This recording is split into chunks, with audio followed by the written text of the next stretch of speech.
Alright, there we go.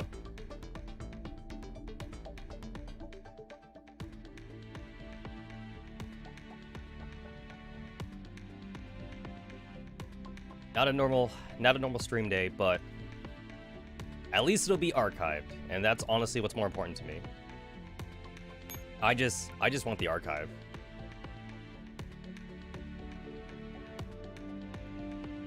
Alright, there we go.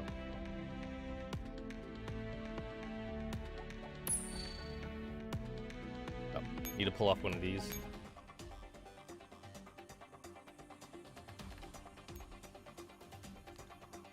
Because my ass cannot stream Girls Frontline on Friday. Because if I try to stream Girls Frontline on Friday, I won't have time to play Pokemon. And at this point, I care more about playing the Pokemon than I do playing the Girls Frontline. I mean, I have plenty of time to play Girls Frontline. I don't have plenty of time to play Pokemon Arceus without spoilers being everywhere. I mean, there was already spoilers for Girls Frontline, but it's more niche.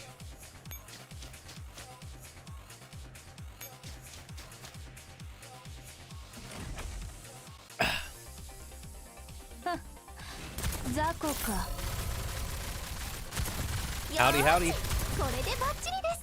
Welcome to the non-scheduled stream. Today's stream was not supposed to happen, and yet here we are. It's Pokemon's fault, really. I wouldn't be doing this if Pokemon wasn't coming out. And I have to play Pokemon on day one.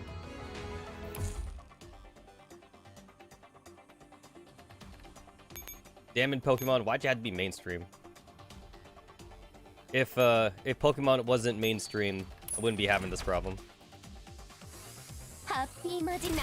Pretty sure there's a better echelon I could do for this, but this is good enough though.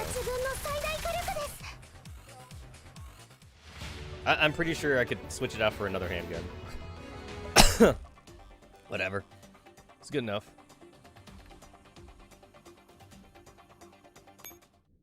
I don't know if I'll even be able to finish the story in today's stream, but I'm gonna give it my darndest good try.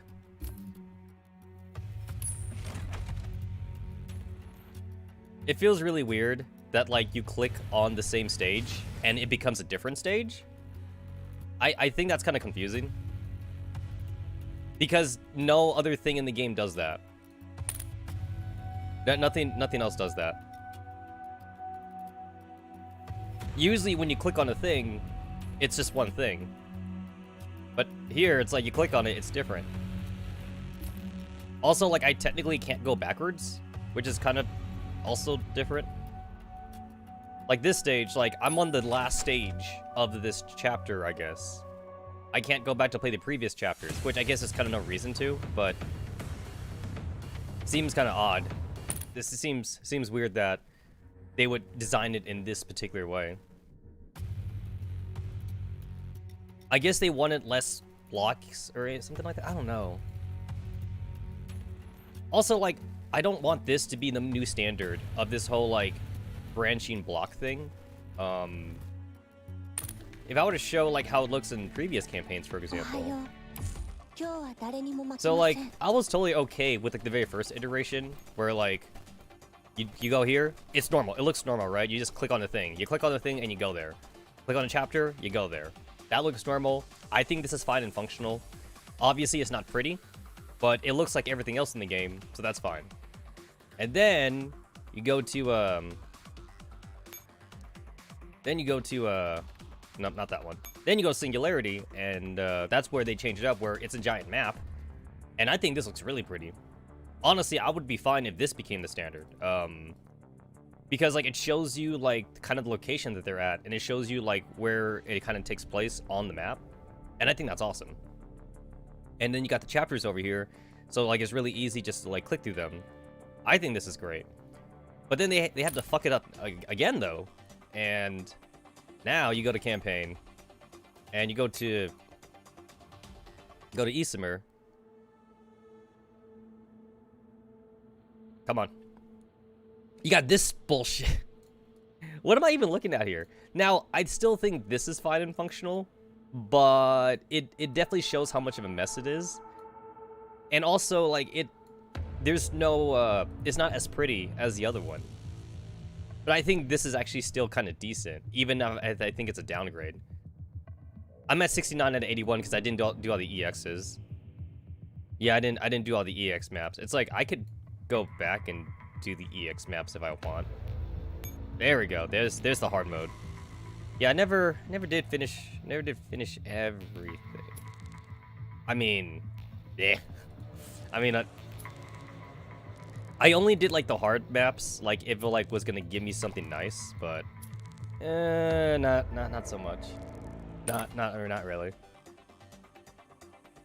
But yeah, I think what we got right now is a massive downgrade. I don't want this to be the standard. I'd rather go back to the other one. I mean, I kind of see this background thing here, but it means nothing compared to like Singularity. It's prettier, but like it's not functional, so I kind of hate it. Yeah, this whole like do separate stages thing, just not a fan.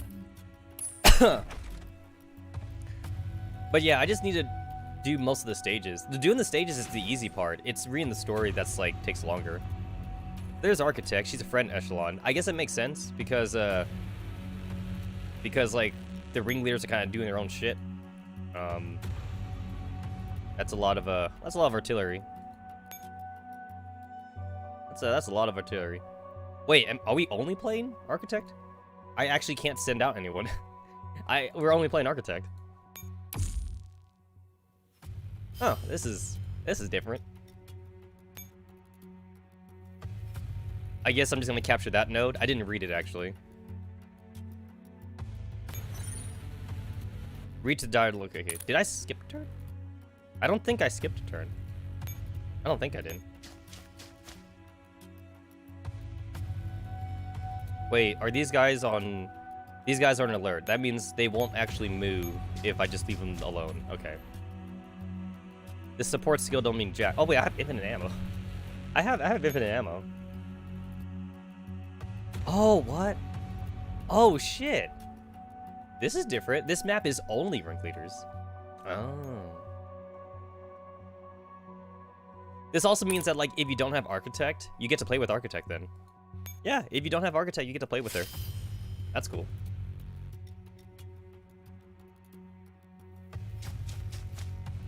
That's pretty spiffy. Oh? 面白そうなやつがいる。よーし、反撃。私、 Wait. すごすぎない？ Did they skip the animation? I don't think I clicked on anything. Is the animation being skipped because that's the freebie Architect?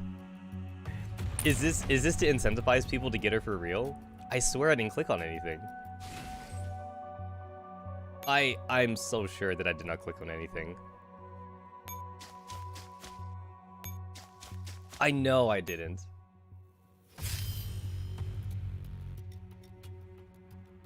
That's pretty scummy if they didn't leave the skill in, so where you wouldn't try to like just keep playing this stage just for Architect. That would be so scummy. Okay, I'm not gonna click on anything. I'm not clicking on anything. I'm not even gonna click on charge. Oh, there we go. Okay. Wait, I clicked on it? Okay, so I did click on it. Okay. No, wait. What the? Is that a glitch? Huh, I'm starting to wonder if it's a glitch now, because it did play through half the animation. My mouse cursor was nowhere on the screen, though. I wonder if it's glitching out. I wonder if it would be okay if I brought in my own echelon and see if I get it. Although, like, I might instantly kill them, though. Okay, I'm not gonna click on it. I'm not clicking on shit. I'm not clicking on shit.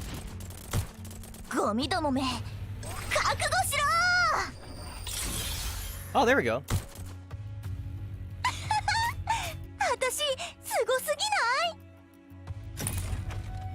Okay, so I guess it's kind of glitching out.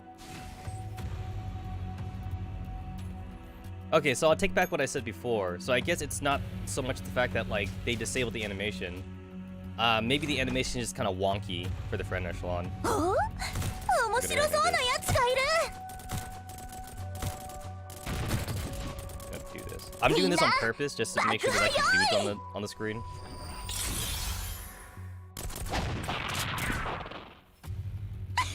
Okay, I think I get it. 私すごす I ぎ think the only reason it was skipping the animation before was because dudes were dying during the animation.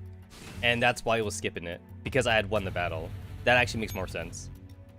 Although, I don't think I've ever noticed that before when I was sending out my own SF echelons. お I was pretty sure it was still, like, sending them out. But I don't know. I was pretty sure it was still sending them out. 反撃しちゃうぞ Yeah, so now it's playing the whole animation. So that's good.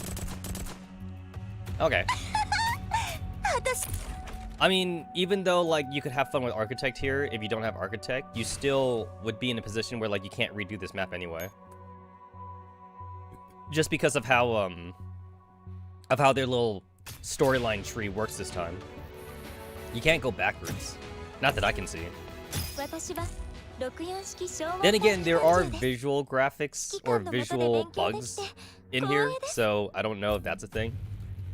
Yeah, I see now it says I'm on number 4, but like I can't go back to number 3 though. I can't go back to number 3. I can't go back. I don't know what I could click on. Yeah, I can't fucking go back, so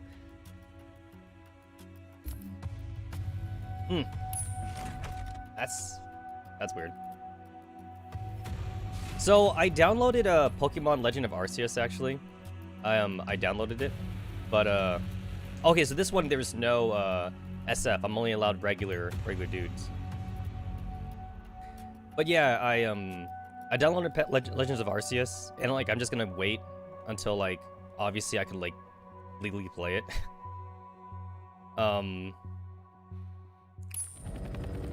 Although, like, I'm kind of wondering if I should just re-download it again anyway. Just because usually, like, sometimes when things come out, like, earlier, it's not, like, it's kind of glitchy, or, like, the person that uploaded it didn't upload a good file or something. I have it, I just haven't installed it on my Switch yet. But I'm wondering if I should just re-download it again anyway. I'm not actually sure.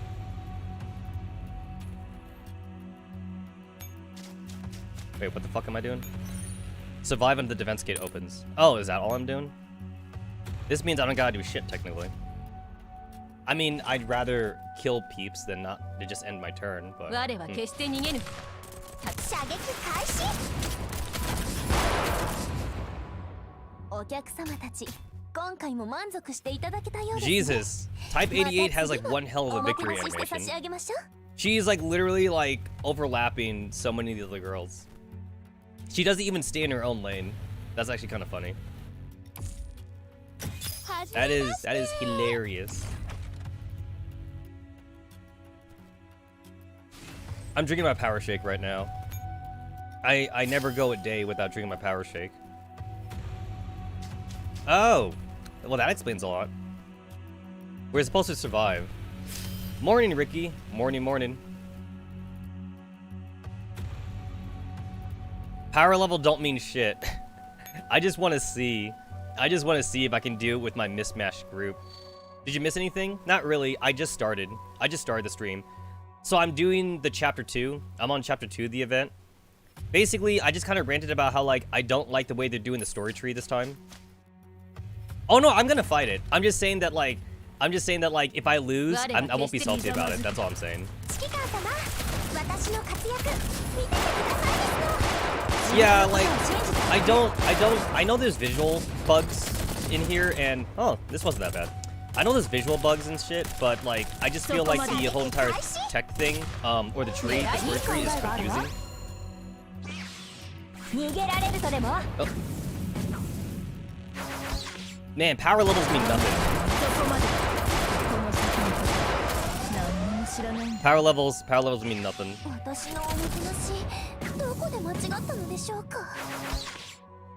I could have taken the hit. I didn't, but I could have taken it. いい考えがあるわ。あなたは私のものですわ。 Did I dodge it? Did she dodge it? Well, KSBK dodged it. That's good enough. There we go. And this is why you need Kaliko.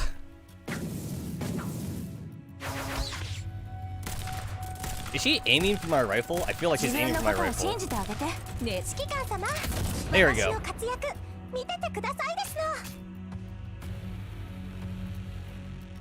The game was warning me. You shouldn't fight that. There's a skull. There's a big old skull on there. Obviously, though, this is the easy mode, so like I'm not supposed to. I'm not supposed to be fighting them. Obviously, I'm over leveled, but it's just funny. I find it funny. But yeah, like, I do think it's weird that you had to replay the same block button to get the next stage. I feel like compared to how the rest of the game works, it's very confusing for players. Normal mode bosses are just EX mode mobs? Basically, yeah, basically. Alright, so like, I killed everything. Everything's dead? Let me in! Where's the meme? Where's the let me in meme? Let me in! I killed everything! Let me in! Mission objective, survive. Well, they said survive. They didn't say I couldn't kill everything.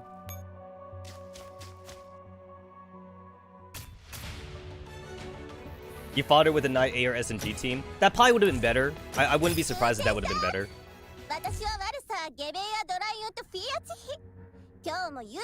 So like now if I click on this same block again, it's a different mission. And I think that's very confusing. I don't like this style that they are approaching.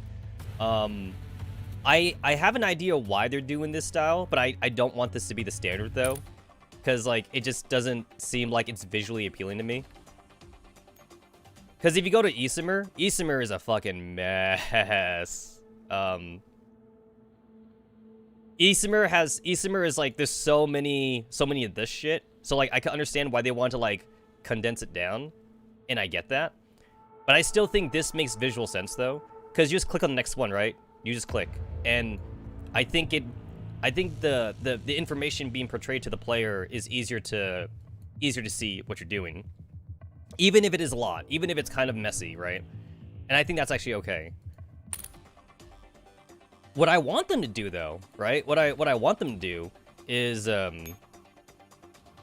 want them to do what they started doing in Singularity. I like this. How come they stopped doing this? Is this too much work for them? I like this. So it shows you the actual battlefield, and then when you do a mission, you're like right there, like in that location somewhere, right? Like I think this is visually so much more appealing. And like, as the player also, you understand what you have to click on. Like, you know, like you're right here, and like there's only like one node in front of you. You click on that. Maybe there's two nodes, so you click on like which one you want to do or something. I think this is so much more visually appealing, and it's not confusing for the player.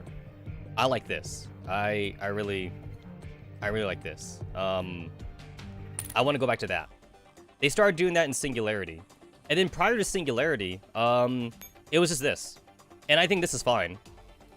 This is obviously this is kind of like the most ugliest one because it just like mirrors how the regular chapters are, but it's functional though.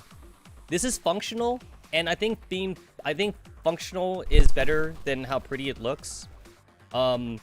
I wouldn't be complaining if they were all like this, obviously. It would be nice if it was different, but I wouldn't complain too much if they just did this. You know, just click on the next thing. But yeah, Singularity and Continuous Turbulence were nice. This was really nice. Isomer, they did the tree thing, the block tree thing, and I think while it might be visually unappealing, you could still get an idea where to click on. In both Isomer and Shower Connection. And then do randomness. I just feel like I don't know what they're so there's less things, right? There's less things to click on. So like it's kind of cleaner. It's kind of cleaner, but I don't think enough information is conveyed to the player that they need to keep on clicking on this thing. And I think it looks messy even like in the in this little tutorial thingy. I think this is still kind of weird. I guess my biggest issue though, is not the fact that I had to redo a stage technically, because we did that before. We were doing that already before in both Isomer and Shared Connection, where like you kind of had to collect intel and you had to kind of farm certain maps. This is technically not farming. You're doing the same chapter, but you're doing a different stage. So it's kind of the same idea, but like I feel like a lot of players would get blindsided because when they would click on it, they're expecting the same stage, right? But then all of a sudden it's different. You click on it and you're like, whoa, what is this? What's going on? Well, I don't understand what this is, right? Like, I don't think enough information is conveyed to the player via what the UI looks like. It's not the end of the world, though. I'm not saying it's the end of the world, but it's just like, when a new player comes up this, they're like, why is it different? I don't understand why. Truly, it's randomness. Ayo, that's the name of the event. Hashtag, this is Mika doing their 300 IQ play, right? This is their 300 IQ play. Other than that, though, the stages are fine. I do kind of like how they're separating the T-dolls from Architect, because, like, they just said that, you know, they're being racist towards Architect, so Architect doing her own shit. I still would have loved to see them fight with Architect, but I guess this is what we're going to be at for a while until they start becoming better friends. That's sad. I'm sad. I'm sad for the ringleaders. I mean, I guess to be fair, in universe, what? It's only been like a year, right? I feel like it's only been like a year in universe, and they were at each other's throats, and now they're supposed to be friends. So yeah. Bully the shark. No, don't bully the shark. No bully. I think it's also kind of cool that, like, for this event, if you don't have Architect unlock, you get to play with Architect. So I think that's kind of cool, too. I mean, I do have Architect, but you know who doesn't have Architect? My second account. My second account doesn't have Architect, so I get to mess around with Architect if I didn't have her. But yeah, I guess we're just still waiting. We're just still waiting for What the fuck? Oh my god. I kind of love and hate maps like this though, where like I can't deploy my own echelons. So like I can't overpower. I just can't like run through everything. I actually have to solve the mission. I love and hate them. Because obviously, if you're always overpowered, it kind of takes the whole fun out of it sometimes. But then, like, I also like to be overpowered. You know, I like to do a little bit of both. I like to do both. At least she has infinite ammo and rations. It's definitely really puzzle-like on some of these stages, where, like, you have to play, like, predetermined characters, and there's, like, an actually limited amount of ammo. Then it really is a puzzle. Although this isn't really that much of a puzzle, though. This one kind of feels more like autoplay. Just walk over here. Oh, didn't mean to do that.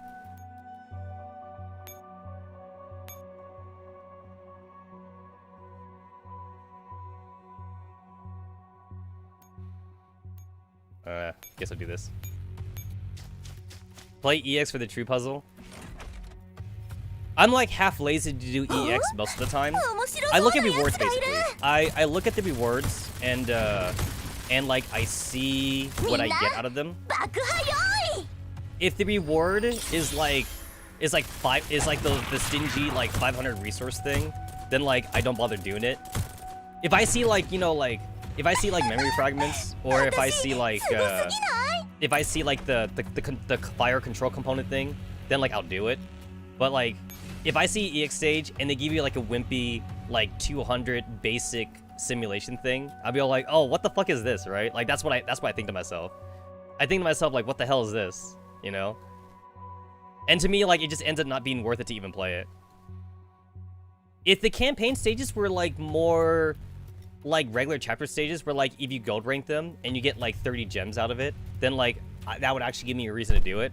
But campaign is built differently, though. So campaign doesn't care if you S-rank stages. The whole S-ranking thing for campaign is really more there just to see if you can, like, just do it, I guess. It does add on to your S-rank, your S-rank total for your account, though. So, like, you know, there's achievements. There's achievements for that shit. So, like, I guess there's that. But I don't really care too much about that, though. Because mostly the achievement prizes for doing shit normally isn't really worth it, though. Like, it's just kind of just there, I guess. But it doesn't really, like, they're not really good prizes. They just give you, like, some resources, you know? Although, like, the Luftberry chest achievements, though, you get furniture out of it if you need furniture. You don't exactly need furniture, but, you know, if you want. If you're a brand new player, though, on a brand new account, then doing the Luftberry chest thing for furniture would actually be nice, though. But if you're a long-time player, though, you don't need the Luftberry chest furniture. You really don't. Aha! There's my own architect. But no, I'm gonna bring up my,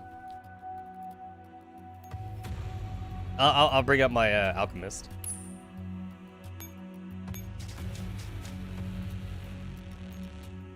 Dude, when you look at Alchemist and Geiger, they really look alike. Geiger got a big thing, and Alchemist got like the twin blade thing. If I were to put this like in fancy terms, like Geiger is like a spear user, like a knight spear user, and Geiger Geiger is like a spear user, and Alchemist is like an assassin kind of character. If I were to like put it in like fancy terms.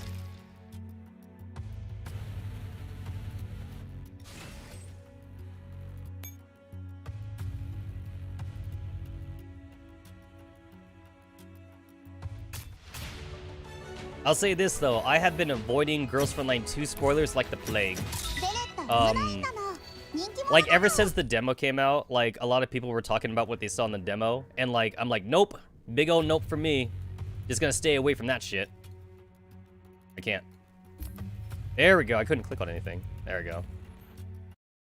I'm just gonna keep on restarting my thing because like that's what Mika says to keep doing, which is kind of stupid. Also, like, wait, do they not test out this shit? Or like, did they test it out and did they just figure it out they couldn't fix it? I don't know. I feel like the fact that they're telling people to restart their client though to make sure the visual bugs are gone, it's like I wonder if they did or did not test it out, or if they did and they just gave up. I wonder if they just gave up trying to fix it.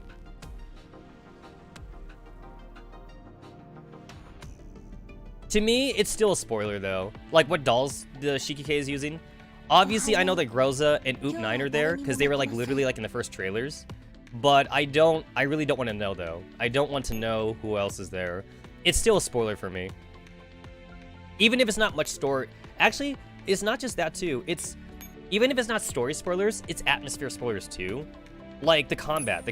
Just knowing the combat, for me, is enough of a spoiler. And... knowing like what the stages look like is enough a spoiler too.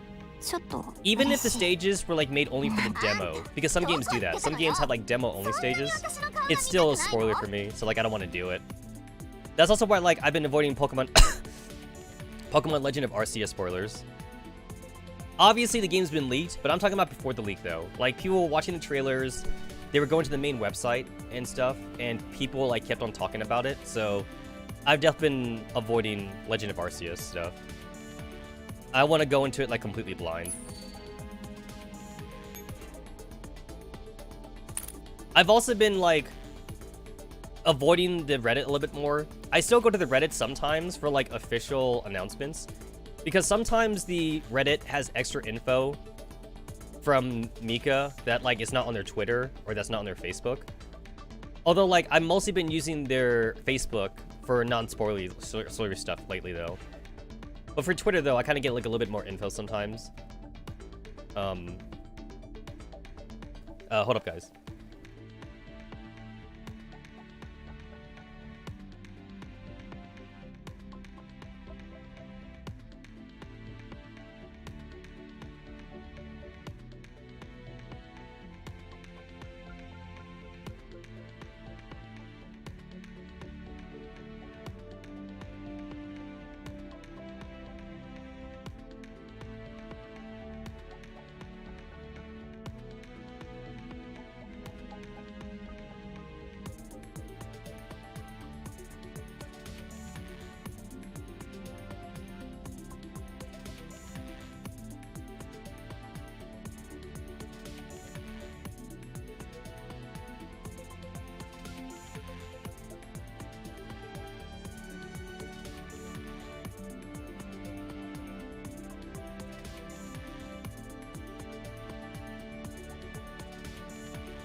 Alright, we're back. Alright. So guys, if you've been following the Discord lately, you guys know that like I ordered that card from the shady website. And like I keep checking the tracking info. And I keep like looking in my I keep looking on my front porch or my mailbox to see if I get it.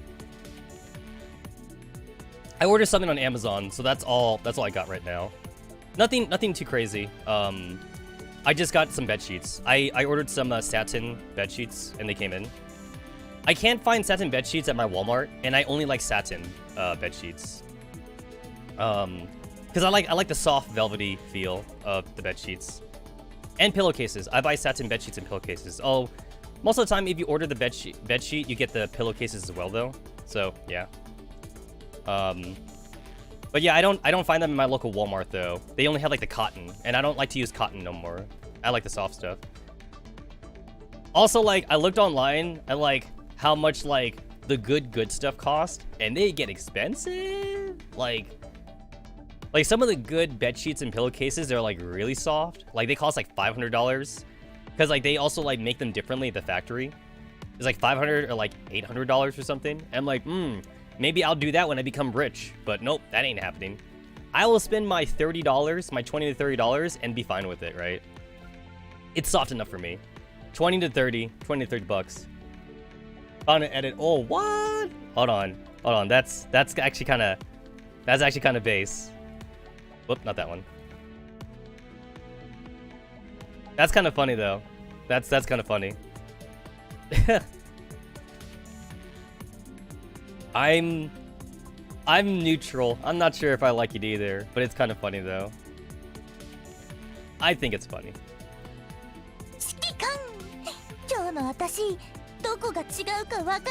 But yeah, anyway, like I keep checking the tracking though. So my video card, assuming I'm still gonna get that, it came from Singapore.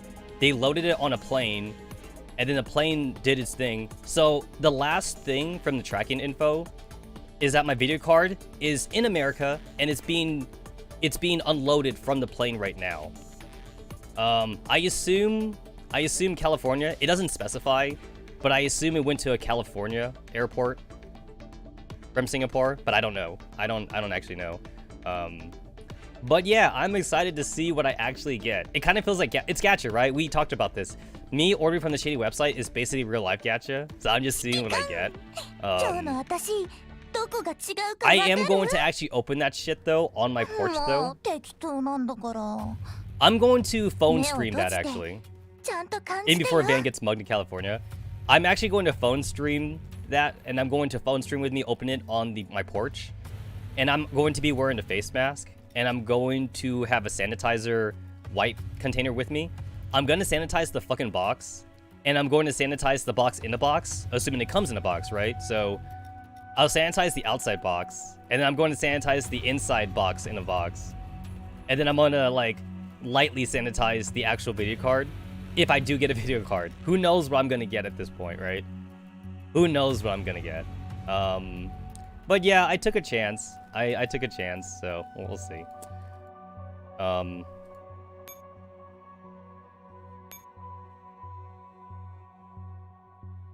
Dude.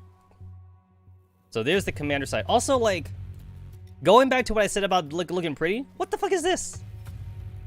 Like, how come it's like fancy blocks up here for the Angelia side, and how come for the commander side? What is this shit? Is it supposed to look like that? It looks so ugly. It barely looks like something you have to even click on. I don't like this at all, honestly. I hate this. I hate this commander side thing.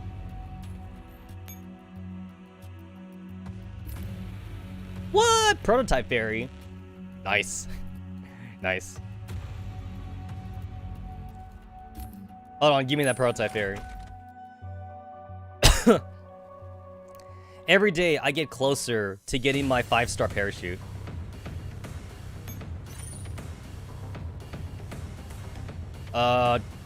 Remaining enemy indicator, destroy our enemies. Got it. That's a lot of dudes. Jesus, that is a lot. Whoops, wrong button. That is a lot of dudes. I need one of those knowing it comes from China. 5-star para is a myth.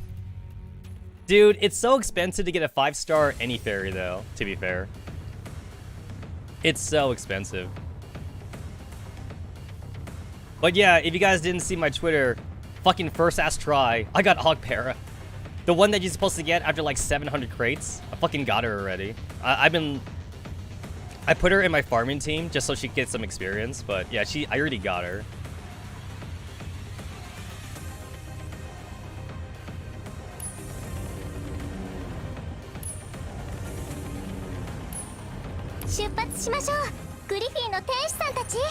Oh, let's go, Griffin Angels. Griffin Tenchi. Let's go, Griffin Tenchi. She's cute. She's a cutie. She's a cutie. You're adorable. You are adorable.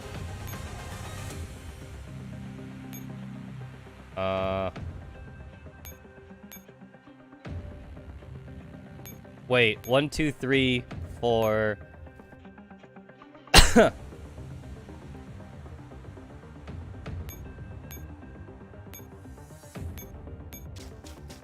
I'm sure that there's a very efficient way of doing this, but like I don't want to think right now. I'm sure there's a more efficient way to do it. I know using machine guns is a waste of ammo and rations, but like, you know, I still think they're fun. I still think they're fun.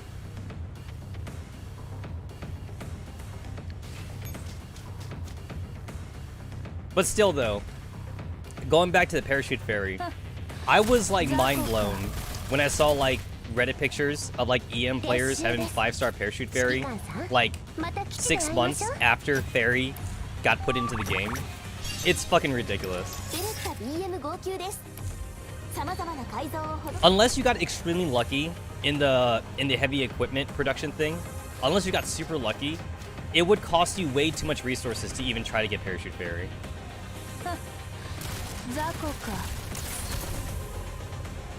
In a way, I guess I should be glad that the game itself kind of like discourages parachute fairy, because Mika knows that parachute fairy is busted. So a lot of stages where you could use it on, they don't let you use it.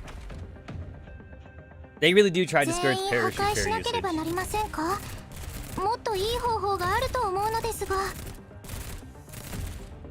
I'm not sure what I think about Og Para, because she has like one of those scrollable skill things, where like she has 2 skills technically, and you go in between them.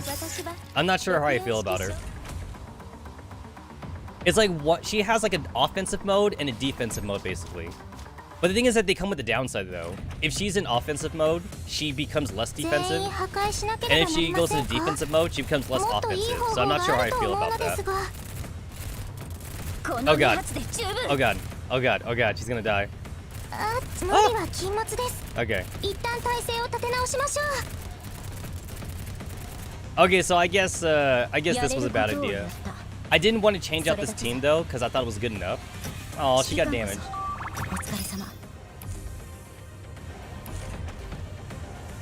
She reminds me of Ronko from Idolmaster. Like the way her twin tails are. She kind of reminds me of her.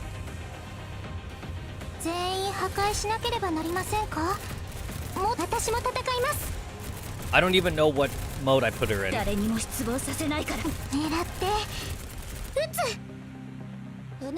Like, I feel like she's a downgraded version of CMS, because CMS does the exact same shit with no downside though. Like when CMS is in defensive mode, she doesn't lose offensive power, and when CMS is in offensive mode, she doesn't lose defensive power.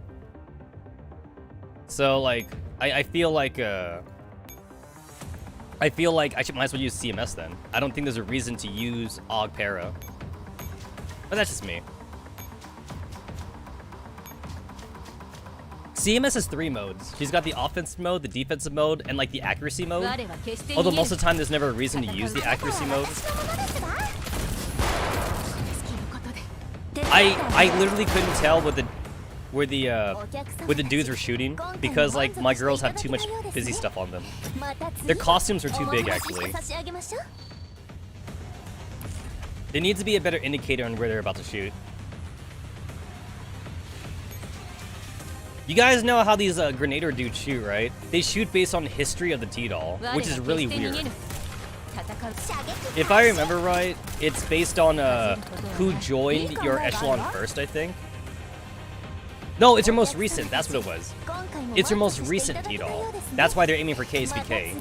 Because all the other dolls were in my armory first. So they shoot based on like whoever is the newest of your group, which is really weird. I remember reading that on Reddit though, because like, you know, there's no way to really check on that. And the Reddit user, he said he like looked in the color system. And it checks out though. Like, if you're fighting those dudes and like they keep aiming for someone you don't want them to aim for, you gotta put someone nearer in the party for them to aim at instead. So if they're aiming for your back line, if they're aiming for like your rifle back line, you gotta put like a handgun in there that's like nearer than them.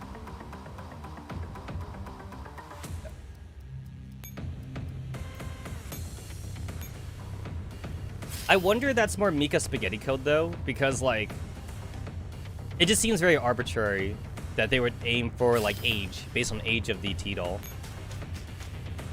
Also like in lore, like how would they even know, right? How would they even know that their enemies goes by age? Oh, there we go.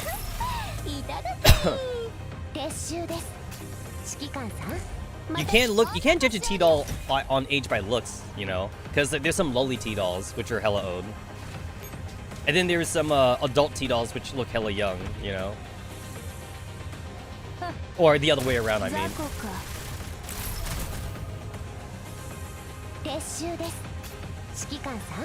You know, it's kind of a flex for me to actually use GSH-18, because GSH-18 is the comic character. That's the one that you had to spend batteries on in the cafe to get her.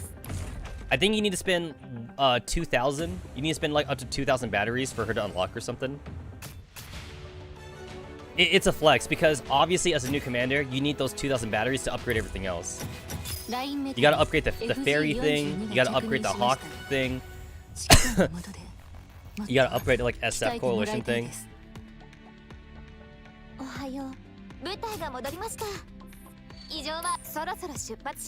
How close am I to 5-star parachute fairy? I think I need like 1,000 more experience. You get like jack all for experience. You get like 100 if it's the same. I'm at 2,035 out of 3,000. So yeah, I need about 1,000 more to get my 5-star parachute fairy. Okay. I already have a 5-star command fairy and a 5-star artillery fairy. I'm just doing a dupe. I'm duping them right now. And then I already have a 5-star illumination fairy too, but I'm also duping that. Then I might dupe a taunt fairy as well.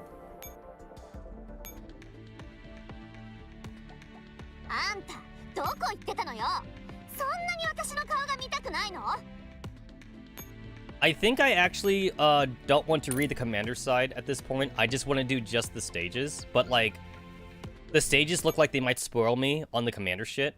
So I guess I should just do them in order. Because especially this one too. This one's story, and this one's way ahead of the commander right now. So I should not do that then. I want to make sure I don't spoil myself.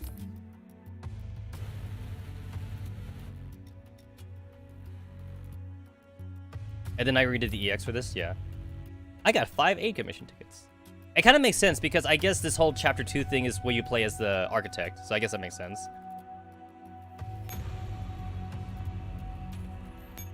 Is the commander side supposed to zoom in? When you click on commander and Angelia, like, Angelia's side is still so much bigger. It's so much more huge compared to the commander side. It looks like nothing's changed, honestly. And, like, I could still click on Angelia's stage on the commander side.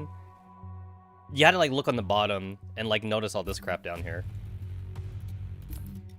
Alright, so from what I remember, we were at that part where, like, they were gonna go to the helipad or something, so... Okay, so this is right before Chapter 2, so... This should be before Architect and the rest of the gang left? Something like that? Well, we got the supplies at last. Next up should be... Oh yes, Kalina, check the email Javier sent. Kalina? Oh, she looks sad. Although that could also be her tired face, but she has a different tired face, though. Her tired face, she has bags under her eyes. What happened? Are you spacing out? Ah, I'm listening, Commander. We got a mission after all. No rest for the weary after all. Yeah, like, with the limited amount of facial expressions they have sometimes, I kind of can't tell. Either that was supposed to be like a tired face, or that's supposed to be like a hurt face, like she's hurting or something. I remember, in the Springfield G36, memory story on the data room, Kalina was like on her period, right? She was on her period, and like, I don't think they did a good facial expression to show that Kalina was like having cramps or something like that. Yeah. I still think it's actually kind of a cool little backstory that Kalina doesn't like to take painkillers because, like, she tries not to take painkillers because that painkillers could go to someone else that actually needs them.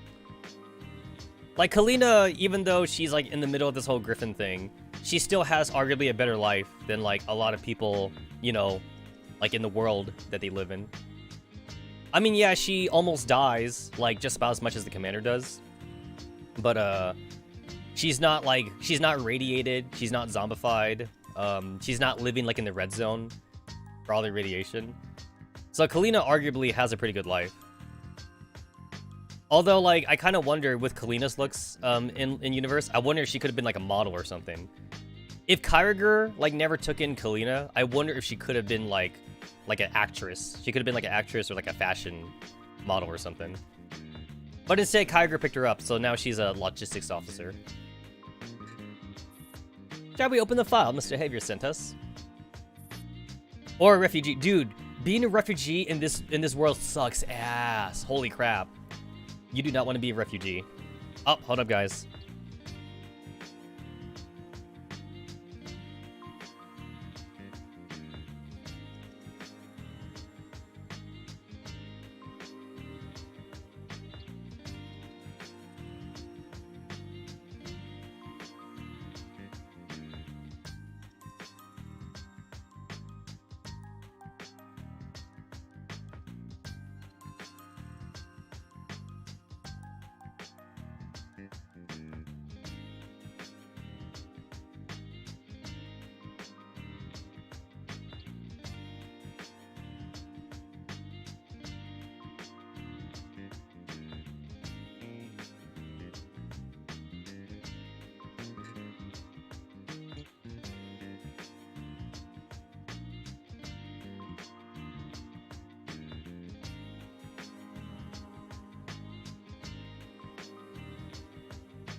Alright, sorry about that, boys.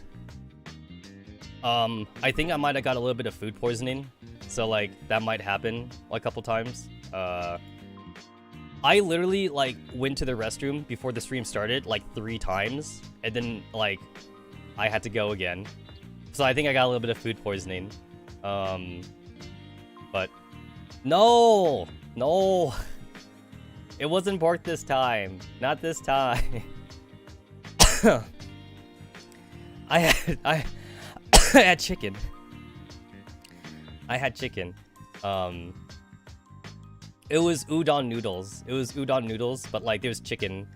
There was chicken in the udon noodles. So I think it was the chicken that did me in. But like I didn't cook it though. I bought it. I bought the udon noodles. The noodles were good though. The noodles and the soup were good. I think it was kind of fatty though. I wonder if the fat might be doing it too though. Like you guys know how like when the soup for a soup thing kind of glistens though? You know what I mean, right? When it kind of like is shiny, like when the soup is shiny, that means there's a lot of fat, right? There's like a lot of fat content in it, you know, so yeah. So I think it was the chicken or the soup. Might have been bad soup stock. I do know that some places they sell old soup and the old soup can make you sick. It really just depends though. Because usually like you're not supposed to, you can refrigerate soup, but you have like maybe 1 or 2 days to use it. Otherwise like the soup coagulates. It gets too thick or something. Like the fat like puddles around, I think. Because that happens to my soup. Like all the fat kind of like congests like on the top of your soup or something. It's kind of crazy when like you make soup stock like that and then you get to see just how much fat is in your soup. Every time I look at that, I just think to myself, artery clogging. Whenever I make soup, whenever I make my soup base, like I do scoop it out though. Like I grab a spoon and like I get like the top layer of like fat off my soup stock. I don't want that shit swimming around my body. I mean, some fat's okay. Some fat's actually good. You actually want a very thin layer of fat in your arteries, actually. You don't want your arteries actually with 0% fat, because your arteries actually, they want the fat protection. You need like that green zone. You need like that nice in-between of having like a thin layer of fat membrane around your arteries. But you don't want it too thick, because then your arteries get clogged, and then, you know, you get a heart attack. But your arteries don't want to be clean either, though. They don't want to be, like, naked, because the blood rushing through your veins actually kind of, like damages the cell walls. So you do want some. In other words, everything in moderation, basically, yeah. Everything. Even water. Water can kill you, too. It's called drowning. Also, there's also, like, athletes have the thing called, like, hydro something. It's called like hydro something, where like athletes drink too much water, and then their body can't like digest it or whatever. Their liver, I think their liver can't like flush it out, and then like they just die. Yeah. Yeah, overhydration. There's a word for it though. It's the opposite of hydrophobia. It's like hydro something, but like yeah. Athletes do it all the time though. They just drink too much water.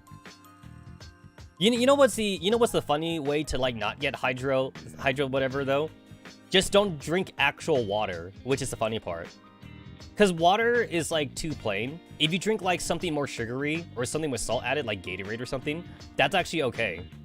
Like no one's ever died of Gatorade, but people die of too much water. So it's kind of funny. Like hashtag not a sponsor. Hashtag not being sponsored by Gatorade. But sports drinks is arguably better for you if you're like an athlete than like to drink pure water. Yeah, it does happen a lot in America. It happens because we have like a lot of triathlete crap. We have a lot of runners and a lot of bikers and shit. Just because America's huge, we have a lot of land to like dedicate to that kind of stuff. But yeah, like water is ironically worse for you if you want to drink a lot though. So like Gatorade and Powerade and sports drinks are better for you, only because it's not pure water though. It's sugar and like salt. The salt is actually important. Actually, the salt is like the ironic part too, because like a lot of people don't understand that part. But like that's what medics do. That's what medics do. So if someone is like really dehydrated, what you're supposed to do if you don't have a sports drink, right? What you're supposed to do if someone's dehydrated is not to give them pure water, because again, you could like overhydrate them or whatever. You're supposed to add in a teaspoon, literally. Like that's actually what you're supposed to do. You give them water and you give them a teaspoon of salt in the water, because the salt, I forget what the scientific thing that it does in your body, but the salt is actually good. Like obviously you need salt. Humans need salt to live, just as we need water to live and such, but pure water is bad though. So we actually want a little bit of salt. And if you need to drink a lot of water, you actually want a little bit of salt. And that's something that like sports drinks have. Sports drinks have salt in them actually. So that way you can't overhydrate or something. So I forget what it scientifically does, but you're supposed to add in like a teaspoon of salt if you're trying to give it to someone that's like actually dehydrated, because like you don't want to overhydrate them. It's too much water in a short amount of time. And if you don't have salt, the guys in sports, there's a lot of AK, a lot of salt. Oh yeah, there's salt in your sweat, huh? There's salt in your sweat. But yeah, like, if you don't have salt to add to the water though, instead what you have to do is you have to like limit them. You had to like take breaks basically. Like the dude is dehydrated, he wants water, right? But you can't give him that much water. So it's like, we don't have salt. So we'll give him regular water, but like you gotta wait, like, I think you had to wait like maybe 5 or like 10 minutes in between drinks or something.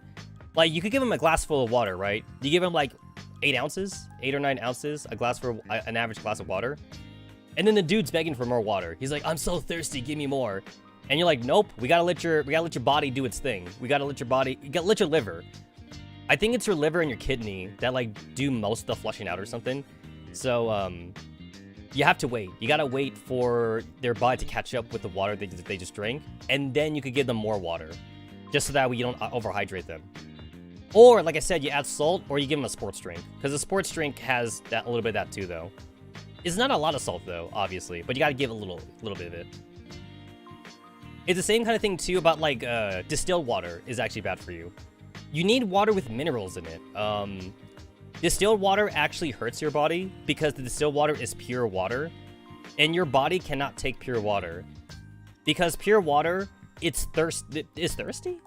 I think that's not the scientific term, but technically pure water is thirsty for minerals, and guess what has minerals? Your body does. So when you drink distilled water, the distilled water in your body is actually absorbing nutrients from your body. So you're literally like starving yourself kind of when you drink distilled water. Because, you know, like in your body, you have iron, you have salt, you have, I forget what other minerals you have in your body. I know iron and salt are there, but distilled water will suck that up because distilled water is hungry for that shit. And you're just basically making yourself sick if you drink distilled water. So don't do that. Just drink regular water that has actual minerals in it. It's funny because like I remember like reading like some forum, a review, there we go. I remember like on Walmart and like Amazon, people will buy like distilled water and shit for things. Like distilled water does have its uses for the common man. Like if you have like a car battery, you're supposed to put distilled water in your car battery, not regular water. I mean, if you don't have access to distilled water, regular water I guess works, but the minerals actually clump down at the bottom of your battery. That's why you want to use distilled. But there are people that buy distilled water and they say they drink it. And like I remember seeing reviews and people like arguing back and forth. Like people's like, "Oh my god, you guys are killing yourself. Don't do it." Blah blah blah blah. But you know, I say the Darwin award for that. You know, just keep drinking that distilled water, and you're just gonna make yourself sick or weak or something. I mean, like, I'm sure that like as long as people don't drink too much distilled water, you won't totally kill yourself, but you do make yourself weaker, I guess. Either way, you're not supposed to. It's just something you're not supposed to do. Don't drink distilled water. You need to drink actual mineral water. Which mineral water is like a brand or something. Like that's actually like a thing. But like you don't need to drink fancy mineral water though, because regular water has minerals in it. The only person I say that drink distilled water would be something like this, a 28-year-old moocher. Oh my god. Oh my god. Damn.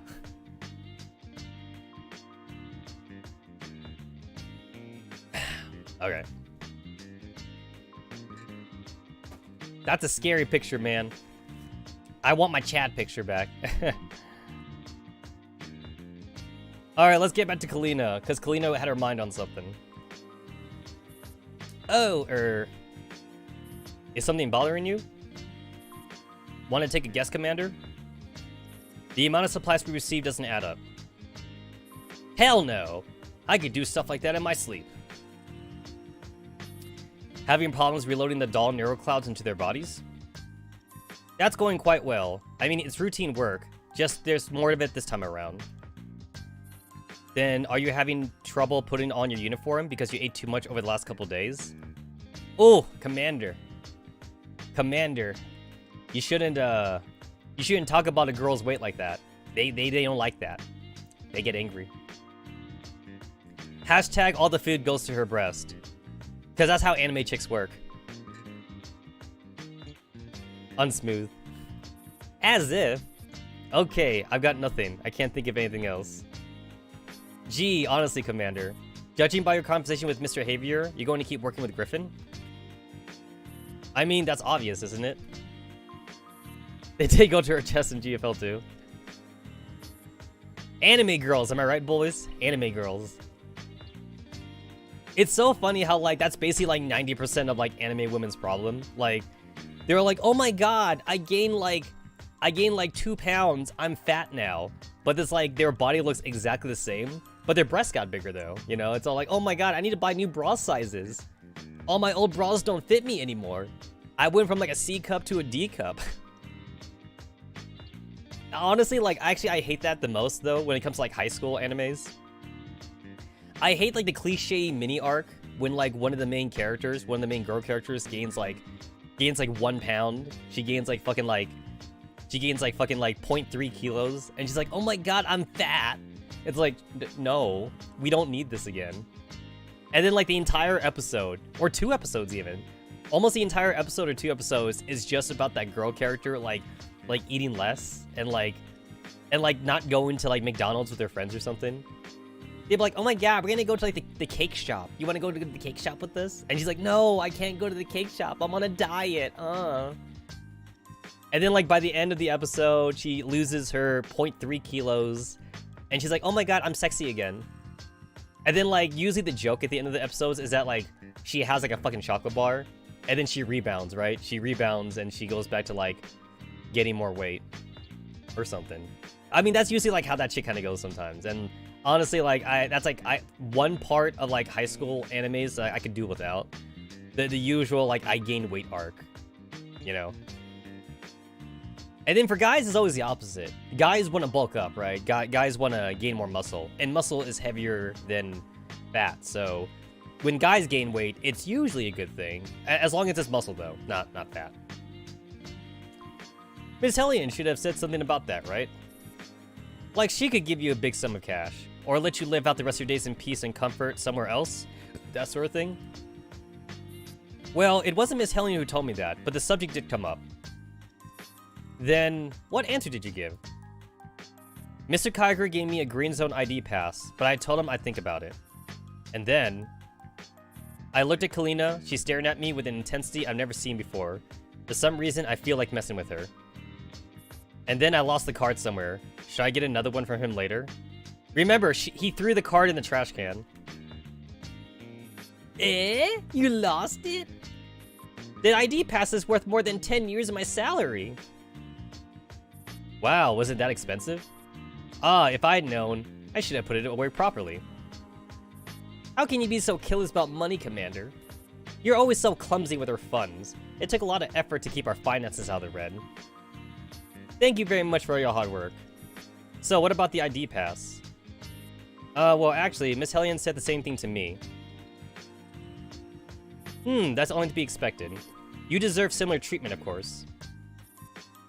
When Miss Hellion gave me the pass, I got so excited that I almost jumped for joy. But then I told her I'd think about it. I kinda knew you wouldn't go, but if it turned out that you really left, then I might just move to the same city as you. Aww. So Kalina got cucked. Kalina got cucked by Groza. Guys, Leave human waifu. Go for robot waifu. Robot waifu forever. Girls a waifu. Shikige now will go litter trash can. Actually, I haven't decided where I want to go. But the truth is that you don't need to worry about me. You should just choose a place to start a new life and live without regrets. I wasn't worried about you. I was just wondering. Still, it's not like I don't understand. Compared to living in a place like this, where you don't even know if you'll survive until tomorrow, you're better off in a green zone, where you can buy ice cream every day. Take the effing hint. The little fun you've been putting away will finally see use. Congratulations, Miss Kalina. Don't talk like I'm about to pack them and leave, as if I could run off by myself. Besides, our dolls wouldn't even be able to figure out which cartridges to use without me around. So how could I just abandon them like that? Ah ha ha ha. You don't have to worry about that either. I'm sure the next adjuvant would take care of that. The next adjuvant? If you leave, another adjuvant would take your place, right? Commander, you great big dummy! Kalina suddenly turns and runs around my office, slamming the door behind her with a loud bang. I think I went too far with that joke. Ahem, Commander, I wonder if I should say that you're not the least bit funny, or if you're really just a great big dummy as Miss Kalina described. I like how Dandelion basically just eavesdrops on all conversations now. Well, that's in Korean, so I cannot read that. But thank you for the sub. Thank you for the sub. Also, I haven't gotten rid of the double audio being played, and I don't know how to get rid of that. So, thanks for the sub, Korean name.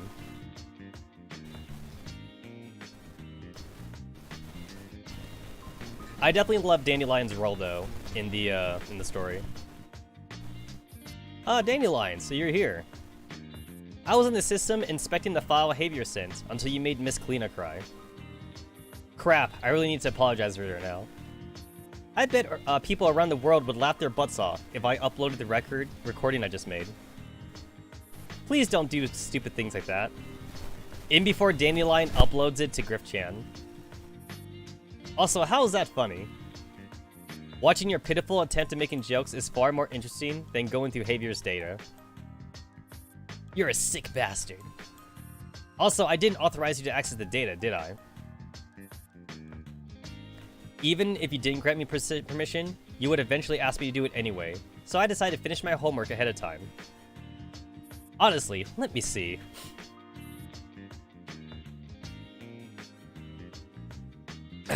Excuse me, guys. I had to take a drink of water. 2,800 pages! Just so. It would take a human a week or so to finish reading it. With Miss Kalina's help, that would probably have gone down to 3 days. But unfortunately, you just made her cry, so without me, I guess you just have to slog through the whole thing yourself. I'm not sure if a week would be enough. When can you finish it? I already did.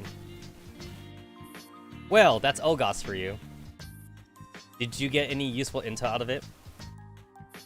These files contain all the data that can be downloaded from the subbase. They contain parts of the Paradias operational logs. Also, that William fellow seems to be quite interested in the SF as well. I assumed you'd be interested in knowing what the enemy is interested in. Based on that, I've come up with a list of possible high-value targets. I suggest you send some people to scout them out.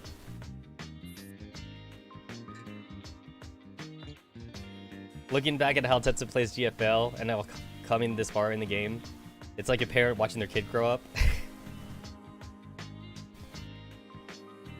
Yeah, honestly, like, I really did, like, watch, like, a lot of, like, guides. I really like guides and stuff like that. Also, to be fair, though, I still purposely ignore some parts of the guides for, like, my own playstyle, though. I still have the playstyle that, like, I go through with all my games, where, like, I use characters I like, and not characters that may necessarily be good. If there's a character that I hate, I won't use that character, even if the character is good. So, like, I kind of take that with me for every game. But for the most part, though, I do read the guides, and I read, like, the tier lists and stuff like that. But yeah, whether it's RPG game, an action game, or whatever, If I hate a character, I don't play that character. So yeah. Is this what you meant when you said the AR team would soon be put to work? Correct. Also, SF was already fighting Paradias before we entered the subbase. I hate 45 and I use her. No, what did I have in my defense? No, that's different. You see, when I say that I hate 45, I mean that I hate her as a character, but I like her role in the story. So if I think it's canonically viable that 45 would take part in the map, then I would use her. That's what I do. Basically, like, it kind of goes back to what I was saying, how I love the 45 40 character song. Like, that is my favorite song in the character pack, the 45 40 character song. And then second place is the 416 and G11 song. That's like a very close second place. But like, I love her role in the story. I like Team 404 better than Anti-Rain, but like, that's only because of the Lunatia thing. We're still like in the middle of it though. Like, the Lunatia thing hasn't really been, the Lunatia thing is still like kind of mysterious. So like, I don't know enough about the Lunatia thing to really make a full opinion about it. The 45 storyline is more concrete, so I kind of understand the 45 thing a lot more.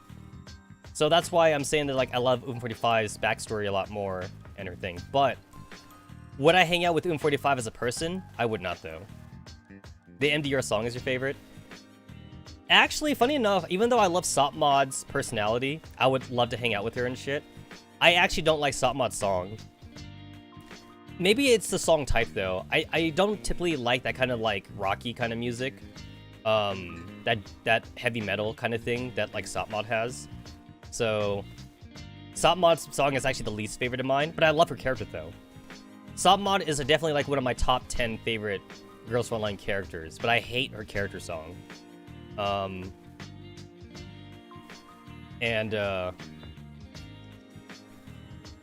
Yeah, I definitely had this opinion about like other games I've played, where it's like, I would like a character in game, but I also hate their role in the game though. So that's the opposite of what I have with 45.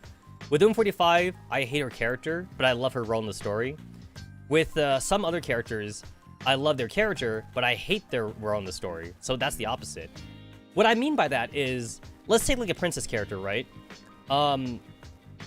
In some animes or games, you have like a princess character, and like, if they fucking regulate that fucking love romance interest as like a damsel in distress, that would be an example of me hating their role in the story, but I could still like the character though. Like maybe I love the way the princess interacts with the main character, I love her personality or something, but I hate that like she doesn't get to like do any action, or like I hate that like she always gets kidnapped and she doesn't get to like hang out with the protagonist that much. So that's what I mean by that. Hold up, boys.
Okay. I did take me some stomach medicine. I took Pepto. Took a big old swig of that pink Pepto thing. It says for adults you're supposed to take like 2 cups, 2 little tiny like cupfuls for adults. If you're like younger, you take like 1 cup. So I took the 2. I took like the 2 cupfuls, and we'll see how I feel. Yeah, I think it was that udon. I think it was those udon noodles with the chicken. I want to say that was it.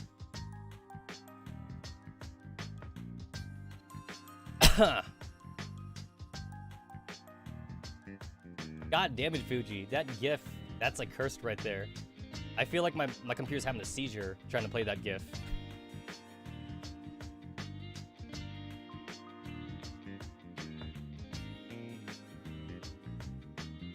Oof.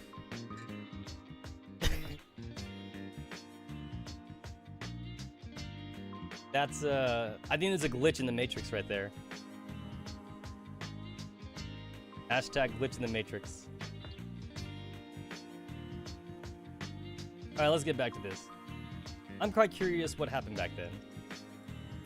It isn't a good idea to let those SF dolls wander around outside. Do these files contain intel about SF? I'll pick out several objectives which can be handled simultaneously. That ought to save you some time. Elites like the AR team can complete these missions very quickly. The AR team, I'm still worried about their condition. Perhaps letting them meet their old friends would be a good way to lift their spirits. They're not dolls who will let themselves stagnate. I don't think you need to worry about them too much. I hope you're right.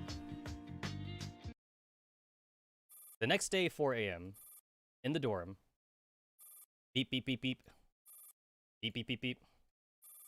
Oh, what time is it? Hello?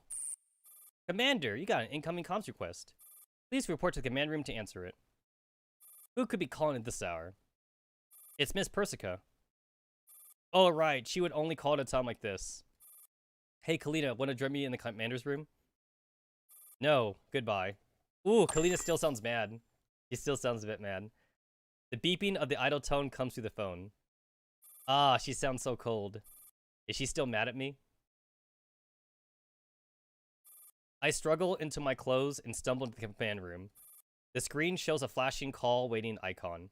I sigh, then press a button to take it. Persica? Good morning, Commander.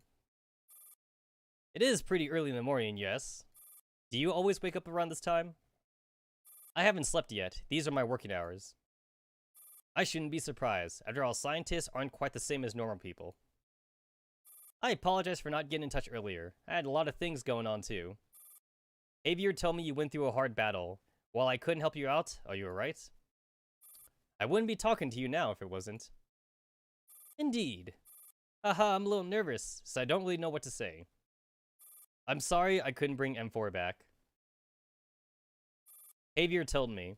I know M4 vanished from the submarine base, and I know that Ogos that was maturing with the Neurocloud is now with you. And some juvenile Naitos. All this came about because of my research, so I need to take action to make amends. William has taken too many loved ones away from me. I think it's time I took a stand against him. We are in agreement at that point. Still, I believe M4 is still alive. The starfish wouldn't have activated for no reason. This dandelion must know something, so I'd like you to let me speak to her. Actually, Miss Dandelion isn't under my command, and she isn't bound to obey my orders either. Perhaps you could come over and speak to her in person? I understand. I'll come over as soon as I can. Wait a minute. Did Javier agree to let you come here? Yes, he said yes. But he said I need to get your permission, which is why I called you. Groans. What's the matter? You don't want me there? That damn Javier. So the old fox has already set this all up. And if possible, I'd like to bring my entire lab with me. Oh shit, she gonna live here? She gonna live in our S09 base. That means we'll have both Kalina and Persica. If you want someone young and feisty, you got Kalina. If you want someone a little bit older, you go for Persica. Although Persica got a lot of baggage with her. You ought to have enough room over there, right? Yeah. I'll make some space for you. Persica is fine, pussy. In exchange, I want that cup of coffee you promised the first time you gave me a mission. It's about time you paid up anyway. I didn't expect you to remember. Alright then, I'll keep my word when the time comes. Look forward to it. Julio. Alright, and then these missions happened during the Chapter 2 ones. So that was the end of Chapter 1. And then I had the Ghost Sisters thing to do. But I guess I'm not doing that one yet. Not until I do these.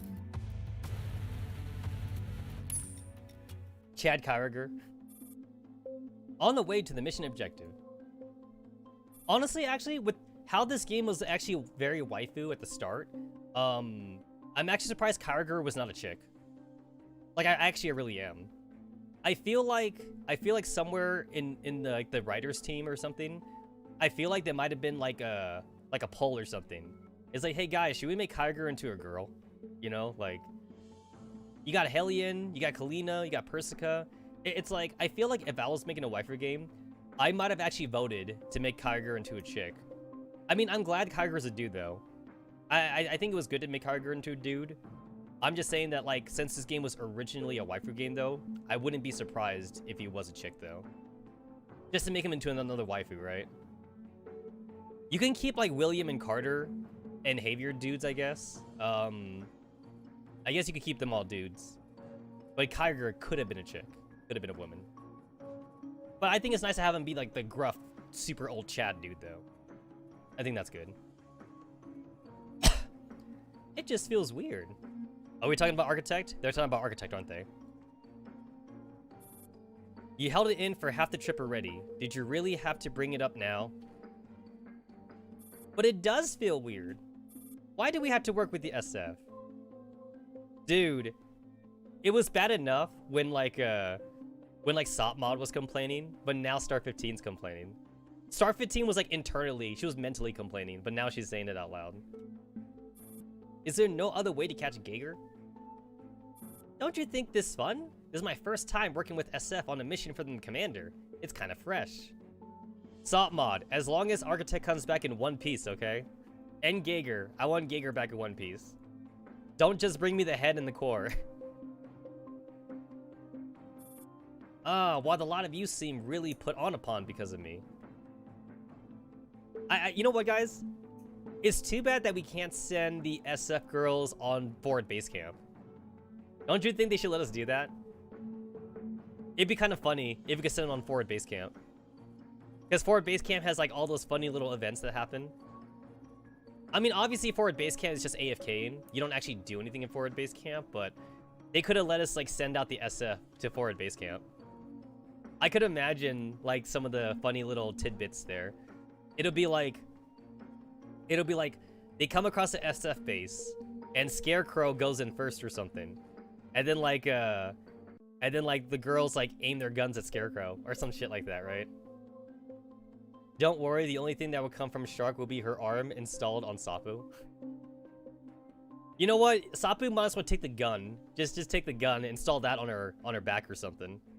Sapu can be like a mini Jupiter cannon. Because that's what it is. Architect basically has like a portable... She has like a portable Jupiter cannon on her. Don't you think I'm the one who's in the most danger here? I only held back in the office because the commander stopped me. But since we're outside now, if you do anything you shouldn't, then I'll... Hehehehehe. Eep! I like to mention it's a very high-pitched eep. Eep! Are you sure you told her I'm not an enemy anymore? Oh, I love seeing Dandelion in the commander's thing. I also loved it too when Sopmod complained. He was like, that's not fair. I want to wear commander's shirt. I want to wear his jacket. The commander only said we were to use you as bait to capture Geiger. I didn't hear anything about bringing you back. Oof, even Dandelion too, man. Et tu, Dandelion? I thought you were on the Architect's side. So, you catch my drift? I'm going to jump off the chopper right now. Oh, they're in the helicopter?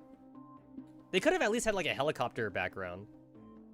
if they're in the helicopter right now, I don't like that they use this forest background. Then they could have used a helicopter background, which I don't think we have. I don't think we have that, but I feel like they could have drawn one though. Actually, now that I think about it, I think there's actually quite a few scenes where the girls are talking on the helicopter, and we don't have a helicopter background. I know that at the very end of Continuum Turbulence, like, they talk on the helicopter a few times, but there's no helicopter background though. Yeah. Alright, that's enough. Since Commander gave such an order, there must be a good reason for it. Helicopter plus force equals Vietnam. All we need to do is carry it out. It's not like I'm down the commander either. It's just that I don't understand why we have to do this. Oh, well, about that. It's fairly straightforward. I volunteered for the mission. You volunteered? We do have one CG with the helicopter? Yeah, a CG. But that's my half of my complaint though. Half of my complaint is that they drew a CG, and but like, since we have a lot of scenes where the girls are supposedly talking in the helicopter though, we need a helicopter background too though. The CG is great though. Like, don't get me wrong, I love the CG. It's just that, like, if this is gonna be like a prominent thing, then like, we need more backgrounds. Like, we have like, how many backgrounds of the base, for example? We have like maybe 6 background bases, right? And then like, we have like maybe 2 snow backgrounds. We have like 3 desert backgrounds, I think. And I think we have like 3 forests. We have like 3 forest backgrounds. And I think there's 2 beach. There's 2 beach backgrounds too.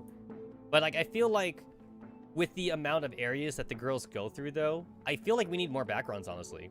Especially since Girls Frontline is very stingy with CG though. I feel like when I play other gacha games, for example, I feel like other gacha games, they do CG more. They do like the high quality CG things a lot more compared to Girls Frontline. Girls Frontline is very stingy. I don't know if it has something to do with the way their artists work or something. I don't know, like, if it costs them like so much more money to do, but I just feel like we don't get as much compared to other anime gacha games. And that's even when this game came out, by the way. So this game is like, what, 5 years old now? This game came out like in 2015 or something. I feel like even if I were to compare this to 2015 games, other games at the time was still doing a lot more, you know, like specialty cutscene CGs compared to Girls Frontline. Now, I know Girls Frontline wasn't meant to be a big seller in the first place. It was your average gacha waifu game. But that just means that Girls Frontline just did better than expected, you know? They didn't think it was going to do that good, but then it did. And I feel like even right now, with how the franchise has evolved, I feel like the game, the actual Girls Frontline gacha game, it hasn't evolved with its franchise. I feel like basically, for example, I feel like I'm playing the same game I did 5 years ago. And I don't think that should be right. I feel like with the way they're treating the franchise, with the anime, the Girls Frontline 2 game, the sequels and everything, I feel like the franchise is evolving to be something more.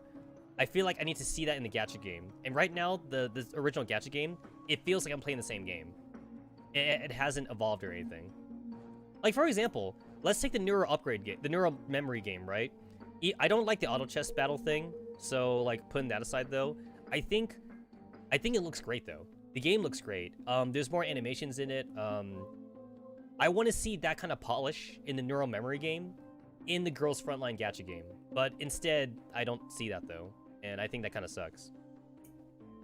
So like, I guess the only pessimistic thing I could think of on why Girls Frontline the game hasn't evolved with the rest of its franchise is because maybe they physically can't do it. Maybe the spaghetti code that they're using is way too far gone, that if they were to try and upgrade it, they would essentially need to recode the entire game. So obviously they don't want to do that. That's honestly the only thing I'm thinking. Maybe it really is a big problem for them to make massive upgrades to the actual Girls Frontline game. Like, for example, do you know what I think should be in these cutscenes that we don't see, for example? Also them remaking the entire client. You know what I see in a lot of gacha games, even back in 2015, that this game didn't do? Live 2D in these cutscenes. I don't see that. And I feel like we should, considering especially now. So right now, all of Anti-Rain, and all of Team 404, they all are in Digimon form, and all their Digimons is live 2D. I feel like right now for Star 15, she should be moving. She should be blinking her eyes right now. She should be breathing or something. But she's a still picture. She's a PNG. She's a PNG file right now. And I feel like we should be at that point where like the game has upgraded itself to allow for live 2D within the actual cutscenes. But I'm going to guess that they can't do that though. I'm going to actually guess the spaghetti code doesn't allow them to do that. Same thing for Kalina. When we see Kalina in the cutscenes, she should be a live 2D. I think Kalina should be live 2D, and stuff like that. But again, we don't. Because like in 2016, for example, which was like 1 year after I started playing Girls Frontline, in 2016, Landgresser, the gacha game came out. And Landgresser, the gacha game came out. That entire game is entirely live 2D. There is no such thing as a still PNG in that game. Everything is live 2D. Even like the mooks, even like the regular bad guys, they're all live 2D. So I feel like it's the coding that's really holding back the game at this point. The spaghetti code is too far gone. They really would need to remake the entire game, you know? I'm guessing the live 2D story might be on potato phones. Yeah, but you could turn that off though. Like in my settings, my live 2D is on, but there's an option to turn it off though. I feel like if you know you're on a potato phone, you could turn everything off and, you know, it should be just fine. You could also turn off the high frame, the high FPS thing too. There's high FPS, there's the high quality art, and then there's the live 2D thing, which you could all turn off. We also have live backgrounds too, which no one really uses that much, but we do have live backgrounds as well. So, just saying. Basically, I love this game, and I love what they've done with the story, and I just want the game to improve. But now I'm kind of giving them the benefit of the doubt with the fact that they can't do it. And I'm getting actually PTSD vibes from this.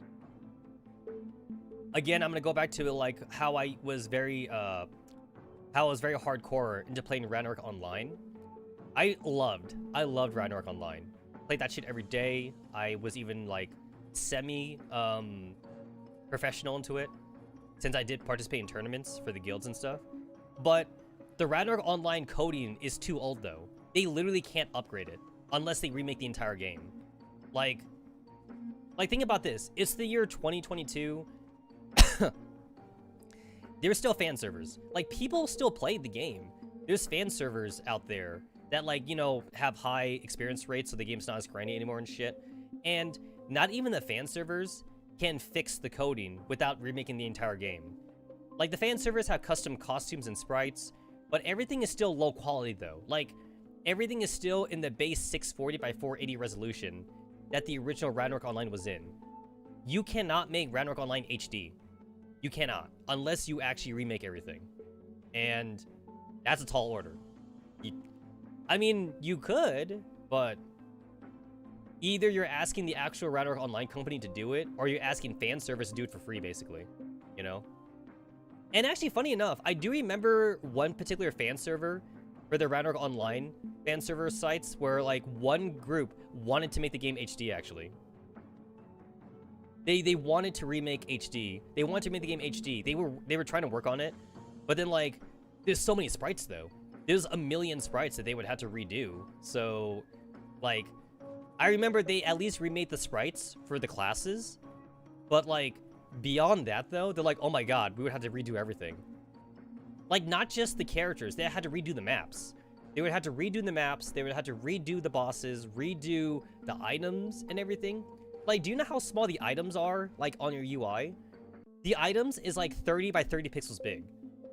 They would need to redo all that to make it more palpable, you know? And that's just... You're just remaking the entire game, you know? You can't expect someone to do that for free. You know, you need to pay someone to do that. Unless someone really loved the game for what it was, you know? Obviously, they were doing it in their free time, whenever they could, if they truly did love the game. It would take them years, though. I feel like if you were to start remaking Ragnarok Online in HD, if you were to start from, like, 2010, maybe we would have it now in 2020. That's like a 10-year project, man, though. That is 10 10-year project to do on your free time, assuming you love the game that much. So it's definitely a tall order to remake old games like that. And the thing is that people have done it though. For like really old NES games, people have like made HD of like old NES games. But that's an NES game though. It's a different kind of thing, right? Like NES games were tiny, so it's easier to do that versus something like Ragnarok Online, which was again like MMORPG. Emil says you might as well make your own game. Exactly, right? You might as well just make your own game then. If you love Ragnarok Online for what it was, you might as well just go on Steam and like fucking greenlight your own MMORPG and just use the same mechanics that Ragnarok Online has, right?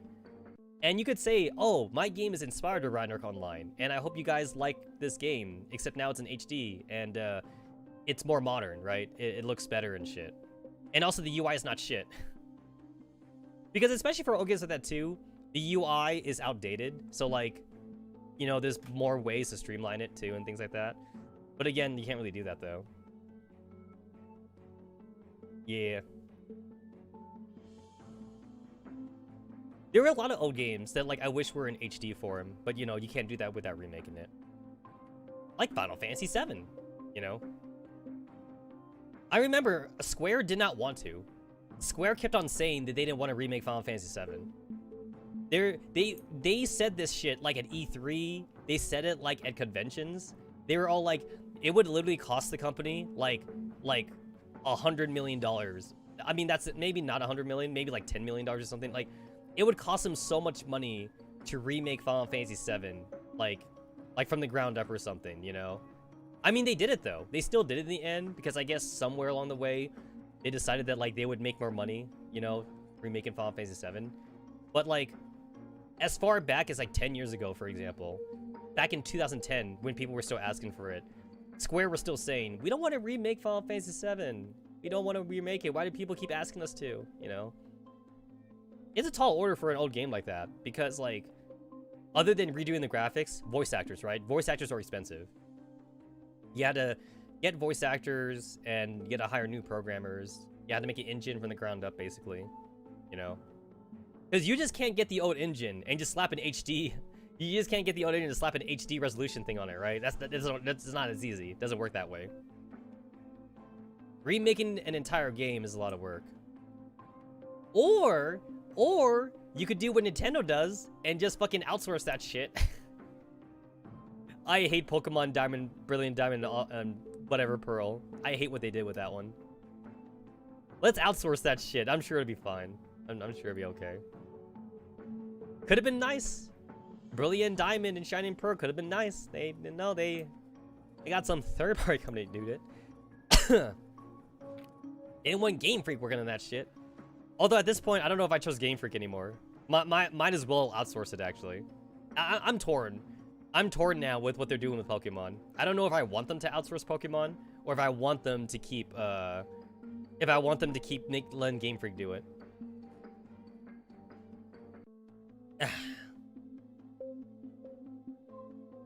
But yeah, hopefully Girls Frontline 2 becomes the game that I want Girls Frontline to be. I'm really hoping a lot for Girls Frontline 2. So yeah.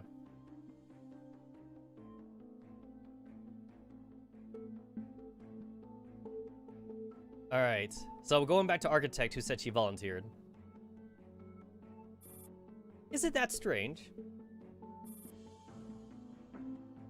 I heard that my lady knight was in trouble.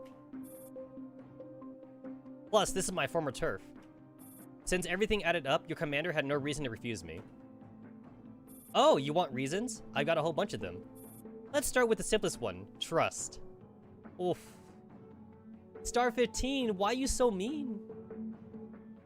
Why you so mean?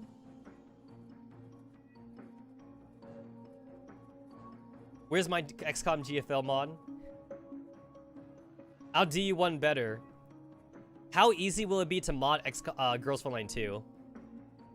So Firaxis gave us the modding tools. I don't know if Mika's gonna give us modding tools for Girls Frontline 2, you know? Firaxis at least gave it to us. Just saying. I'm going to guess they're not gonna do that though. I'm just taking a stab in the dark. Just because like it's a different kind of culture between like the Chinese culture and Western culture.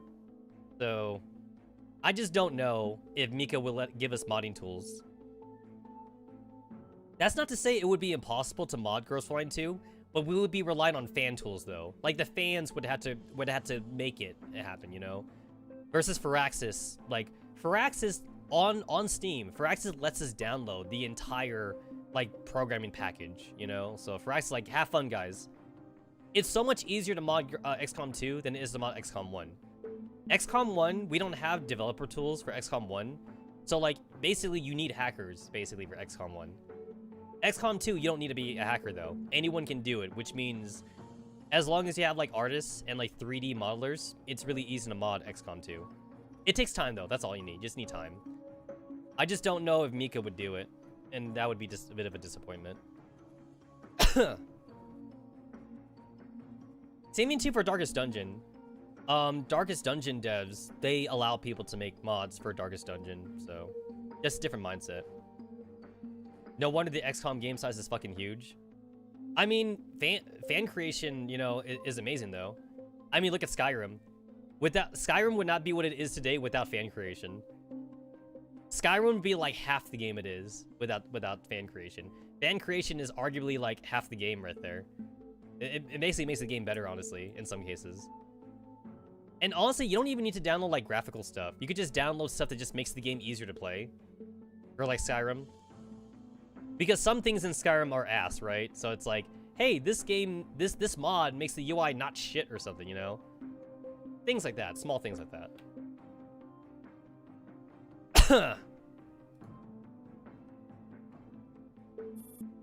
But the commander didn't say no. Maybe your commander trusts me over you. I'm not interested in your crude provocations. But if Sop 2 gets mad, she might end up doing things to you. So you'd best watch your words.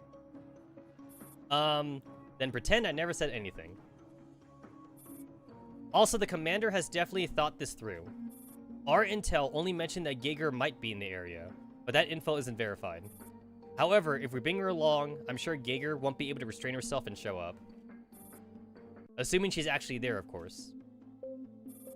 Now, isn't that a simple and direct mission plan?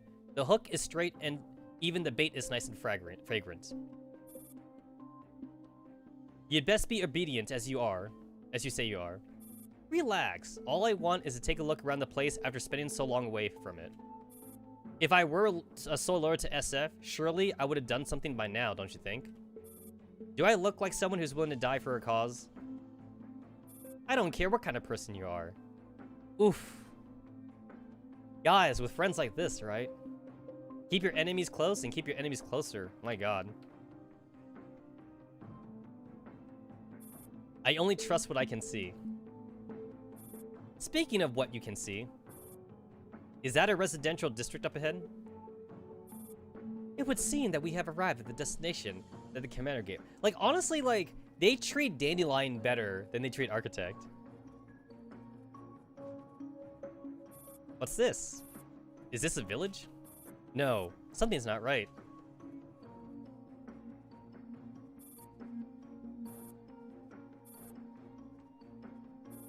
Well, isn't this a slaughterhouse? Looks like these people have been dead for a while. No life signs detected. I guess something bad happened to this village. The only things still moving around here are a few elids. Whoa, what happened here? You ask me, but this doesn't look like an elid attack. The corpse's dermal layers show signs of rapid solidification, probably due to the collapsed radiation exposure. But radiation levels are far from being lethal. Or at least they aren't right now. 15, did you find anything? Nothing out of the ordinary. Wait a minute. What's this? A crate? Ooh, a special looking crate. It doesn't look like it came from around here. It looks very expensive, but why would someone just dump it on the side of the road? Do you recognize the logo on it? Nope, never seen it before. I'll record it for now. We'll stick to the plan and scout the entire area before reporting back. An hour later. Commander, do you read me? This is our regularly scheduled check-in. I copy. Any progress? Yes, Commander. We finished scouting the location indicated by your coordinates. It looks like a human settlement. Did you find anyone suspicious?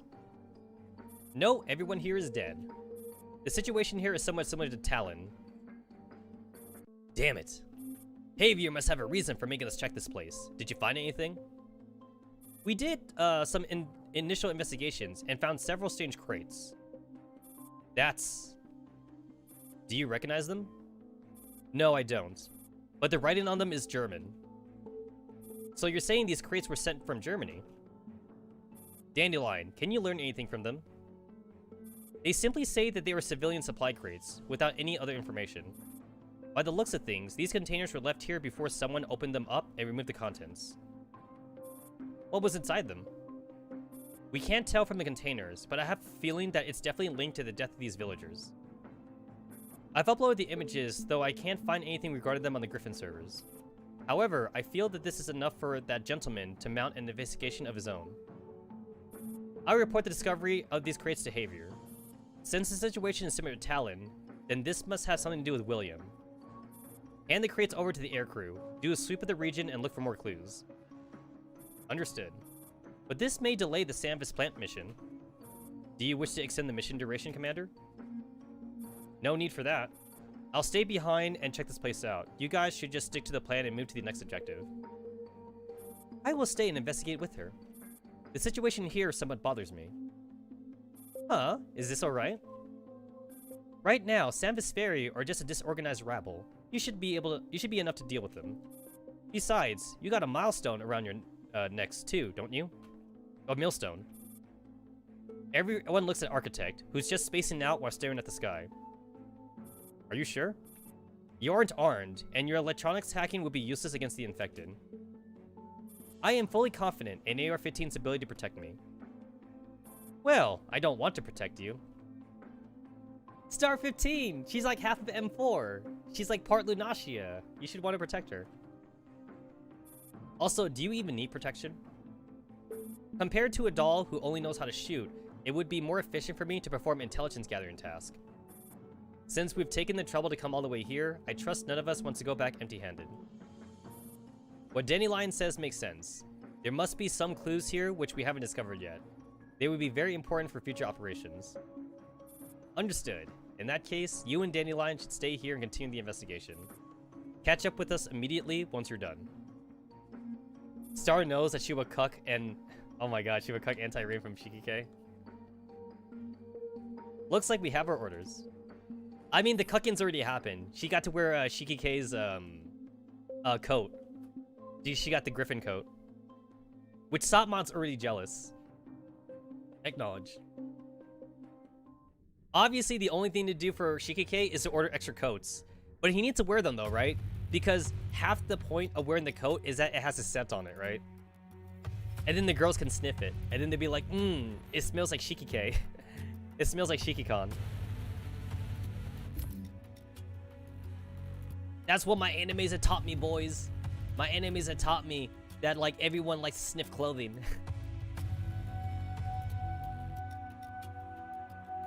You know what? You know what? I have, like, a mini story. I have, like, a mini story related to that.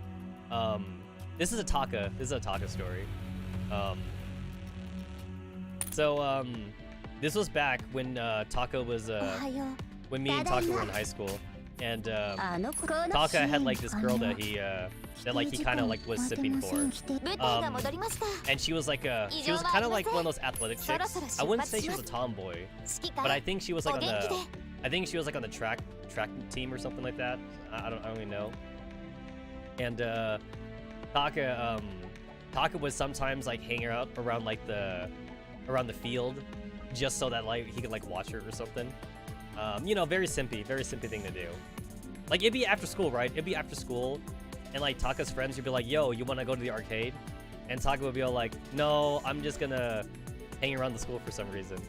And then Taka's friends knew why he wanted to hang around the school, because he's gonna simp for the girl or whatever. He never said hi to her or anything, though. Like, they never really talked or anything. I don't even think they were in the same class. I think they were even in different classes. but you know, he was simping, right?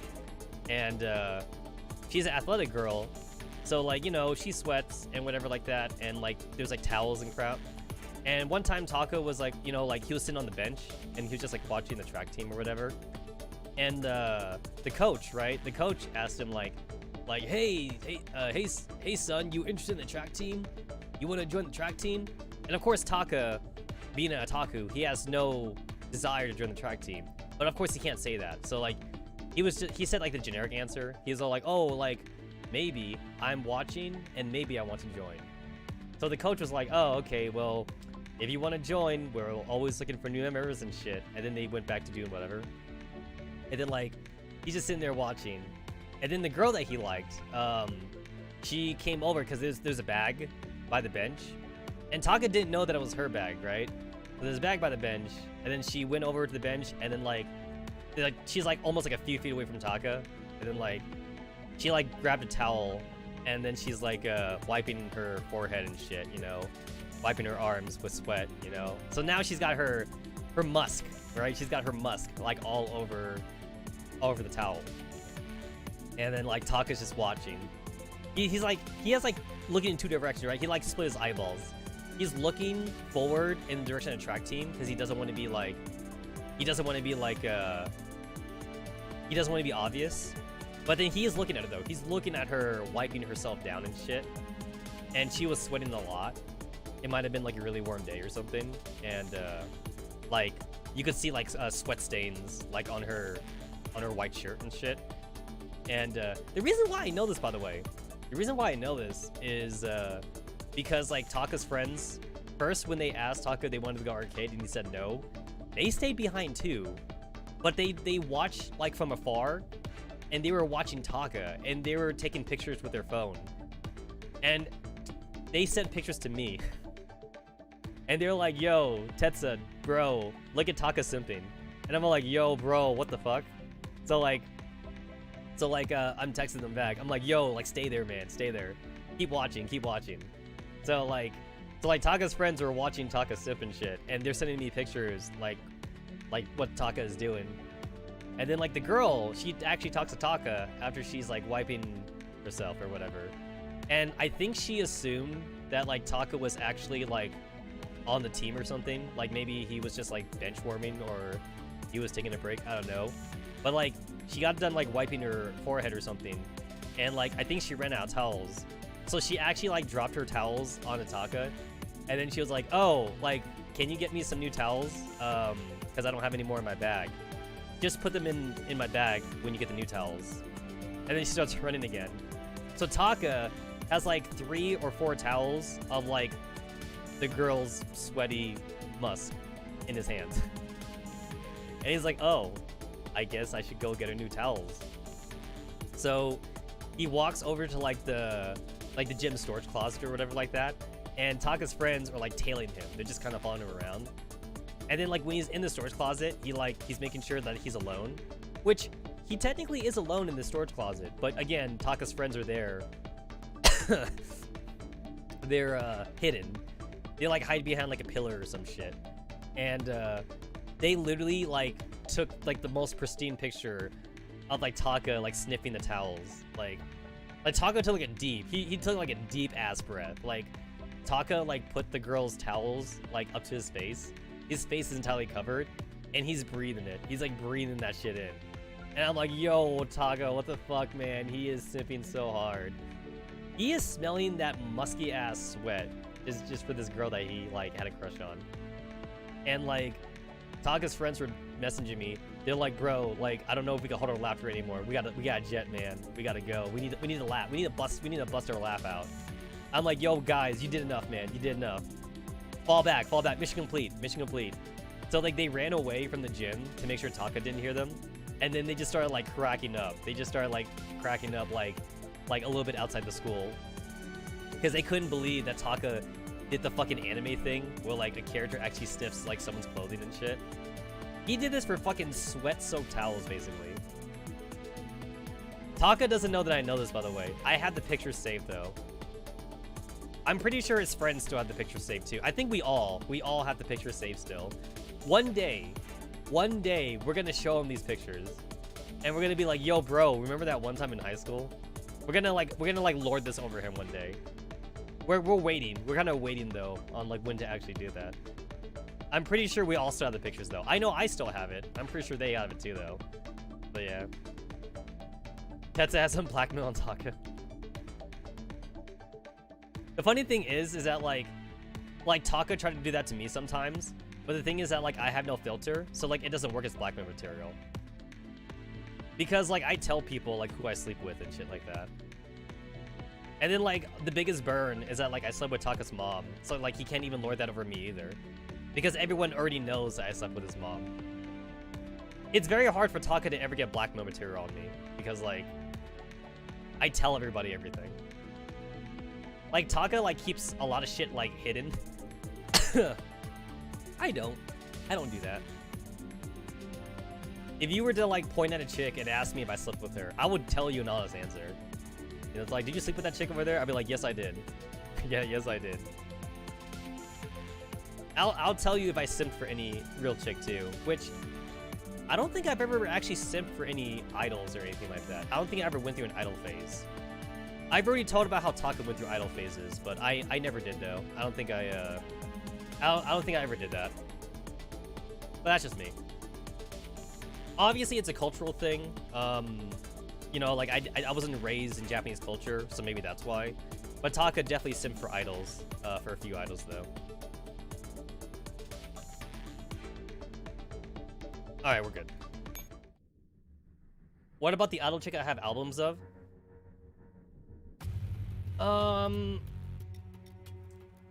Those? Okay, so those are like, honestly, like I don't think I'd call it simping though, because like I never like went hardcore into like trying to like get merchandise or anything. Like I never tried to go to like the handshaking meets or anything. I never like tried to watch all the live streams and shit.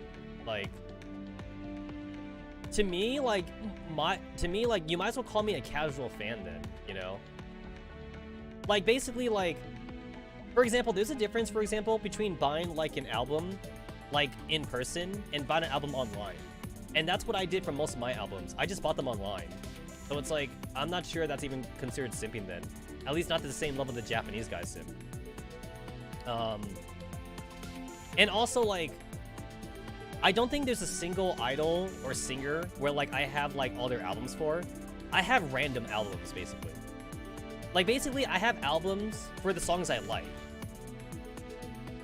Like I have like Nana Mizuki, for example. I think I had like 2 or 3 CDs of her, but that's about it though. And she has like maybe like 20 CDs, but I only had like 3. So that's definitely not simping, right? Like I just had like 3 of the ones I like.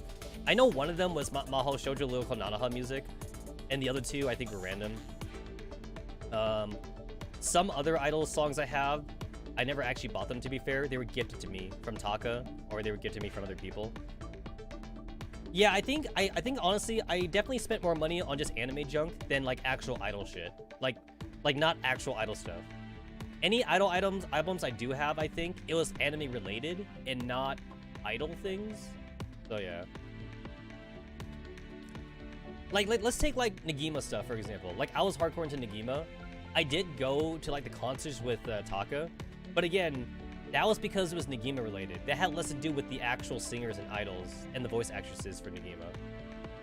I mean, to be fair, I did become a fan of Ai Nanaka, like because of Negima, and like because of that, I do know of like her works and stuff like that.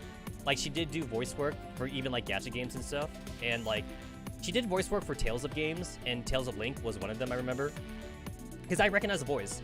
I recognize Ai Nanaka's squeaky voice, because she kind of uses the same voice for a lot of her roles. And that's also one of the reasons why like I also like 416 in Girls Frontline, because I recognize her voice immediately when I heard 416's voice. Because it's Ai Nanaka for 416. But like, I'm not sure if it's even considered simping though. I think it's like, I have like the Western version of being a fan. I'm a fan of Ai Nanaka. I like her voice work and I like her roles that she's done. But I feel like I never actually spent pure money on Ai Nanaka stuff in general. I've only spent money if it's like anime related to what Ainanaka has worked on, basically. I know that Ainanaka has had a couple of like singles that she's worked on, and I don't think I have a single one of those singles actually. I only have things from her that's anime related. So I guess that's considered more of a casual fan, maybe. I mean, she's definitely like almost like my top 3 though. Ainanaka, I think, is definitely my top 3, if not number 1. I might say that she might be my number 1 favorite seiyuu in Japan, but like it's still such a low ball from Japanese simps though. It might be considered like high level simping from a weeaboo's point of view, maybe an American's point of view, maybe, since I know the voice actress, I guess. But like compared to the Japanese simps though, it's nothing. It's definitely nothing. Yeah, I guess I'll just say like it's just comparative, right? It just depends on like how you look at it from a Japanese perspective or like from like a Western perspective of amount of simping, you know? Really depends. Like, just because I could recognize Ainanaka's voice doesn't mean I don't recognize other characters' voices, right? Like, there's other voice actors I know where, like, if I hear their voice in the anime, like, I know that voice, you know? But to be fair, I don't know their names, though. There's a lot of voice actresses or voice actors where, like, I don't know their names, but I know their voice, though. Like, Dio's voice actor. I think Dio's voice actor also has, like, that thing where, like, he does one voice, and he does that same voice everywhere he goes to. Because, like, the Dio voice actor, he voices, like, even slice-of-life animes, and I often, like, hear his voice, or, like, I see comments on YouTube, and comments on YouTube's like, oh my god, it's Dio, or whatever, you know? Like, that guy got elevated, right? You know? That's like the male version of it. So I did, that was 2, that was 3, so I'm on 4 now. Wait. Oh, wait, that's 1. Here we go. Dang, I spent that long on just 1? Damn. I'm on 2 now. Ooh, tokens. Dude, why can't they all be tokens? I hate it when, like, the prize is like the resource pack.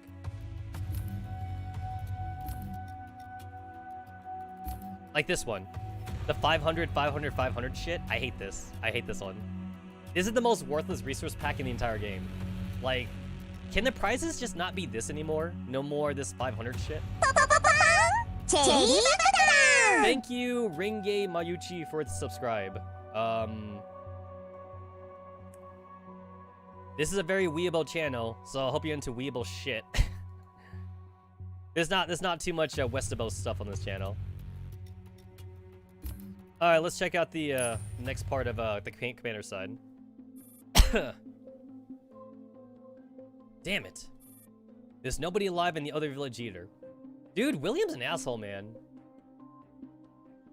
I did get semi-spoiled that William does get his comeuppance later on in the story, though. I did get semi-spoiled on William, but I don't know the specifics, though. You look like you're searching for survivors. I believe I've already told you that there's no vital signs in this region. I know that, but you might have missed something. Tragedies are always born of necessities. Let's go. There's nothing else worth looking at here. Star 15 marches on silently with Dandelion following from behind. For some reason, this reminds me of what happened on a certain snowy day. Do you have to bring up the past at a time like this? And here I thought you missed our time alone together. Unfortunately, I cannot speak to you through Lunashia right now. That's the last thing I want to remember. You never asked me what happened to Lunashia in the end.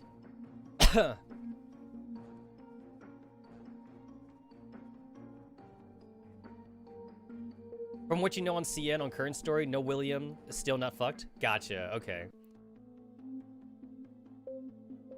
Maybe next CN event or 2. Yeah, like, again, like, it was like a very tiny spoiler-ish thing.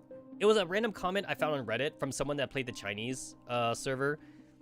Basically, they said that William does get his, like, some comeuppance in the end, but, like, it was a very tiny spoiler, though. Like, the guy in the comment even said that, like, I don't want to spoil too much for EM players, but he did say that, like, if you're waiting for William to kind of get fucked over, There is some fucking. There is some amount of fucking for William, but like, he didn't want to spoil it though. I do like it when people make comments like that. Like they make a really tiny spoiler, but not too much of a spoiler. I still hate how the entire Reddit and Twitter blew up about like RPK though. I'm still salty about that one. I remember too, like I was just browsing Reddit.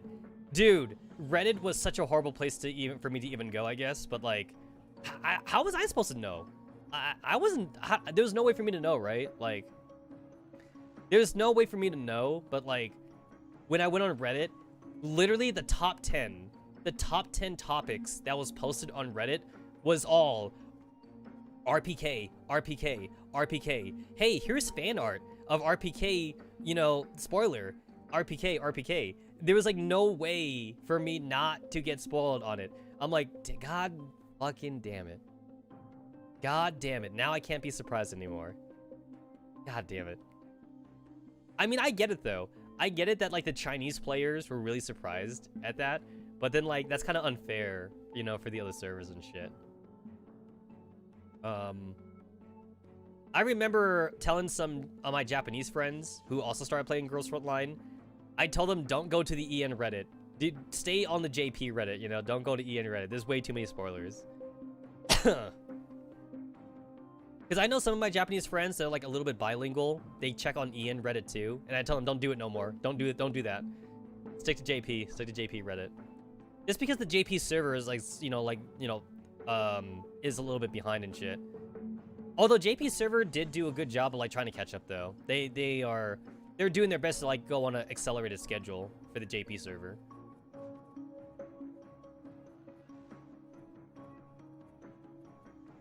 It's honestly, it's Undertale. It's like Undertale like all over again.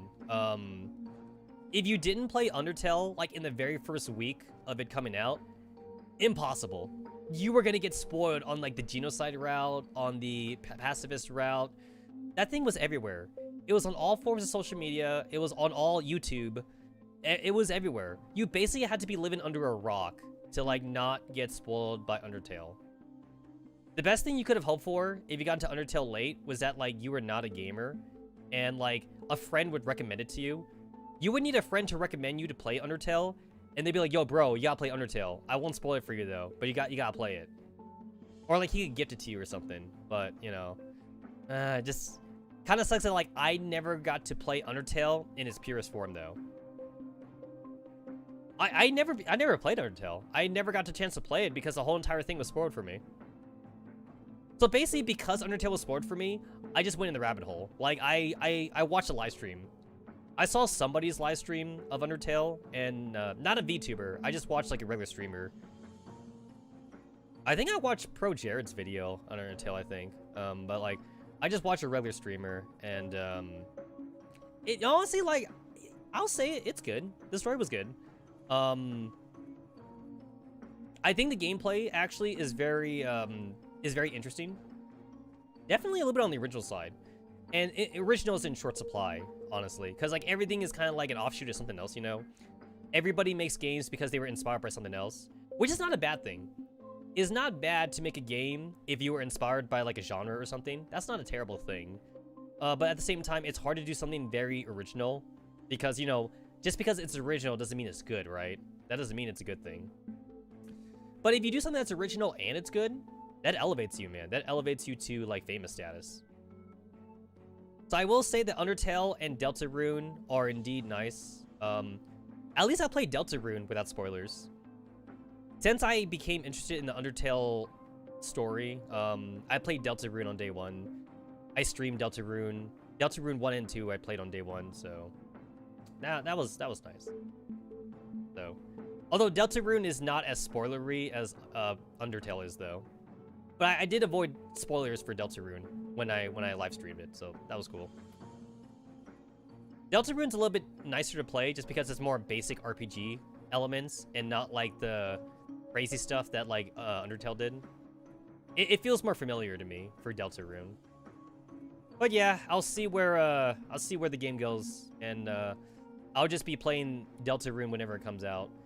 Considering that Deltarune 2 took like an entire fucking year and a half to come out, though, I'm not holding my breath that the series will be finished anytime soon.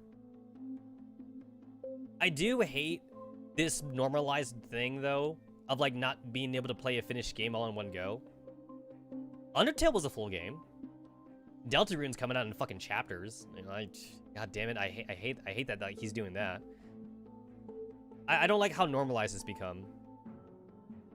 I hate when I get excited for a game to come out, and then, like, there's, like, an asterisk, right? Like, you see it on Steam or something, or you see it on like, you see it, like, on social media or whatever.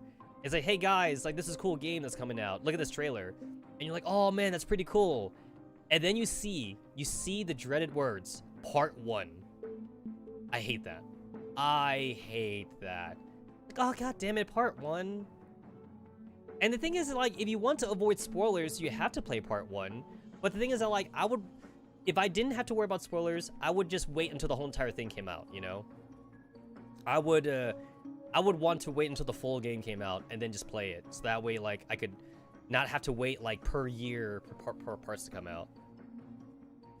Like, this whole single-player thing, I feel like it's almost like a dying genre in gaming nowadays. What happened to when I could just buy a game for, like, main retail price of $50 to $60 and just have a finished game, you know? I just want to do that. I mean, thankfully, it's not entirely dead, but, you know, even the mainstream companies are doing it too. Like fucking Final Fantasy VII Remake, you know? Gotta fucking wait for Final Fantasy VII Remake Part 2 to come out, you know? And that's from fucking Square, you know? Final Fantasy 15 was a full game, but Final Fantasy VII Remake, that's gonna be like 3 or 4 parts or something. It's gonna be like 10 years for us to wait until like Final Fantasy VII Remake is finished, you know? I just don't like it. I'm still playing it, of course, though, but I'm gonna gripe about it though the entire time. I'll play Part 2 when Part 2 comes out, and then I'll finish Part 2, and then I'll complain because I gotta wait for Part 3 to come out, and Part 3 will come out like in 5 years, you know? Whatever.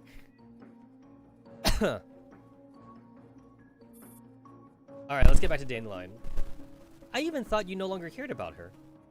Right now, you look like a sick little kitten that can't even muster up the strength to open her eyes. So what? If you want to make fun of me, I suggest you abandon all thoughts of that. That was not my intention. At least your present self no longer holds that sort of value. What do you mean? I often contemplate the final stage of doll evolution. But no matter what, a factor that precipitates evolution is necessary to reach such a state. Which is why I wonder if a doll that lacks independence like yourself possesses the potential for such evolution. What the hell are you saying? I didn't understand a single word of that. It sounds like you're trying to pick a fight, but I'm not going to give you the satisfaction. I am simply saying what comes to mind. After all, I've gained an understanding of the AR team after my time with you. Sop 2's Neurocloud is quite special among dolls, and Rose is extremely resilient. When you think about it, you're the only one who's prone to sentimentality. Sentimentality? You calling me sentimental? Star 15 grinds to a halt, and Dandelion stops in her tracks behind her. What the hell are you trying to say? If you got a problem with me, then spit it out, right here and right now. Don't you feel that right now you're like a little girl having a sulking fit because she lost a cherished toy? M4 is not a toy, and I'm not sulking. So you do know what I'm getting at. Oh, hold up, guys.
Oh boy. Okay, okay.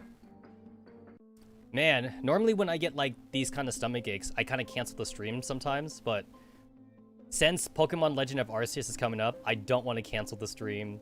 And I'm even streaming when it's not a streaming day, so that really shows what my mindset is right now. I might stream tomorrow again too, just because it looks like Dual Randomness might be in for a long one. So I guess there probably will be a third stream. If I don't finish Dual Randomness by the third stream, fuck it, I'm just gonna play Pokemon Arceus. I'll just keep like, I still want to stream though, like the final parts of Dual Randomness though. If I don't get to the ending though. If I decide like I just want to like keep playing Pokemon Arceus for a good while though, I might just pre-record it then, my reaction. Because I do want to get it on video. I do want to get it on video in some form. So if I don't stream it, I might just pre-record myself. I also might just pre-record myself just playing ranking mode, just to see what it's like, but yeah. I'll say this though. This is not a bad thing though. For example, let's say like Arctic Warfare and like Cube or whatever. The campaign stories were shorter and they're getting longer. and I think that's a good thing. I like seeing more. I like more. More is better. More is better. So I'm not even complaining that like it takes longer to do. Yeah. So they were definitely shorter to do. There were definitely a lot more shorter stories. So give me more, man. Mika, give me more. Give me more.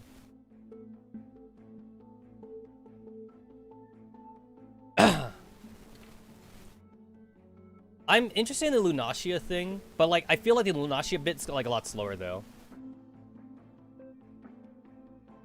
We get like little tiny tidbits. We get like little tiny bits of information about the whole Lunacia thing, like as the game goes on.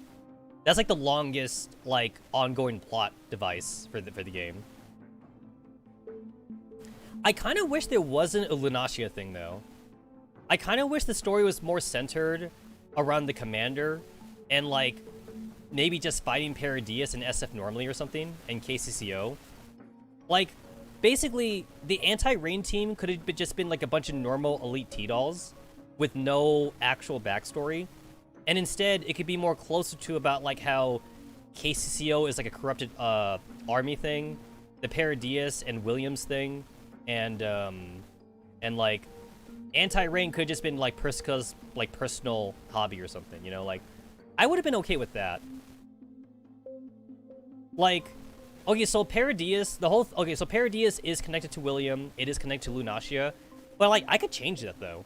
So instead of being connected to Lunacia, honestly, you could have just made William into like a crazy dude.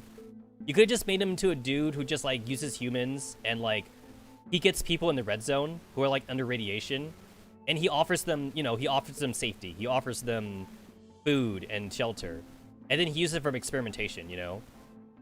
So like I just feel that like the story could have been slightly changed and it would still be just as interesting without the whole Lunacia thing. Another thing too is that like you could still keep the 45 thing actually.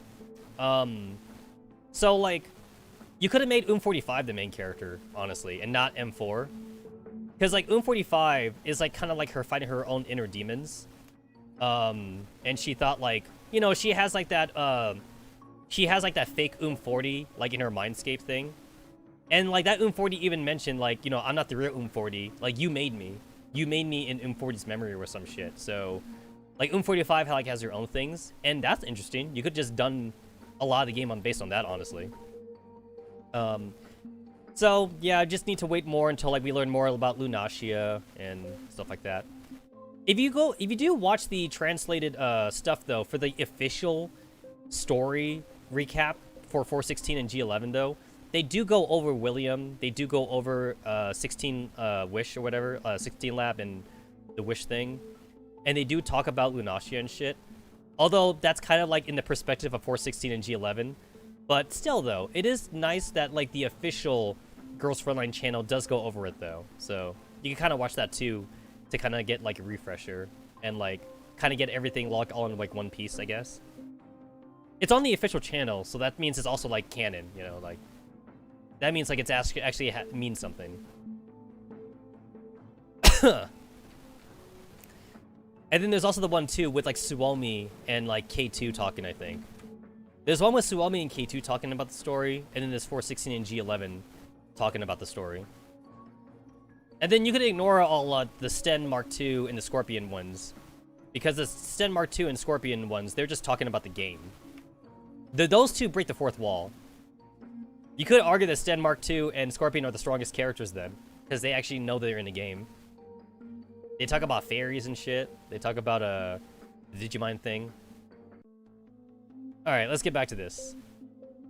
So Dandelion is like being like very like philosophical, and Star 15 doesn't understand the whole philosophical shit.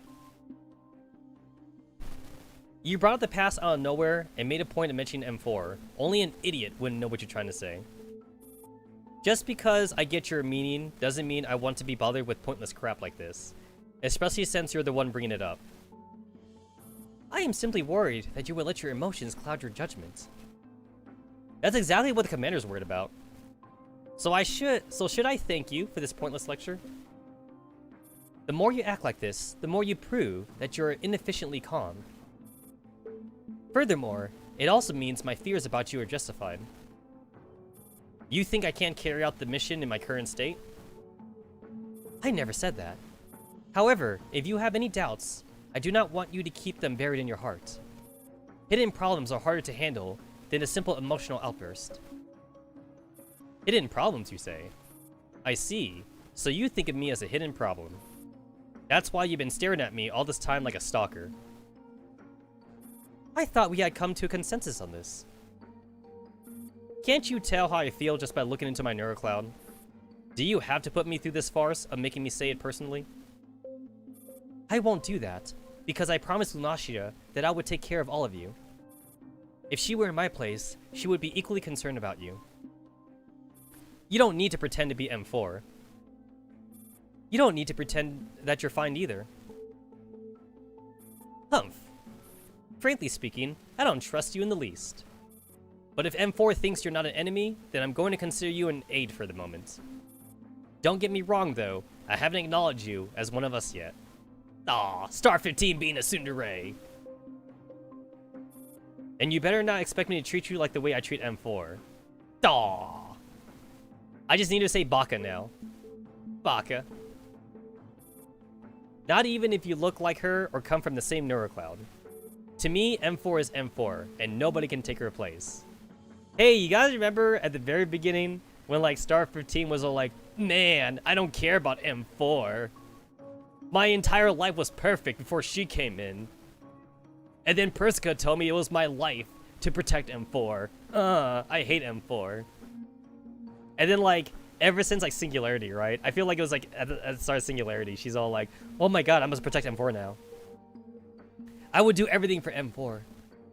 I would kill everybody in this room if M4 dies, and then I'll kill myself. That's the meme. She didn't actually say that. But she was gonna commit suicide with M4, so there was that. M4 was about to fucking like particle cannon her and Star 15 together before like fucking Dandelion stepped in. It's crazy to think that Star 15 and M4 had a goddamn suicide pact. They were like in the middle of Singularity, and they were all like, man, life is not worth living anymore. And then Star 15 is all like, yo, like, if you want to like detonate that particle cannon, I'm down, man. I'm fucking down for it. It's crazy to think that Star 15 even like got to that point of thinking.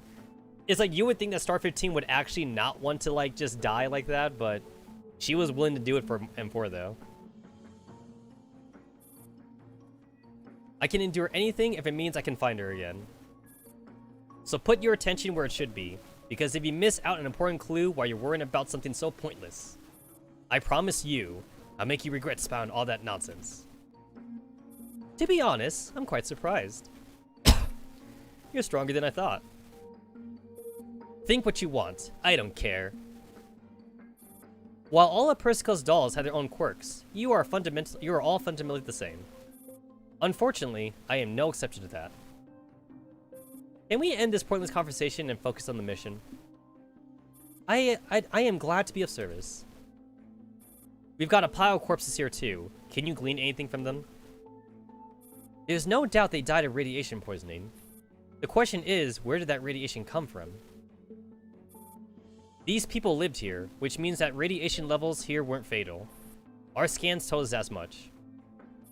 So it was a brief radiation spike. Doesn't that sound familiar? I found something even more familiar. Recognize these? White flower petals. Ah, we're doing the flower thing again. They're all over the place.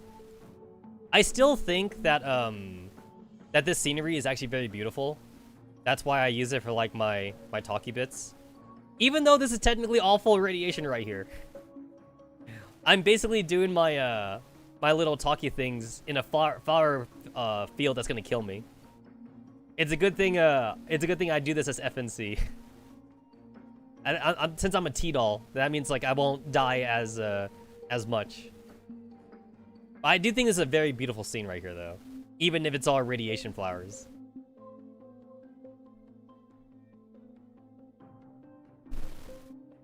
Not as radiated as Elephant's Foot. I know about that one. Yeah. I know about Elephant's Foot. This region is on the green zone border. Do you know what this means? I don't know. You tell me. It means that William's ambitions are becoming increasingly unbridled. The scope of his experiments are broader than we know. He must be planning a larger scheme. William. It's always that damn guy. Shh. Someone's coming. A set of quiet footsteps approaches. Star 15 turns to the side and Estrella suddenly comes into view. Paradius? Go, draw their attention, just like before. What do you have in mind? The same old trick, of course. I'm going to dig more information out of their nearly decayed brains. Fully armed and equipped, Star 15 holds the upper hand in ensuing battle and easily defeats the opposition. These familiar enemies now lie before her. For some reason, the sight sends a chill down her spine. They're all dead. But what is Paradius doing here? These are freshly made Paradius units. What do you mean? From their neuro records, these white soldiers used to be local residents not long ago. Ah, shit, we're fighting the people. So it was the people that was living right here in this location. That's certainly not something I expected to see. There's an automated machine in the center of the village and a few autonomous first-gen dolls. My guess is that Paradius is using them to turn the corpses into Strelets. Note that these coordinates, so the... excuse me, guys. Note these coordinates so the commander can send someone to recover the equipment. It's nothing but blood and human body parts everywhere. Just looking at it makes me want to throw up. Fortunately, dolls can't throw up. I can't say the same for the commander, though. Remember to submit your visual logs as well. Tch, every single word that comes out of you pisses me off. I humbly accept your praise for my linguistic systems. Alright, there's nothing else worth investigating here. This mission wasn't as simple as I expected. Since when have you ever been given simple missions? Humph. Let's hurry and catch up with Ro and the others. I don't want to stay here any longer than I have to. Alright, number 3. Ooh, I get 5 extra impulses. Nice. Wait. Okay, good. Okay. I'm just making sure I did the right one because, like, it says 3 on here, but it says 4. It says 4 right here. So, like, I just wanted to make sure I didn't accidentally go to 4. Which means this one is 5. God damn it, Mika. Did you have to make that confusing? So that one's 2? Alright. Alright. That's departure time 2. That's departure time 3. That's departure time 4. Yeah. Because that's Polonius 1. That's Polonius 1, the combat. The combat is Polonius 1. And this is Polonius 2. But yeah, I just wanted to make sure I didn't do the wrong thing.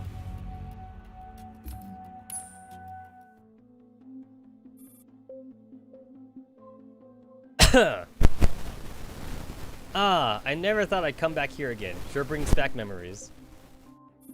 The only thing here are is a beat up down old base and a bunch of broken down cannons. What's there to be nostalgic about? Well, there used to be my place, after all. The area wasn't this rundown the last time we came on a mission, was it? I suppose I should be glad to see a former enemy in this sorry state, but somehow I have mixed feelings. I'm having mixed feelings. I mean, even the walls are in ruins. It all looks pretty desolate. Hey, don't look at me like that. This was all thanks to Griffin. Just waxing sentimental. To think that Samus Fairy, who used to be a thorn in our side, was reduced to nothing just like that. I guess change is the only constant in this world, as they say. How do you feel about seeing your former territory in this state? I'm not that bothered, honestly. I left shortly after I was stationed here. Also, managing all those units was super tiring. I definitely didn't miss that part. Bro, look! I picked up something neat! Stop adding to the number of dino gates in the base. Put that thing back. No more diner gates. No more. Can't you tell that 635 has a PTSD about diner gates? I want to see like a diner gate collection in like Sopmod's room or something. I could imagine Sopmod's dorm room like being filled with like Samus Ferris parts and like diner gates and shit. Maybe some Paradias parts. Maybe she added some Paradias parts in her room. You know what? Actually, by endgame, I want to see like a Digimon 5 version of Sopmod that has like that's like part SF, part KCCO, and part Paradias, right? I want to see that version of Sopmod. Like, okay, so Paradias is like white, right? They're white colored, and KCCO is like green colored. So like, I want to see like Sopmod with like a red arm. So the red arm is like Persica, right? I want to see with a red arm and like a green arm, and I want to see with like a white leg or something. Right? I want to see like a mix. I want to see like a mixture on Sopmod. Sopmod can be everyone.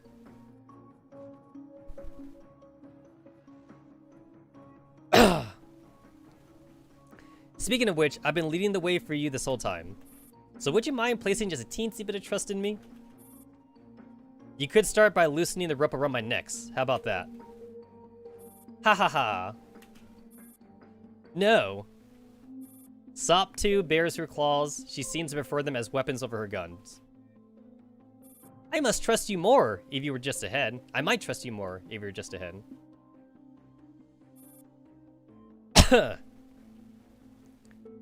Nah, forget Rodolera legs. Let's give her the let's give her like the giant, let's give her like those giant Gundam parts. Well, you know how like the big one has like the giant cannon on its back? I want that cannon on Sopmod. Let's give her that. If you're planning to run away while our guard is lowered, I'd advise you to give up on that plan. Relax. I mean, look at the state of this place. There's no way I'd want to flee back to Samus Ferry now. Although, if Sopmod had like Rodolera parts though, I wonder if she'd be able to hover or fly maybe. Since the Rodoleras do kind of fly a bit. Can you guys imagine like a flying Sopmod? That'd be kind of crazy. That'd be scary actually. I wouldn't want to be the enemy if Sopmod could fly. She'd be all like, look Shiki-Kan, I can fly now. And then I can imagine like Girl 65 getting PTSD. She'd be all like, oh no, Sopmod can fly now. It's like, Commander, we need a leash. Can I like get like a special equipment leash for Sopmod? No flying, unless it's during a mission. Although we could use a flying T-Doll. I would imagine a flying T-Doll would be very handy to have. We're almost there, Sop 2. We'll be splitting up soon. Huh? Already? The main control room is on the other side. You and Architect should go and take a walk around the place while I hack the Samus system. While this isn't our main task, it could get Giger's attention. Are you sure about that? You sure that's alright? Pretty sure of yourself, aren't you? That lady knight of mine isn't exactly a slouch in combat, you know. You hardly have to worry about us. Since you seem so convinced that we're no match for her, why don't you strap a bomb to yourself and blow yourself up when Giger gets close? Ugh, that's just despicable. Then dispense with the nonsense. Right now, we are not enemies with SF.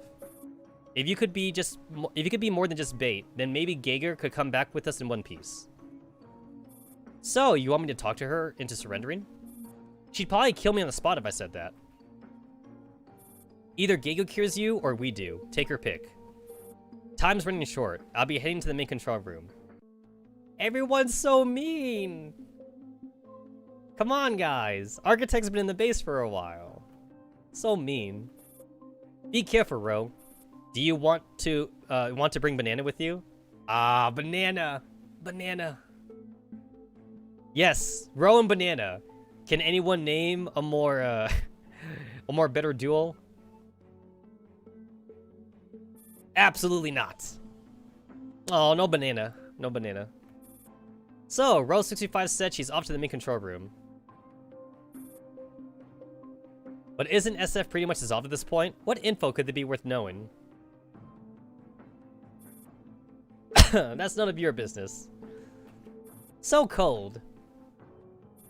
You're really suspicious, you know. Am I? I behaved myself so far. How could I be suspicious?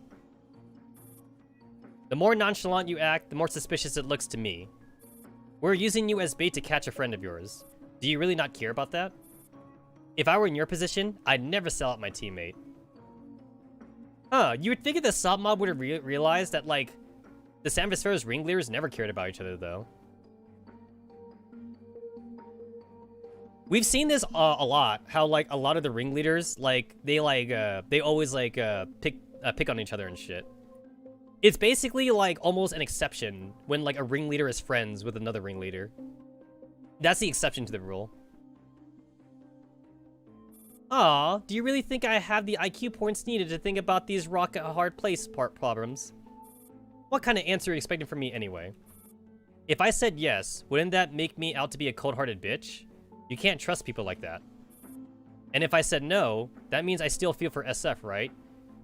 Sure, it proves that I'm not entirely heartless, but then you'd have an excuse to scrap me on the spot. So I'd be screwed either way, don't you think? Antagonist syndrome? Basically, yeah. Okay, that sort of makes sense. So in conclusion, we can't go wrong with scrapping you. No! No, Sopmon! Bad Sopmon. You just want to scrap me, don't you? Remember, we need to finish the commander's mission. The mission's very important, right? Let's stop wasting time on this subject. For some reason, it feels particularly insulting to hear this from a Sanvis. Even if SF is done for, it doesn't mean that you can be that relaxed. You've seen it, haven't you? This place still looks like a base, but it's essentially an empty shell now. Whoever did this was thorough. Even the security cameras I installed are gone. Something must have happened here. We should be the first to investigate this place. Who could have done this? Do I have to spell it out for you? Only my Lady Knight would do something as tiring and thankless as this. Geiger? So she is here. If Ro runs into her, I wonder if she'll be okay. Don't worry, with her neuro upgrade, Miss Ro isn't a pushover either.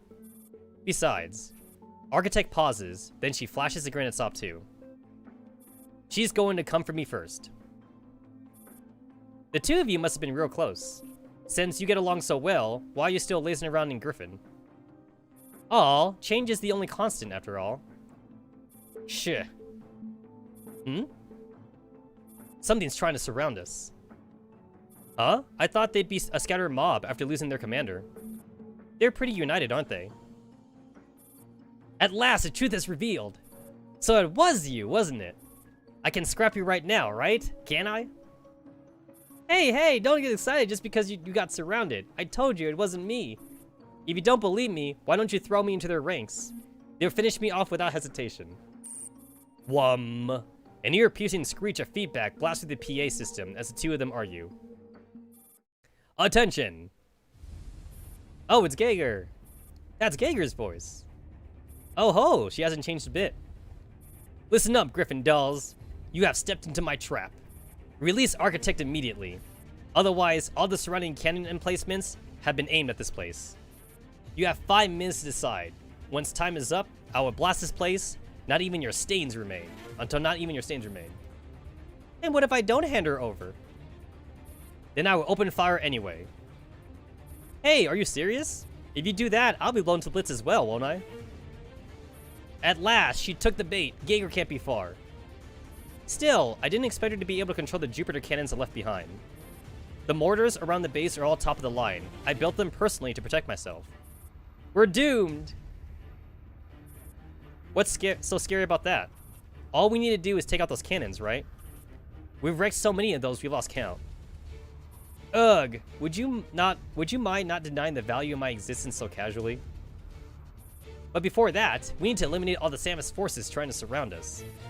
You get out of there too. You get out there too. Can't I have a tea break on the sidelines or something? If you want to rest, I can give you a dirt nap right now. Gee, I'm going, okay? Pants. I wonder if I've been locked up for too long. I feel really out of shape. Useless. These enemies aren't even worth toying with. Oh, come on. I wasn't expressly designed for combat, you know. Still, at least we made it out of there. Wait a minute. 5 minutes has come and gone, right? She said all the cannons were sighted on our position. but there was no boom in the end. Where the hell has she run off to? I thought she'd be barking at us over the intercom by now. But in the end, we didn't hear a peep out of her. Did we scare her away? I doubt it. Boom! A massive explosion erupts from the other side of the base. What the hell? That shot was totally off. Looks like she didn't absorb any of the control techniques I taught her. Hold on, isn't that the direction of the control room where Ro has gone? Huh? So she wasn't aiming at us? Of course not, you dumbass! Hurry up and move, we need to find Ro right away. Alright, cool. Chapter 4. Or Polynesius 5, however you want to say it. V! V for victory, right? V for victory. Inside the Samus base, Rel 625 carefully enters the main control room by herself. There weren't any signs of movement on SOP 2's end either. Looks like there really were no SF left in this place. After re-examining the comms equipment, Ro inspects the surrounding objects. Ever since she entered, number system spaghetti. I mean, I get it though, because like the combat part was Polynesius 1, but I still think they should have just named it something different though. They should have. The combat thing should have been different from the commander side. Ever since she entered the base, the path forward has been perfectly clear, and she has followed it all the way to the control room. This isn't too different from other Samus bases. Ah, this is the main control console. Looks like it's still usable, so let's connect it to it. Good. Commencing download. What exactly did M16A1 go through after being converted to SF? Currently, records concerning these events are a complete blank to Griffin. However, due to the Samus Fairy Hive-style management system, anyone with sufficient clearance can access the main server and search for information. Therefore, the commander has given a special mission to Ro. After entering the SF base, she is to use its main control room to connect to the Samus database, download all the logs pertaining to M16A1, and bring them back to Griffin. Perhaps that information might end up being helpful to finding M4 or M16. What was M-Sing thinking when she joined SF? Had she planned everything out since that time? The data download is proceeding smoothly. While most of the base exterior is in ruins, the machinery at its core is still solid. If only I had picked up on that earlier and stopped her in time, perhaps things might have turned out very differently. Ro shakes her head. Well, there's no point in crying over spilt milk. I should finish the download quickly and rendezvous with SOP 2. I wonder if it's okay to leave her alone with Architect. Just as Ro's attention is fully focused on her work, an ear-piercing screech of feedback blasts through the PA system. Alright, we got the Geiger thing again. Is that Geiger? Did she finally take the bait? Attention Griffin dolls, blah blah, my trap, release Architect, blah blah blah.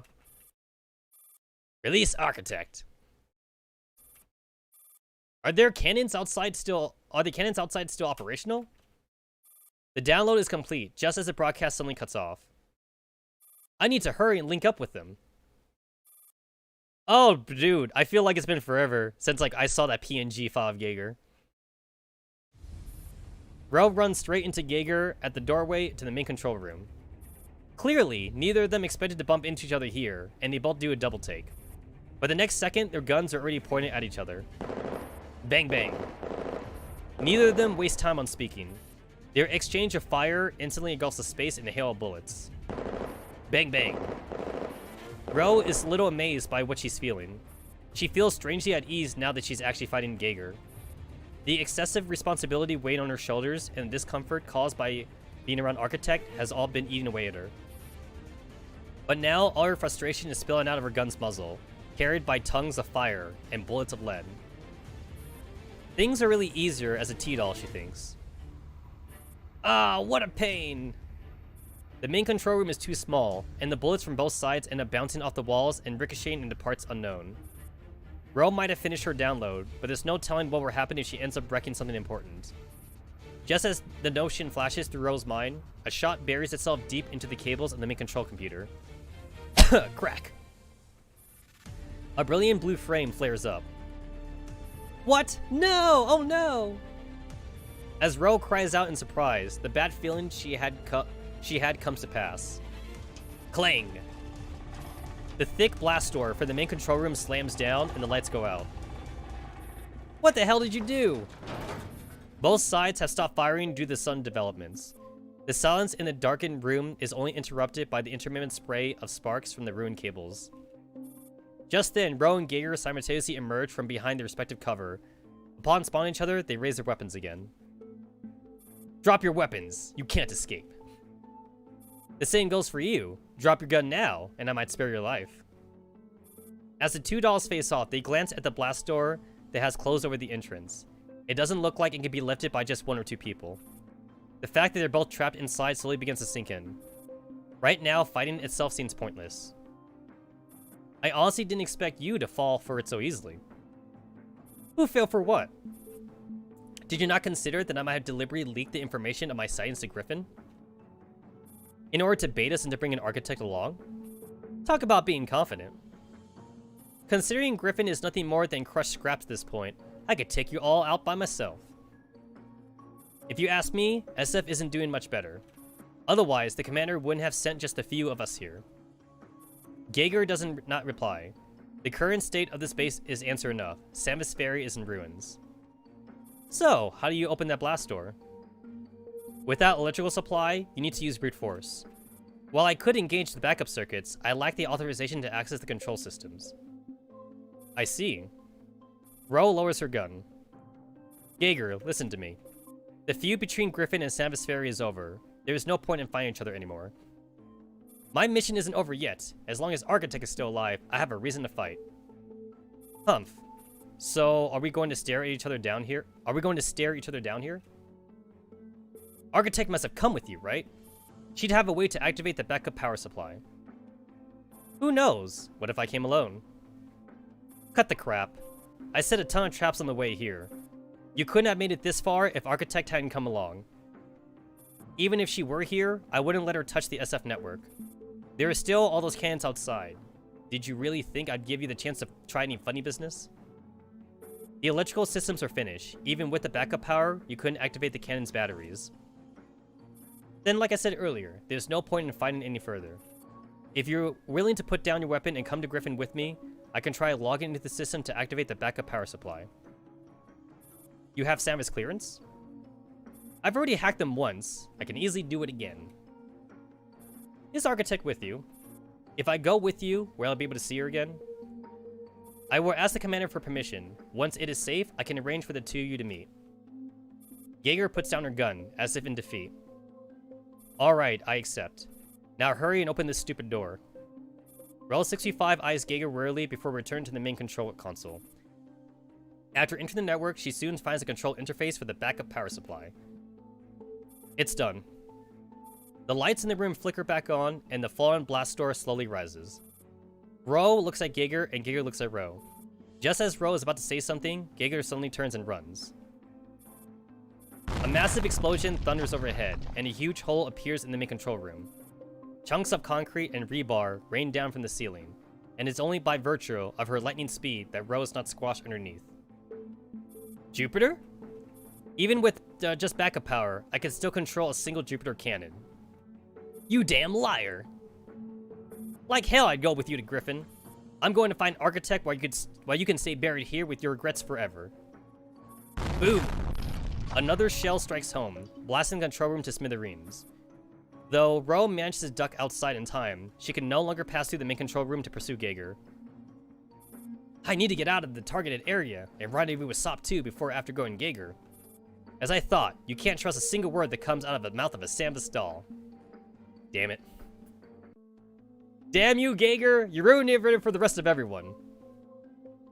Also, I do want to say though, considering that like, low-key, the devs do say that the collaboration events are kind of supposed to be canon, which kind of doesn't make sense for most of them. It does kind of make you think about like, it makes you think about like Agent, and it makes you think about Ouroboros in the Jashin, the Jashin Kick Devil collaboration, because like they're friends with a few of the T-Dolls, right? And the commander had lunch with Yuri and Agent and Ouroboros, you know, like in the other world and shit.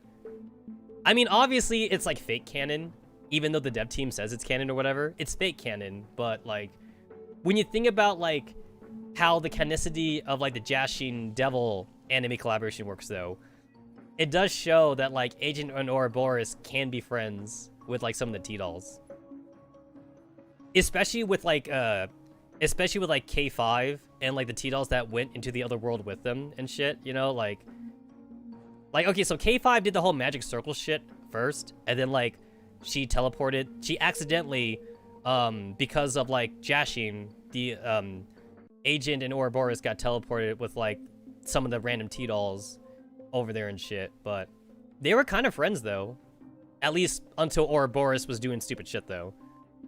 But the thing is that the other T-dolls were trying to be friends with SF. So this is more of a case of like Anti-Rain just being SF racist because of all the time they fought with each other.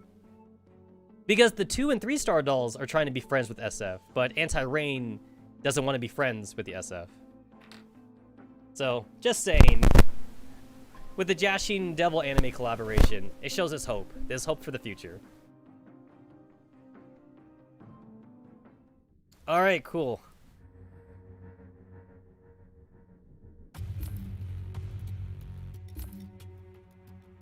Polonia 6.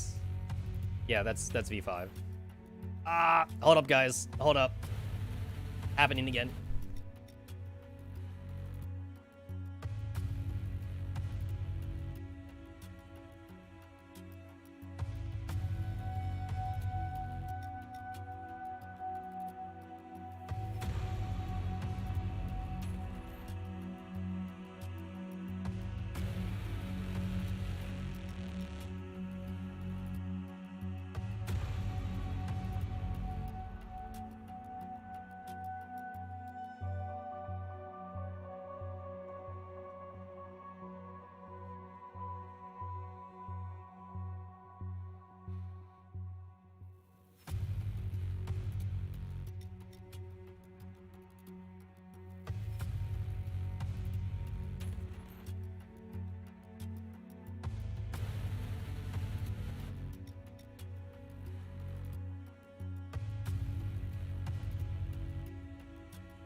Alright, I'm back. I feel like it was definitely the udon noodles, the chicken in the udon noodles that did me in. Either the chicken that was undercooked or like the soup. Maybe the soup stock was bad. I know that for a lot of like high-class restaurants, you're supposed to throw away soup stock if it's at least a day old or something. But I know like a lot of Chinese restaurants don't do that. And I ordered from a Chinese restaurant. It's cheap, guys. It was on sale. They were having like a 50% off special on the udon noodles, so I ordered it. Maybe I shouldn't get the discounted noodles next time. Go full price, right guys? Go full price. The cannon roars, and the base that was empty shelled to begin with is consumed by flames in the blink of an eye. Bro, do you read me? Get out of base! What did she say? I can't hear you.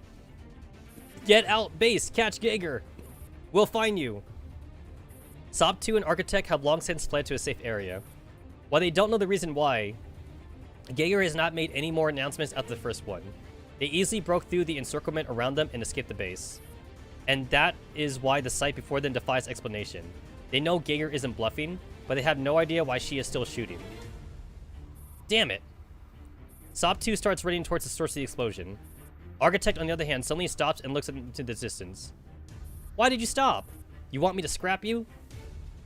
You Gryffindors really are dumb. Unfortunately, time flies when you're having fun. Bye-bye, little doggo.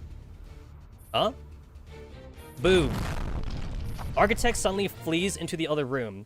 Just as Sop 2 is about to give chase, Jupiter Cannon Shell turns the passage ahead into rubble. Ack! The shockwave from the blast throws Sop 2 into a wall. She hurriedly scrambles to her feet, but the way ahead is now a sea of flames. Sop 2, do you read me? We're approaching your position now. What's the situation? Are you engaged with SF? 15. Geiger's in the base. She has control over the Jupiter cannons. Comms with Ro are breaking up, and Architect just made a run for it. Well, this is a surprise. And we only just left the team for a little while. What on earth happened for things to have gone so ugly? Ro still deep inside the base. A Jupiter cannon shot her position. We need to find her. Actually, I don't think we need to worry about that anymore. Huh? Before Dandelion can finish, a sooty figure emerges from the smoke amidst a sea of flames. Coughs. Ro! Sorry I'm late. Are 15 and Dandelion back? Yeah, we just arrived. What about Architect? She just escaped. Geiger must have covered for her. We'll continue the pursuit outside. They're just two dolls. Can't have gotten far. The only threat to us are those Jupiter's cannons. Can you deal with them remotely, Dandelion? The way you boss people around is getting more and more like her. Yes or no? Yes, yes, I am delighted to be of service. Amidst the flames. Who killed Cock Robin? I killed Cock Robin. With my shot and shell. Ah, home sweet home. My backup weapon is in storage locker right where I left it. I haven't fought for so long. I wonder if I've gotten rusty. Step. Amidst the crackling of flames, a familiar figure steps out of a blind spot. Hey, it's Geiger! Architect. Hey, it's been a while. Architect! I finally found you! The Mega Simp! I'm Mega Simping for you right now. We still have time. There's no way that the lot from Griffin would try to force their way through the flames. If we can get away from here, we... Hold it, hold it. Goodness, we haven't met in so long, and you get all panicky on me. How unsightly. Architect? You just said you wanted me to go with you, right? Honestly, you've gotten the situation completely wrong, dear Lady Knight. Me? Gotten things wrong? I created an opportunity for you to escape, and you managed to free yourself from the dolls. Why are you playing the fool at a time like this? Huh? Me playing the fool? Good grief, it seems you still don't understand what I'm trying to say. Geiger, I am here on a Griffin mission, and I only came to you alone because the others were an annoyance. Do you understand what I'm saying? Geiger stiffens. That's right. Enough of that take me away nonsense. I'm the one on the hunt, Lady Knight. The big bad wolf's coming for the Little Red Riding Hood. Mwahahaha. What are you talking about? Ah, you're the same as ever. Not a single reaction to my painstakingly crafted jokes. Joke? Quit messing with me. This is no time for jokes. We need to hurry and... Jaeger, come to Griffin. I'm serious. What did you say? Architect's words are casual yet forceful, and Jaeger's reply is one of disbelief. I love the color opposition in their eyes. We got like a purple pinkish hue for Architect, and we got like that yellow gold color for Jaeger. I like this. I also like how their hairs are different colors too. Like Jaeger has white hair, silver white hair, and Architect is pure black. It's like they're really opposite from each other. The flames cackle every now and then, and the heat feels like it's going to melt their epidermal layers.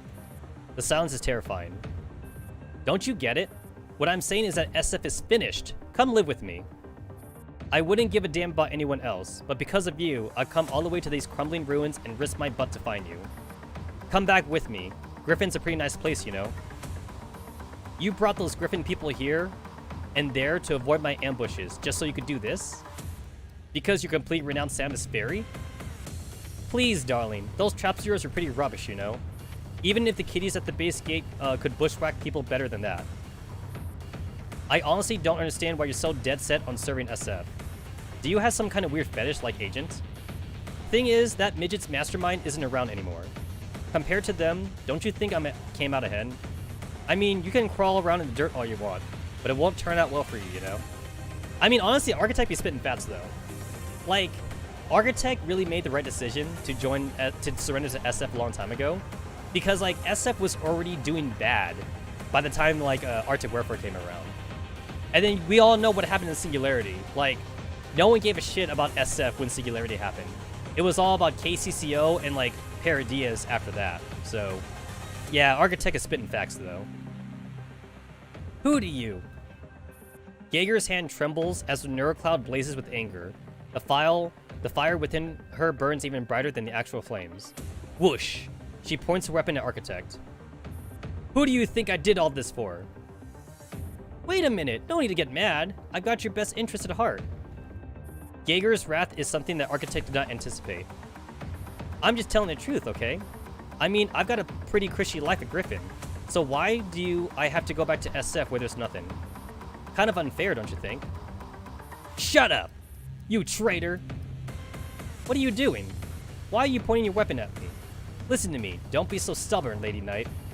Things being what they are now, your chivalry is only going to land you in a really bad place, you know? I mean, does anyone even care about stuffy old chivalry in this day and age? Wait, seriously? I told you to shut up! Boom. Jaeger's shot blasts the location where Architect was standing, but the latter easily dodges them. Whoa, you're serious? Jaeger's eyes blaze up as though she's going to shoot fire from them. I'm taking you with me, even if I had to drag you along kicking and screaming. Oh, come on, give me a break. It's been so long, why haven't you changed in the least? As I've told you a long time ago, you talk too much. Good grief, you want me to fight you, eh? Just behave. Sadly, I refuse. Come guns, come flames. Let's dance, my fair Lady Knight. I actually lost. You become really strong. Damn it. I feel better now? You did it on purpose, didn't you? No, I really am that weak. I should actually be thanking my lucky stars that you didn't blast a hole through me. Don't think I can't tell. You're lying to me again. It's true, I lost fair and square. Still, that was a good fight. It's been a while since I last got a proper workout. In that case, you should leave with me. After that, you can do anything you want. Look, understand what you're thinking. I understand what you're thinking, I really do.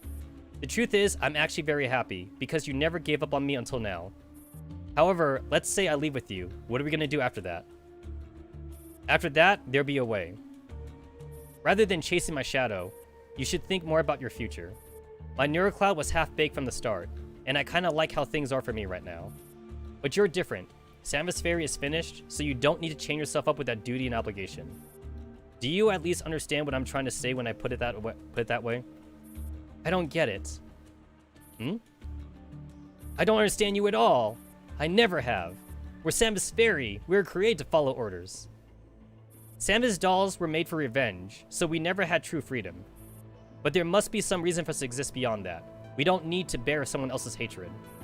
Everything is over. Nobody can order us around now. If I don't have new orders, then I'll continue carrying out my old ones. My orders are to ensure your safety. I failed again and again, but as long as I still exist, I need to obey this order. So why won't you let me do that when you're right in front of me? But that's exactly why I can't let you carry out that order. If you don't realize you need to change, then there's no point even if I left with you. The Griffin dolls will be here soon. Will soon be here. Will you not change your mind and come with me? Griffin will always be your enemy. I can't forgive them. Welp, I've said my piece. Think on it, and just get out of here for now. Don't worry, I'll wait for you. We have all the time in the world. Don't worry, we'll meet again. The sudden rain puts out the dye in flames. It is at this moment that the AR team once again set foot into the ruined base. What a bleak sight. So this is how Samus Fairy ends. Oi, you don't mince words, do you? Dandelion, we found Architect. Jaeger has already fled far away. Want to go after her? No need for that. It's getting dark and we need to get back to base. We'll just confirm her general location and let Savrog do the rest. Hey! Dude, there's the A commission tickets, right? Just use an A commission ticket. That's how we get Jaeger. We're gonna have to take Jaeger back kicking and screaming.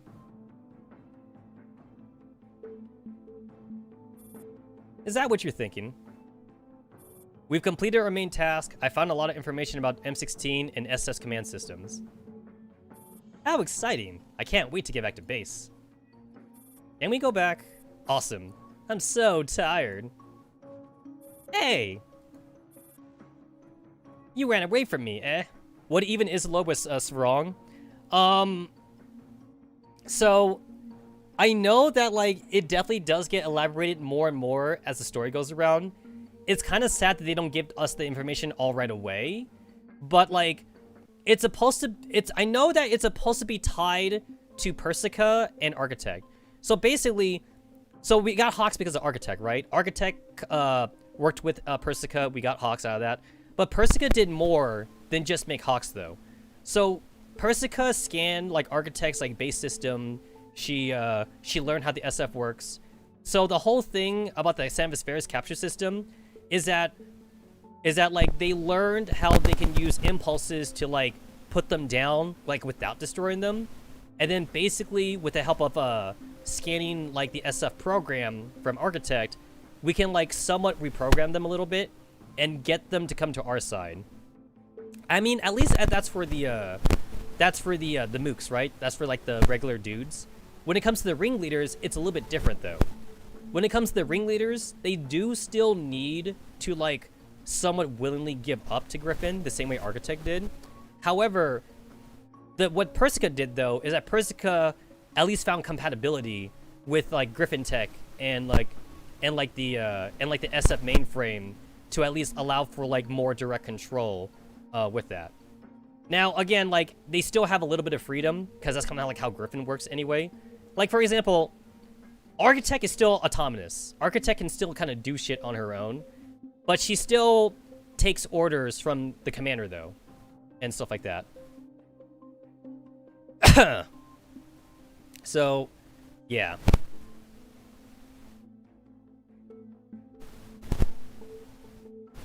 I know that we destroyed Alchemist's real body, or whatever like that.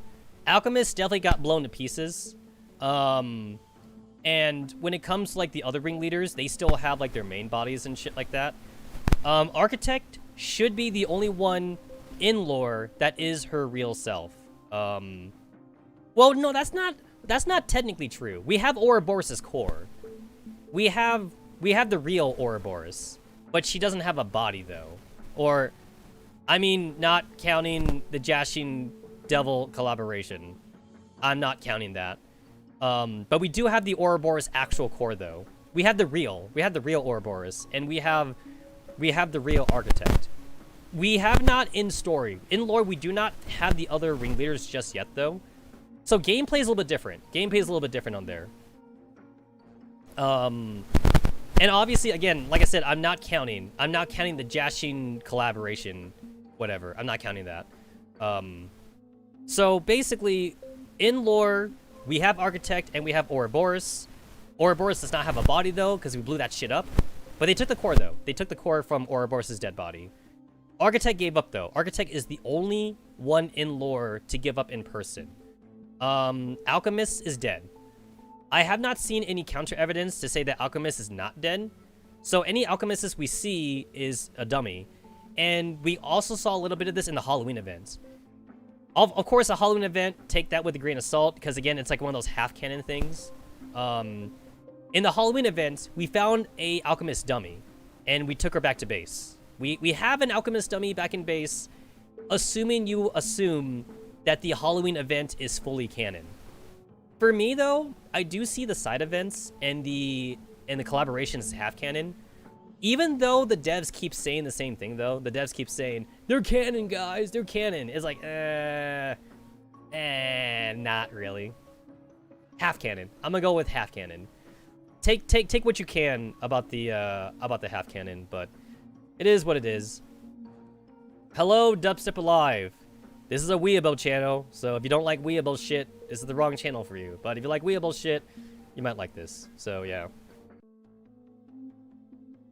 Basically, for me, anyway, the gameplay is just different, so I'm not going to say that we fully have the ringleaders until we see them actually in story submit to us. And that's about it. That's about it.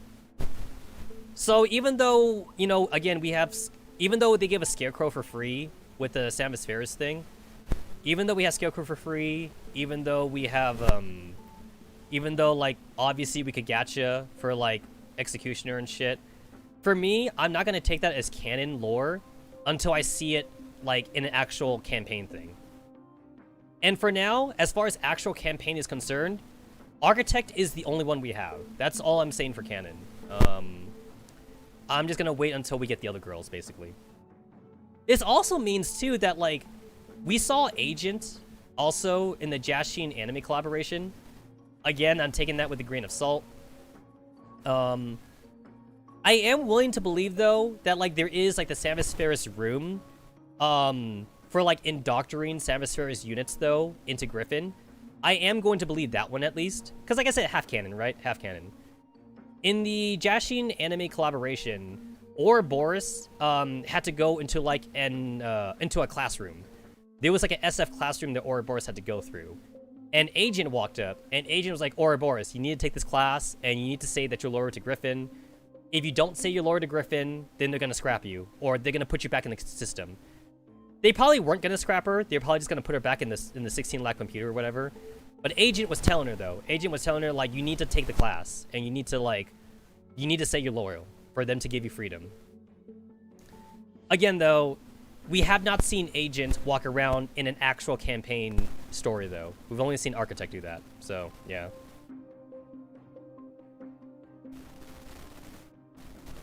Yeah. Yeah, like, again, I just need to see it. I need to see it for myself. Obviously, it was a collaboration, so, like, Ian had to get it. Now, same thing for Valhalla.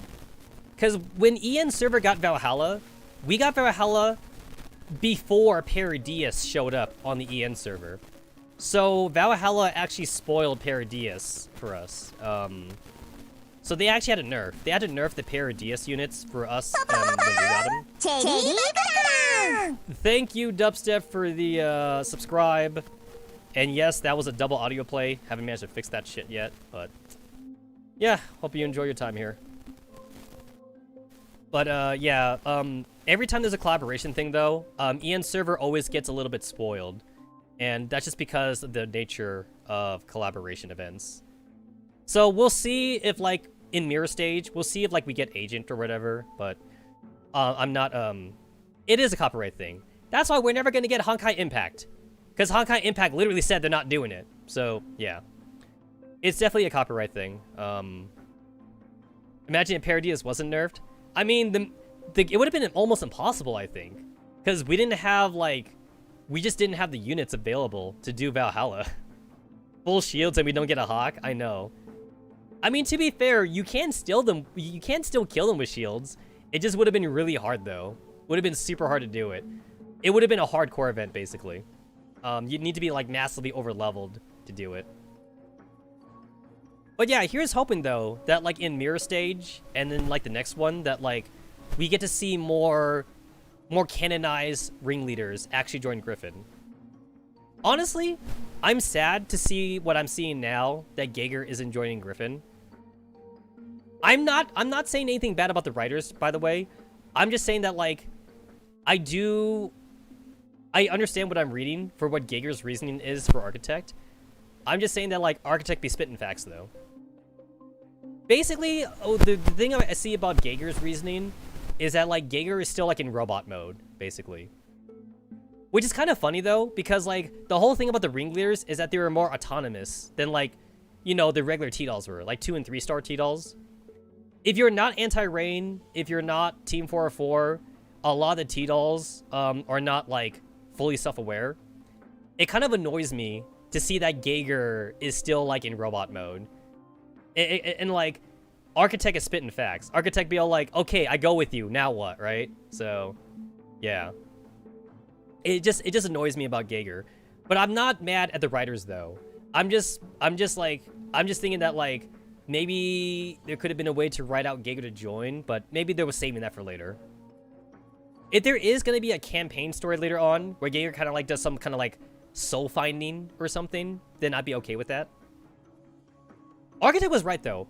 Architect did say that, like, if she did say that she was with Griffin, Geiger was going to shoot her. And that did happen. Geiger was pissed. She was pissed off that Architect is a Griffin slut now. Imagine if it was a hentai doujin and Architect got mind broken by the commander's dick or something. Architect would be like, Geiger, I love the commander. Look at my oath ring or something. Geiger would be, like, super pissed, right? But yeah. Exactly. So I do hope that, like, we don't blow up Geiger in the future. I do hope that, like, Geiger does soul finding. She does soul searching. And she's like, yeah, you know what? Like, maybe I should actually join Griffin or something. Right now, for SF, like, Agent is, like, Persuado leader for SF. Because, like, Eliza ain't doing shit with SF anymore. So, hopefully we get a little bit more about that in the future. Honestly, I kind of want more ringleaders to join Griffin. Not for the waifu aspect, but more so, I would like to see more ringleader interaction. I would like to see Architect interact with more ringleaders other than Ouroboros, basically. We did see a little bit. We saw a little bit of her interacting with Ouroboros, and that was kind of cool. But I want to see, like, Architect interact with Agent. I want to see her interact with Destroyer and shit like that. You know, I want to see more. I want to see more ringleader interaction. So, right now, we got Architect. I do want to see Architect interact with the base more, too, as well. I got teased a little bit with the Jashin anime collaboration, and with how the 2- and 3-star adult girls want to be friends with the ringleaders. I want to see that for I want to see that for Architect. Like, if the anime collaboration shows me that the T-Dolls are willing to be friends with Ouroboros, I want to see that for Architect, man. I want to see, like, a costume story that shows Architect and be all like, oh, like, I want to see, like, maybe, I don't know, QBU or fucking, like, M2000 or something. Like, I want to see them be all like, hey, Architect, you want to join us for lunch? And then Architect be all like, you're inviting me? And like, yeah, we're friends now. And like, I want to see something heartwarming, right? I want to see something heartwarming and like feel good like that for Architect. She may not be friends with Anti-Rain, but maybe she could be friends with the 2- and 3-star girls, you know? I wanted to get to a point where like it becomes like a real feel-good thing. I want to see like Architect like get a cup of coffee from Springfield. It's still too early, probably, for Architect to hang around in the cafe, but maybe Springfield can just bring a cup of coffee to Architect or something. I want to see something like that. But for now, though, you know, just we get what we get, and Architect is still having problems in the SF base. To be fair, the base isn't doing too hot for Dandelion either. Dandelion is also still under very much scrutiny, so Dandelion is like in the same amount of thing or Architect. I want Dandelion and Architect to be like treated nicely, you know. So yeah, Springfield mod story with Archie. All right, guys, hold on. Another bathroom break.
Oh, okay.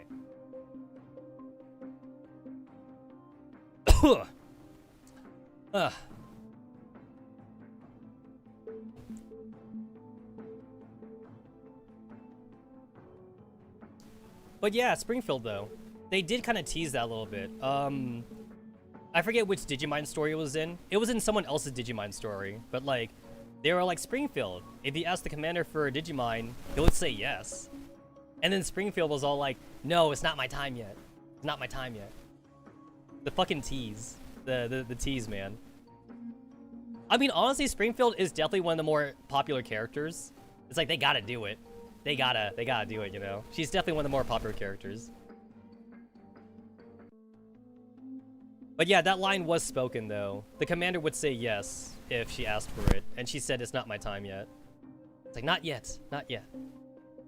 She used the word yet. I don't know if the translation for that might be wrong or not, though. But, like, she did say that she does want one. Just later, though. Later. Yeah, we have her ammo, which is, like, Night Chapter 1, basically. We've had her ammo, like, forever. So the only other thing that we can get from her is either, like, a camo cape or, like, a scope. Either a scope or a camo cape. Basically, it depends if they want to make Springfield more defensive or they want to make her more offensive. I hope they don't do the defensive thing, because I don't want the camo cape. I would rather have a scope. I want, like, a super scope for Springfield. So, like, I want her to be more offensive. And before it's an apron. Replace the camo cope for an apron. Only if the apron's offensive. Give her like super crit rate for, like, her apron. No, give her rate of fire. Maybe her apron gives her a better rate of fire or some shit. Something like that. So the thing is that, like, Springfield right now has the problem being a bamboo rifle. And we know that bamboo rifles aren't terribly meta. So she either needs, like, a rate of fire thing, or maybe she gets, like, super armor piercing. Something like that. So, yeah. She needs something like that along the lines. Or if we go with my crit scope thing, then maybe she just becomes like a crit magnet or something. Like, maybe she gets like super penetration or something like that. Oh, wait. How about a bamboo rifle that penetrates? That'd be kind of cool. So like maybe she bamboos like the closest unit to her, and then like it penetrates. So it's a bamboo shot that goes in a straight line, and like it hits everybody. It hits everybody like that's like behind that unit. That'd be kind of cool. Like a super penetration shot. I'd go with that. That's JSO5? Yeah, but not sucky like JSO5 though. Not shit. Basically give it like maybe like a 2-second cooldown or something. Don't make it shit. So Cord Rifle Edition, basically. Or here's one that I'm not so crazy about, but they could also make Springfield how do I say this? What do you even call them? The girls that have like modes, they could give Springfield like a mode or something, like a defensive mode and an offensive mode, kind of like CMS.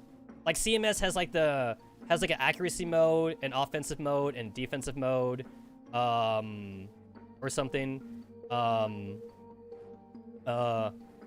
like who else has it? K2 has like the burst fire mode, and then she has like a single target mode or something, things like that. So, like, Springfield could be, like, a mode-targeted girl, but, like, I don't know if that would work for her, though. It really depends on, like, what her Digimon story is, for the most part. I'll say this, though. The penetration thing, to me, makes sense, only because they talked about her penetration power in the story a couple times. In both the costume stories, as well as, like, in the side events, they talked about Springfield's penetration, so they might lean into that. Although, I'm hoping like we might actually get more of like a simple buff, like a rate of fire kind of thing, though. Honestly, if she even gets like a rate of fire buff, that would elevate Springfield a lot, honestly. The bad thing is that she's a bamboo rifle. That's really just the bad thing about her, that she's bamboo. So like, she needs a good buff to make her viable. Otherwise, if they lean into the bamboo thing more, she'll just have a worthless mod then, you know? Because a lot of girls have worthless mods, and then you just don't use them anyway. So that'd be sad. I'd be sad if Springfield got a worthless mod, and then we just don't use her. So yeah, just saying, you know. She might be Bren. She might be the Bren of the rifles too. She's just like worthless. Yeah, that might suck too. Honestly, the pessimist in me is willing more to believe that Springfield would just get a worthless mod, and then we'll only mod her for the story. Mod her for the Digimon story, and that's about it. We won't mod her because we actually are going to use her. I'm going to be somewhat pessimist about that. So, yeah. Okay, so Lucky 10th. I found one usage for Mazin. I literally found one usage for Mazin, and to be fair, it was a very niche usage. I found her as like a downgraded version of Grape. Whenever I needed to like take out Gundams or the spiders. I forgot what the spiders were called, but like I found her useful for the spiders and Gundams whenever I needed like another Grape usage. But now that I have a Grape dupe, I'm not really finding usage for her anymore. Because we don't need bamboo rifles. And Grape is like the only somewhat viable bamboo we got, you know? So, yeah. Even in her current state, Spring is more useful than Bren. Lock and load needs to go. They need to stop making lock and load machine guns. No more lock and load machine guns, please. There's two skills that are worthless in Girls Frontline. Lock and load and flares. Hey, Mika, fix flares. Mika, flares are working as intended. You fucking serious? They keep saying that. They keep saying that flares are working as intended. It's like, that's a fucking worthless ass skill then. It's funny that they gave C93 a Digimon. Because C93's Digimon, it leans into her flare. It makes her flare better. But it still sucks. It still sucks. Basically, for all the dolls that we have that have a worthless skill, they better not lean into it. Don't lean into the worthless skill. So for Springfield's Digimon, don't lean into bamboo, please. Do not lean into the bamboo. Give her something more viable. For the lock and load machine guns like Bren, give them a skill that doesn't lean into lock and load. Because Bren's skill leans into lock and load, which makes her more worthless. So, yeah. You want a mod for not Megumin? We'll see, dude, we'll see, man. Just because mods come so slowly, though.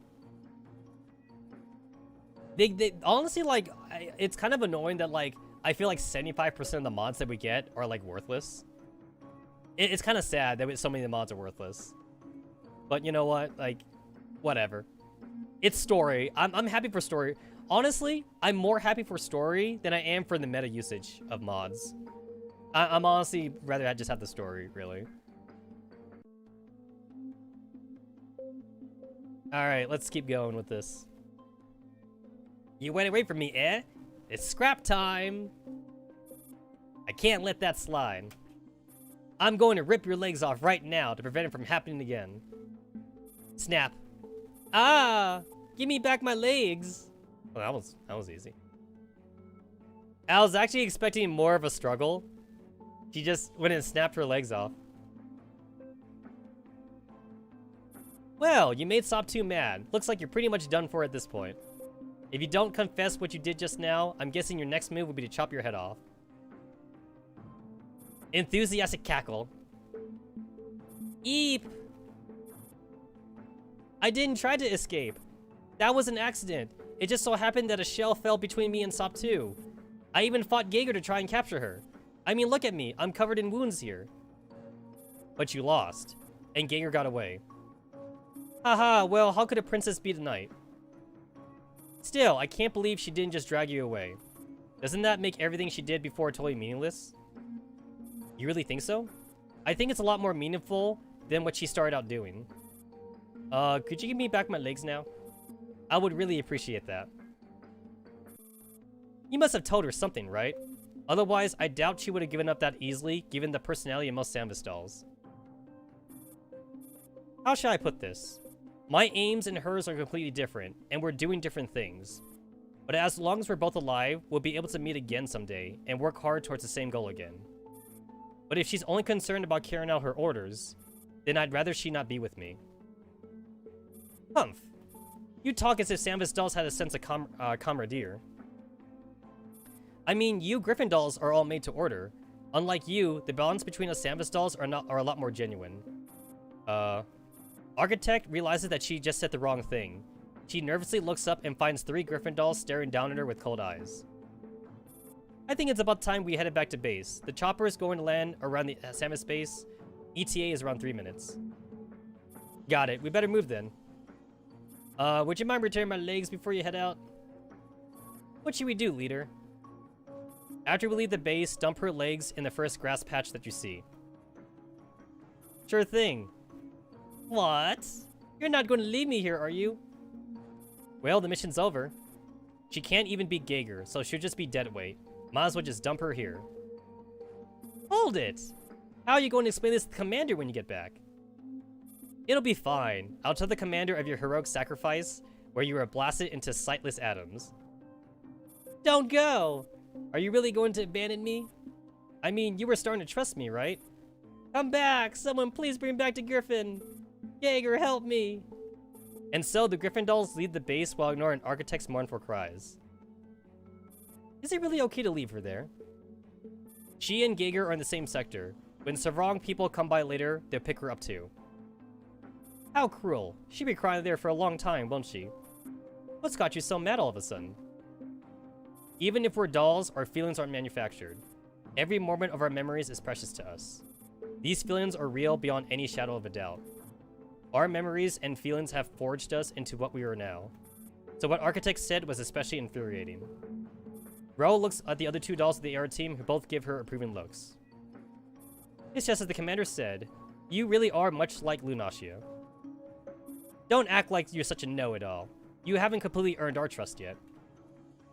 I know that, and someday you will trust me too. Alright, there's nothing left here. You got what you wanted, so you can count the mission as accomplished. The chopper is here, so let's go back. Woohoo! We need to hurry back so the commander can praise us. I hope we won't have to check corpses again.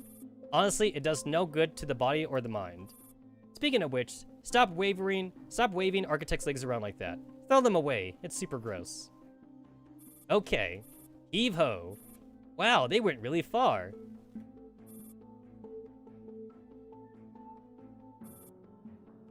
We'll eventually meet again. Someday. When will you return? Oof! Oof! That hurt me in my heart right there. That hurt me in the heart. Okay, I will say this. Architect definitely said the same thing. She knows what she said was wrong. But also, I will also say that Anti-Rain got a little bit too emotional there. Because Architect is SF. She is also captured SF. They literally left, like, precious intel in the middle of fucking nowhere. If Architect just decided she wanted to be loyal back to being, to SF, she has fucking Griffin intel. That's all I'm saying. So even though the Anti-Rain team got really emotional, which, by the way, Star 15 kept saying they're not emotional. Dandelion knows what's up. Dandelion be all like, yeah, no, you guys are emotional. And Star 15's like, I'm not emotional. We can do our mission just fine. It's like, yeah, no, you're all emotional. Anti-Rain does have a little bit of Lunacia in all of them. There is a little bit of Lunacia in all of Anti-Rain. And they all got really emotional. And, yeah, I'm just saying that, like, you know, like, let's say Agent wanted to, like, start back up SF all over again. They're gonna pick up Architect, right? They pick up Architect, and, like, Architect gonna be all like, yo, I got Griffin info, man. I got some Griffin shit, you know? Like, I'm just saying, they fucking abandoned her.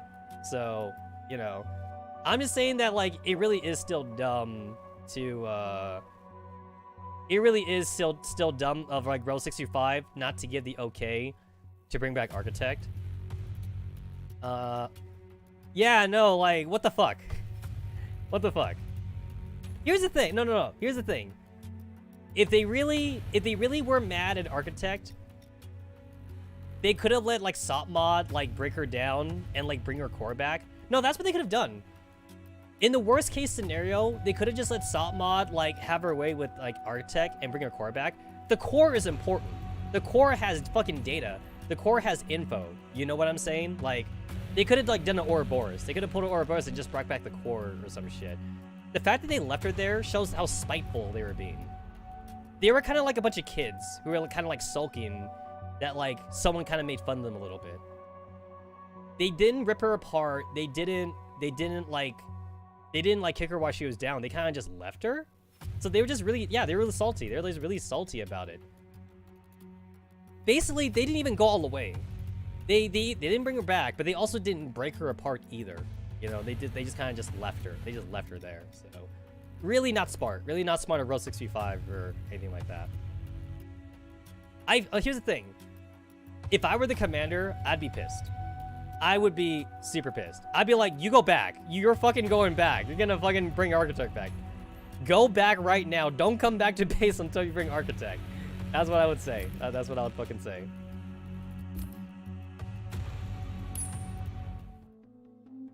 Ooh, new background. Finally. On an aircraft headed to the former address of Zerotol Worcester Pharmaceuticals. Squad 404 is reading the data provided by the commander. Ah, now we on 404. Cool. So, this pharma company paid several years' worth of expenses up front, but it's been abandoned for a few months now. And recently, they picked up a signal from an unknown server. Sounds like an urban legend to me. Ah, we're in pre-mod G11 right now. Okay. Are these tactical jargon's actual words? This is way too hard for me to understand. I'm sleepy. Can I go take a nap? The company is mainly concerned with biomedicine, the development of biotechnical materials, and there's a surprising amount of info about it, but it looks like an ordinary corporation. What does the commander want us to dig up? Well, we're getting a pretty penny for this job, so we'll have a hard time explaining ourselves if we don't find something valuable. As for the commander's request, In order to rebuild Griffin, we request that you make this mission your top priority. We sent you the detailed files on a pharmaceutical company. It seems to be partnered with William, but we don't know what kind of corporation they're engaged in, or cooperation. If you can find something, it might be able to help Angie. Take Squad 404 and check it out.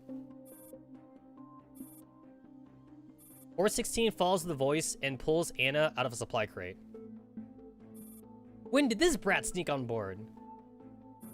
I'll never tell you. Aww. Anna, she's such a cutie. Obviously, Anna has been adopted by Team 404 at this point. It probably involved a lot of acting cute around Kalina. Anna, why are you following us? I know what drug plant you're investigating. That drug plant you're investigating has something to do with Paradias. I also want to know what they did to me, and what medicine I took every day really was. You could have just waited until we came back to make a report. Yeah, why waste energy running around outside when you can sleep at the base? Humph, you grown-ups are also sneaky. There's no way I'd believe the lies you tell to trick kids. I'm going to investigate on my own and witness the truth with my own eyes. You're pretty smart. Tch, another millstone around my neck. Anyway, I'm here, so it's too late to turn back now. Oh, there are many ways to deal with dead weight. For instance, we could turn around and head back to base, or we could just toss you off the plane right now. You're trying to scare me, right? 45 unfastens her seatbelt, and then she picks up Anna with a smile and heads over to the cabin hatch. 9 plays along with the perfect coordination and makes to open it. Bye, Anna. See you back at base. No! Big Sis 416. Onei-chan. Onei-chan G11. 416 Nation. Help me. Daskate. Daskate. Zzz, zzz. Dude, Onei-chan G11. Best Onei-chan. Whimpers, wait! I can be useful too. Sometimes I get flashes of memories in my head. They're very familiar, but they don't seem like they belong to me. Imagine G11 as your older sister. And recently I saw a building that looks like the drug plant. Now that's a very compelling reason to keep you around. I mean, that place you're investigating has something to do with Nightos, right? I'm sure I can help, and I promise I'll be good and listen to you. 45 puts Anna down. Let me make this clear. I'm limited to 1 piece of carry-on luggage. He's talking about G11. Well, we promised Angie would take care of this brat. If anything happens to her, we don't get paid. So, you know which piece of luggage you should be discarding, right? G11 starts wide awake as she hears that keyword. No, no way! Ha ha ha. Laughter fills the aircraft cabin. Several hours later, at the former address of ZW Pharma. So, we flew for several hours to investigate this building, which could collapse into rubble at any moment. Stay alert. We need to find the necessary info before we get crushed inside. There's nothing for 4 seats. Assuming it's a small personal helicopter, there might be exactly 4 seats just for Team 404, maybe. So maybe Anna just sits on the floor. Assuming it's a small personal helicopter. It's so spooky, like the haunted house in a TV series I was binging last week. Carry-on luggage? To be fair, Anna was in a crate. They said Anna, she was in a crate or something. I got a bad feeling about this too. You know, if the 2 of you are scared, why not wait at the entrance? Huh? Was that a Sanfist Downer gate that just ran past the door? Before she can finish, a trembling G11 has already climbed into 416's back, and Anna is clinging to her coat. What is it? Where? Why did you scare us all of a sudden? Hey, this isn't what we agreed on like this. Guys, 416 is Nachan. So G11 climbed on 416, and then Anna is clinging to 416's coat. 416 is best Nason. But I wasn't scaring you. Let's go, 9. We'll take point and give 416 more space. Sure thing, 45. 9 understands 45's eye signal and immediately runs up after her. Hey! Squad 404 enters ZW Pharmaceuticals. Behind a dusty window, a mysterious figure darts past. Those Griffin pests are here too? I need to tell her ASAP so we can come up with a plan. Cool. And then I got this bullshit. Yeah.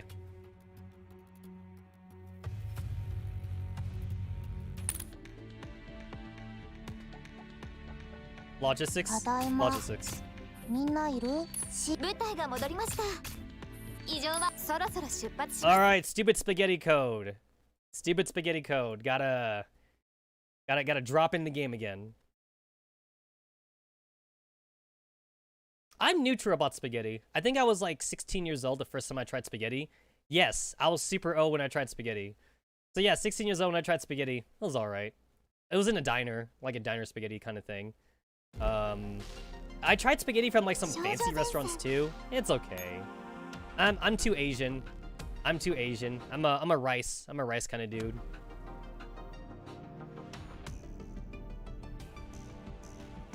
The meatballs though. The meatballs are great. I'll eat the meatballs. Guys, this is not canon no more. I can't have Architect at base anymore. She's not here. I gotta take her out. Architect's gone. Had enough spaghetti from GFL Code already.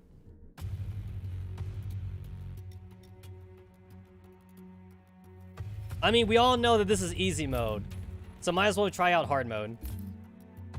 Give me that hard mode. Give me that hard mode. Come on. All right, what are we doing? What are we doing? Step into the thing. Gotcha. Guys, Architect is in my heart. I will send Architect out. She is in my heart. We're gonna pretend the Architect is still here. She's still here, boys. She's still here.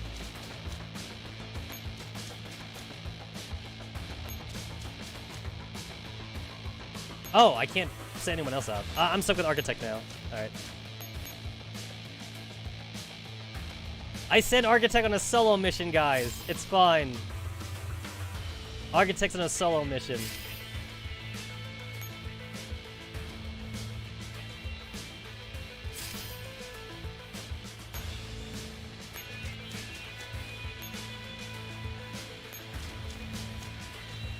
Ah, there we go. Ah, shit! I was not expecting Destroyer to be here.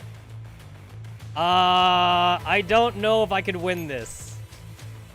I might need to restart. Okay, we're gonna try. We're just gonna try anyway. We're just gonna try anyway.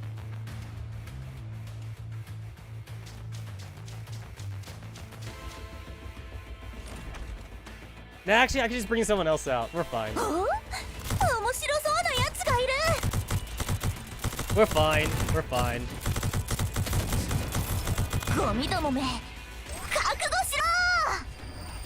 Yay, look at that. Look at that art. Dude, that was nice. That's like a super grenade, right? That's like a 416 grenade. That was satisfying. That was very satisfying to see. My Manticores are an Alchemist team. They're on Alchemist right now. I'm too lazy. I'm too lazy to bring them out. I only have 2 Manticores. One is fully 4-cord, and the other one's 2-cord.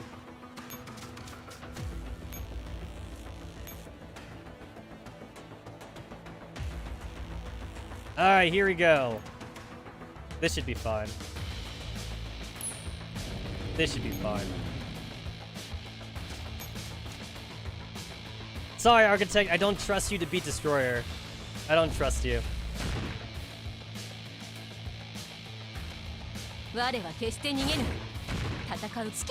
What's a good team for Alchemist? I mean, I assume just Manticore for everybody. I assume Manticore for everybody.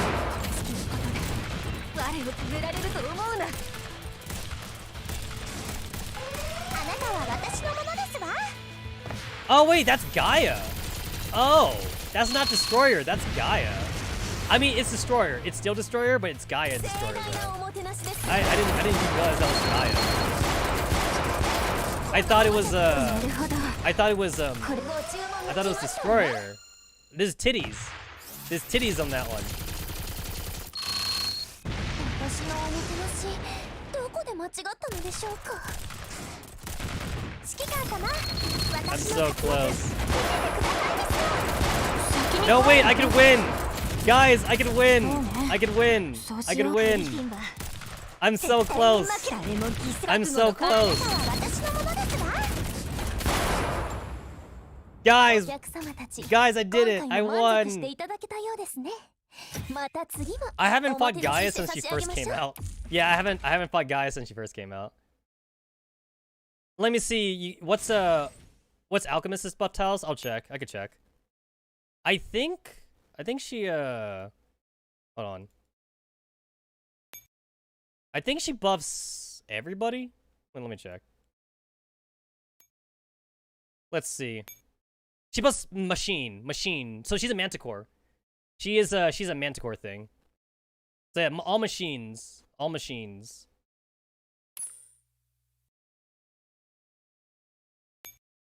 So yeah, manticores are good for her.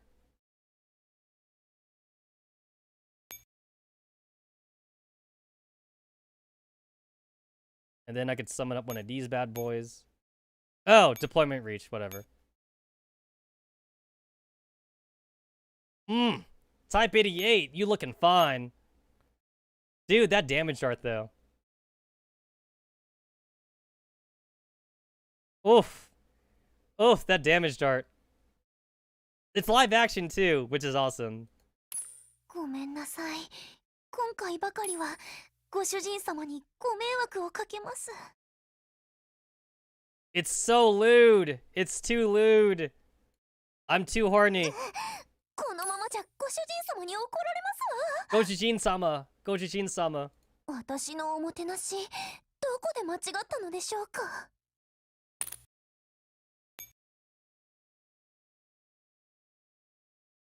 Live damage, live 2D damage dart is amazing.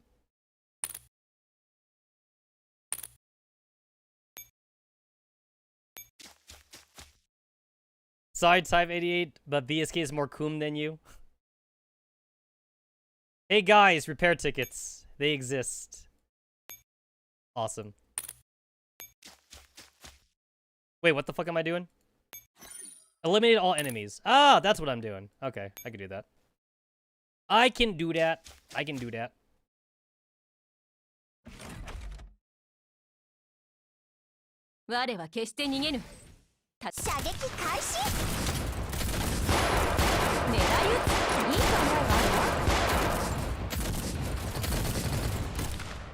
I love seeing Type 88's like giant laser thing just like shoot across the field. Love seeing that shit. And it's penetration. You guys know penetration's always good. Remember guys, the deeper the penetration, the better. There's no such thing as too deep. When in doubt, guys, go deeper. Go deeper.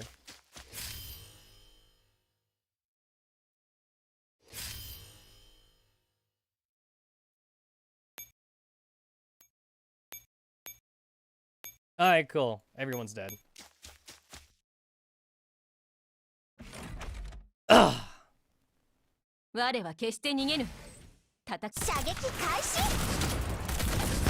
It's kind of funny that we're fighting swap units right now, but there's still diner gates though. It's normal diner gates, but like the swap units behind them. It should be swap diners or whatever. Swap diners? That sounds like a name of a fancy restaurant. Swap diner. I don't know what kind of food it was specialized in. Swap diner. Swap diner. Oh, we got swap runes this time. Swap runes.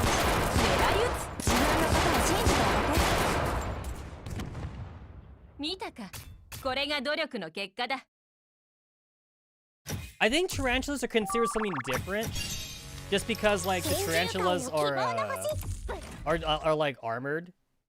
I think they're supposed to be considered something different. Like they're not strictly an upgrade over diner gates. They're just kind of like an offshoot. They're like an offshoot of diner gates or something. They're like diner gates though. Don't get me wrong. They look like diner gates.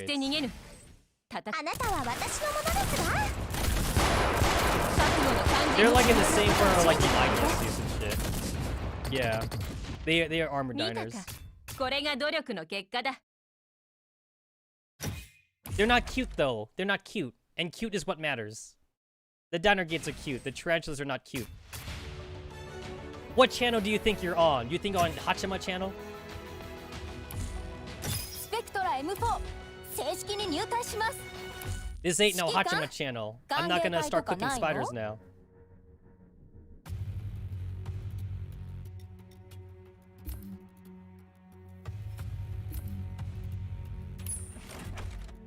Swap tarantulas win? Like red armored tarantulas. Hey! There's a tarantula! With all the diner gates. Nah, this shit looks too piss easy. What's the next EX? Let me see how lazy I feel. How lazy do I feel like I'm being?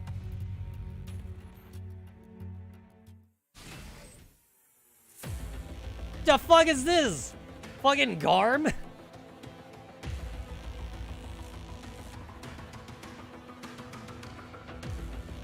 Dude, it looks like a mommy. It looks like a mommy diner gate with her baby diner gates. Guys, Destroyer is a mommy. This is all her babies right here. That's Destroyer's true form. That's her strongest form, arguably. What about this one? How different is this one?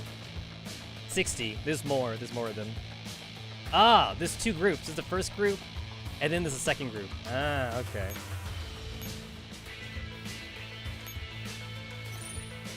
Let me see. Occupy the node. Head down. Occupy the node. Ah, I'll go up there or go down there. Ah, okay.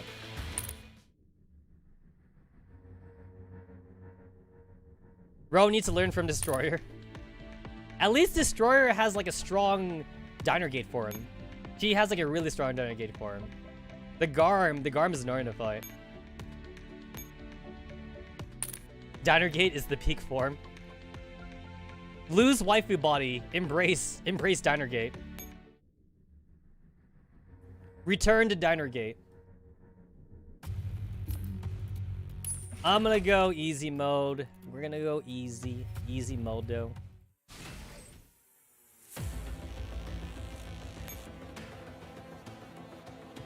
Can I still bum off with Og? Nah, probably not. She almost died last time. Might as well put M4 in here.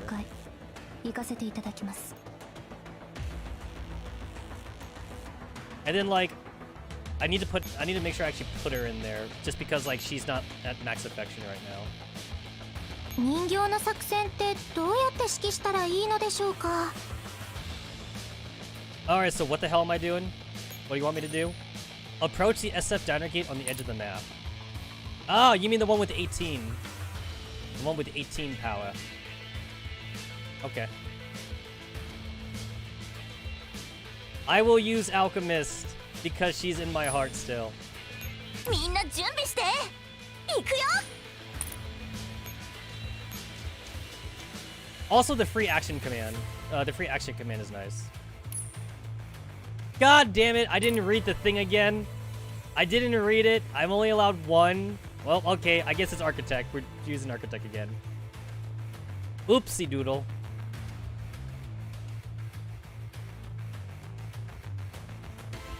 This is fine.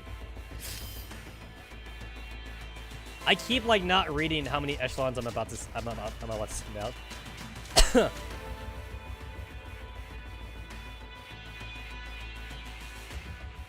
All right, what am I having for dinner tonight?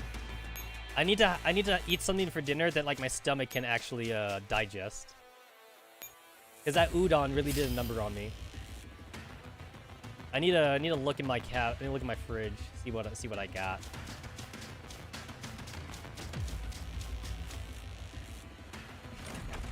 What do I have? I have like some I have some pork ribs. I do have some I got some pork ribs. I have like some cut up like flank steak. I have rice, of course. I always have rice. It's not like I don't have rice.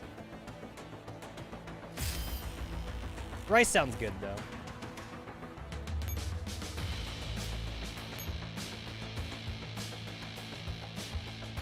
Fuck.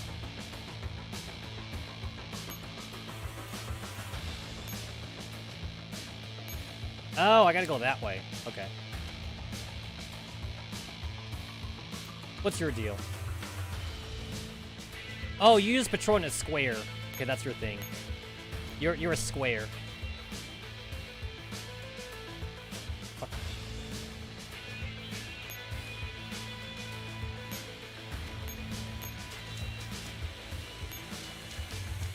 Well, at least this is a mission that, like, I don't have to worry about Alchemist dying on. And I'm on easy mode anyway. I'm on easy mode. It kind of annoys me how much more experience ringleaders need for experience. Because the only real way to level them up is with combat reports. That's the only way you can level them up.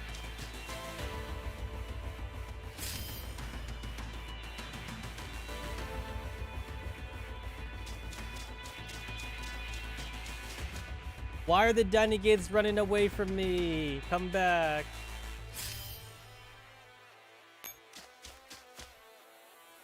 Come back.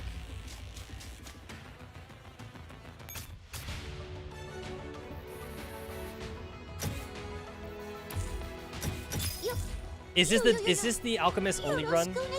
This entire event now. This would be the Alchemist only run. I only run Alchemist. With my not very efficient team.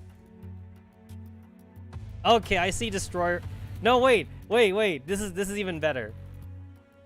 I can deploy 3 echelons in this one. Okay, I'm actually going to change Alchemist's team then. If I'm actually gonna like dive into this. I mean, Alchemist is better than Architect, but like I might as well keep Architect then. I might as well keep Architect.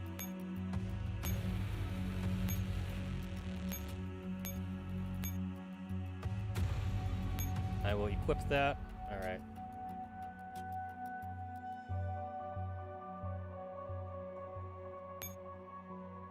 All right, I gave rid of all these bitches.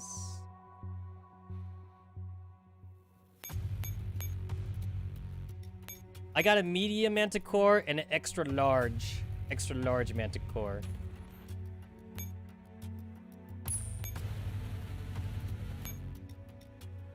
And then Architect buffs everybody. She buffs everyone.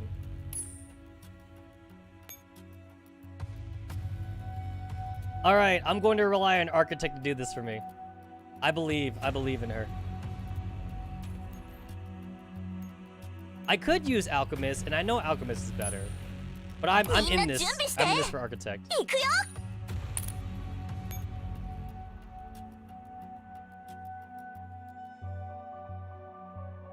Should I capture that? I don't need to capture that, do I? Survive for 5 turns. Oh, I don't even need to. Okay.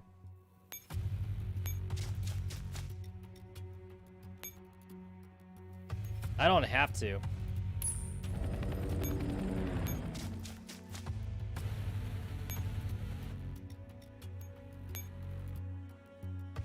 Oh, I can't even fight them? Oh, what a chip. Okay, I gotta wait. All right, I gotta fucking wait. Okay.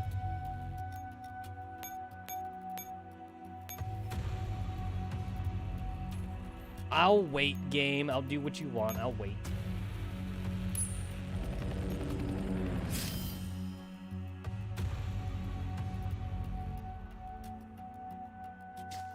Oh, there we go. Now it's open.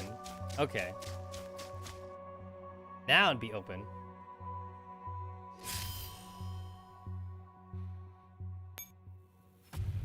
Planning mode. This is what planning mode is for.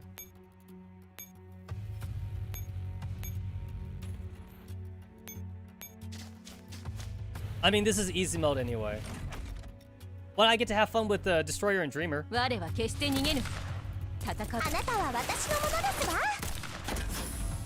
was a waste of a fairy point, but not like I really cared about that. I have 108 fairy points, and I think it takes like, 5 or 6 days to like get back to 200 if you have 0. It takes a while to get your fairy points. Huh,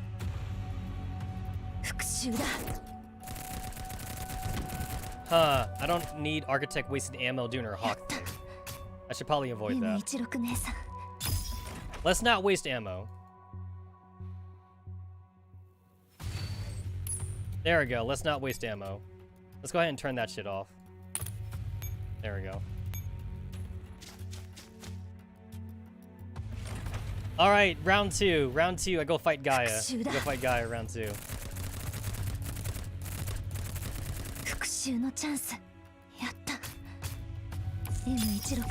No, Architect! You were supposed to fight the Griffin, not join them.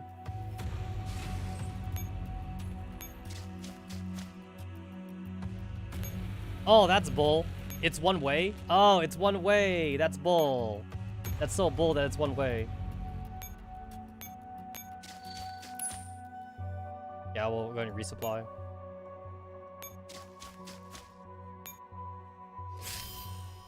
I want to go and pick on them.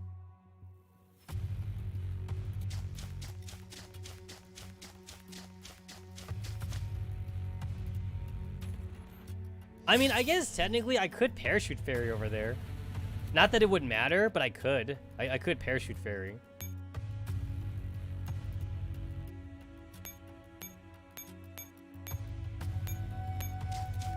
Oh, I can't even go up to that helipad either. Oh, okay. I mean, I already have my 3 echelons out, so like I can't bring a new one in for parachute ferry. I try not to worry about trying to parachute ferry for cheesing too much. But like, if I can though, I'll see if I can cheese a stage really quickly. But since if I parachute ferry in this stage, it wouldn't matter anyway. Would not matter.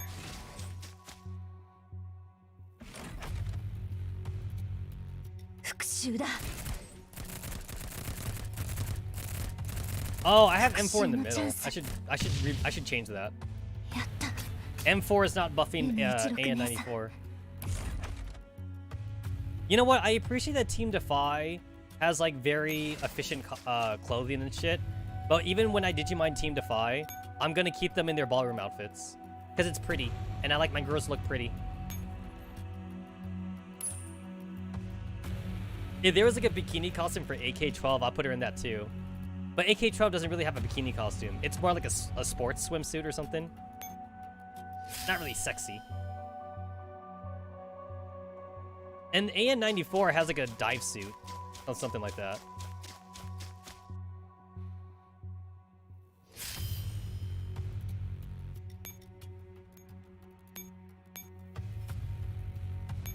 I'm just gonna have M4 do everything.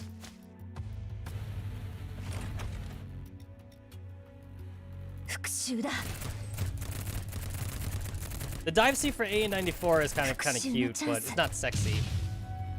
Not sexy. RPK and AK swimwear win.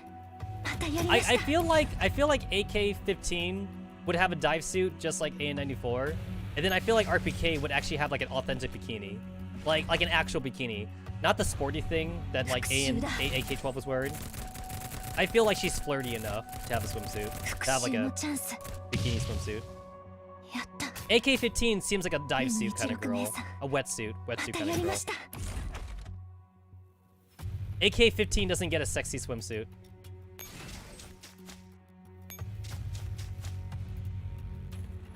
No sexy, no sexy. RPK would be a micro bikini. No looting Team Defy, says Angie. The real tragedy is that we don't have Angie in a bikini. That's the real tragedy. I want to admire those scars that Angie has, right? Admire them scars.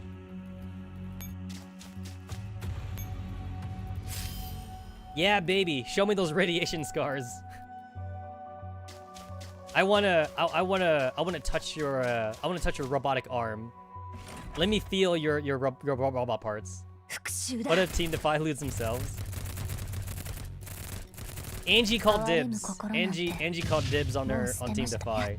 Angie has her own harem. That's actually the IQ play right there. No, Commander. These are not for you. These are mine. Angie actually used to be a female commander, and then she was looting her dolls too much, so they fired her. That's the real story they don't tell you guys. That's the real story.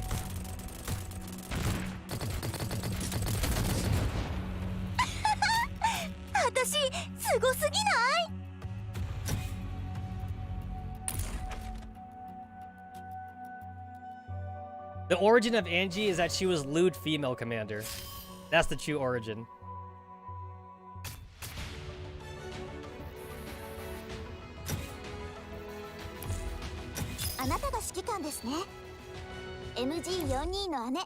Also, Angie was looting the fairies, so they really had to kick her out. They'd be like, Angie, no, not the fairies. The fairies are not legal. And then Angie said, no, they're robots. They don't have rights. They don't have rights. Capture all heliports. Okay, I can do that. I mean, it's easy mode anyway. What if she have a real room force for Shikike? I don't think anybody got hurt. I can still do this.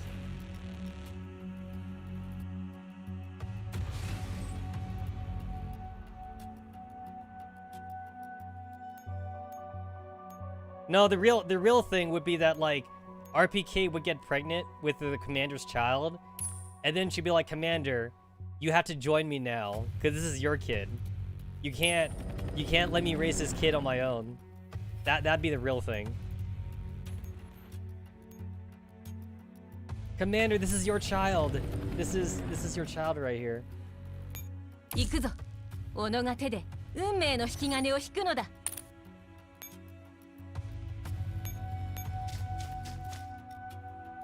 Think start. I mean, to be fair, easy mode is easy mode. So, yeah, to be fair.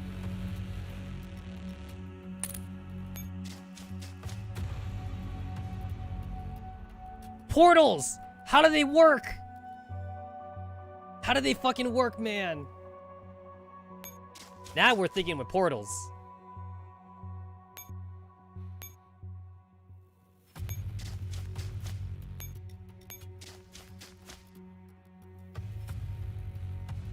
How does that work? I thought this would send me here. It sent me over here instead. Portals! Portals! Look at this one. Let me go ahead and summon someone else here.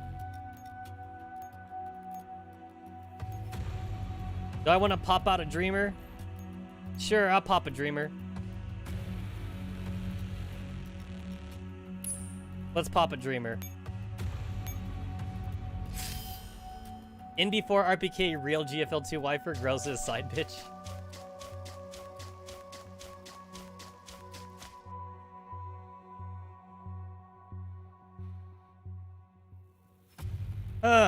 I'm supposed to capture the helipads. I probably should have sent someone with the parachute fairy, but I didn't.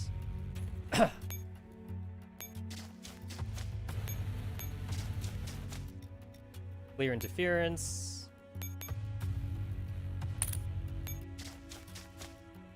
Whoop! Whoop! Oh, what the?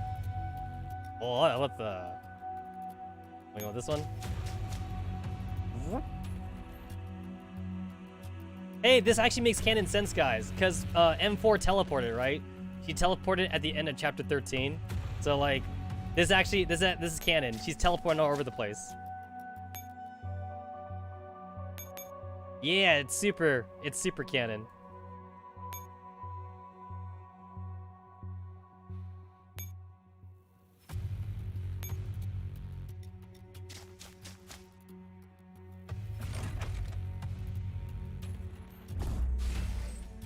Oh, Dreamer! I forgot that Dreamer does that too.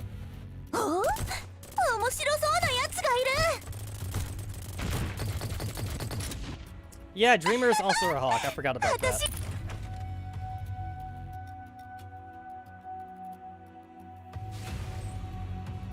Honestly, to be fair, the whole starfish thing kind of got convoluted at the very end, I would say. I'd say the whole starfish thing was, like, weird. It got weird. And then Dandelion didn't make it any better too. Dandelion's all like, I'm with M4 now. Now I'm back at the base. I'm back at the train.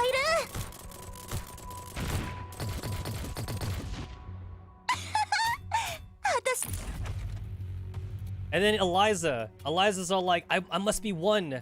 I must be one with all the Lunacia shit. I'm looking to find myself and crap. I'm like, Eliza, bitch, we did this storyline with M4 already. I don't need another one of these. I don't need a second M4.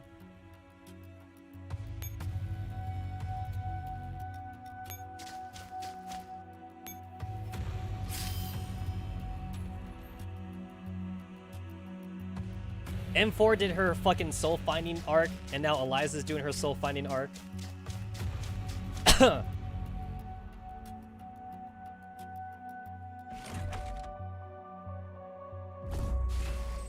Oh wow, look at both Dreamer and Architect.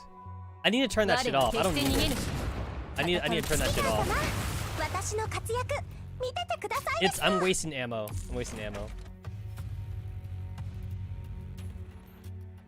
It's kind of too bad that we can't corpse drag ringleaders.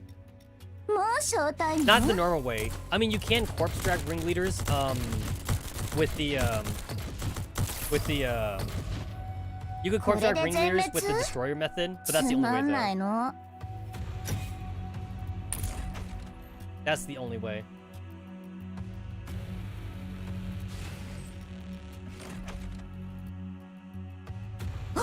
Man, all these battles is more of an annoyance.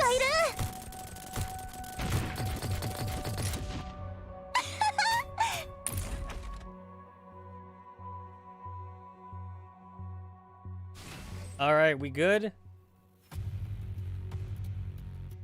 Oh god, I'm getting like seasick from the screen that M4 is on. I mean, it's gonna take a lot of action points to bring. Oh wait, I can't. Never mind. Alright, never mind. Well, unless. Does that bring me back? Oh, it doesn't. Oh, okay, cool. M4 is taking a tea break. She's taking a little tea break right now. Oh, that's fine. That's fine. That's fine. Let's turn off the Hawks, though. There we go. Turn that shit off.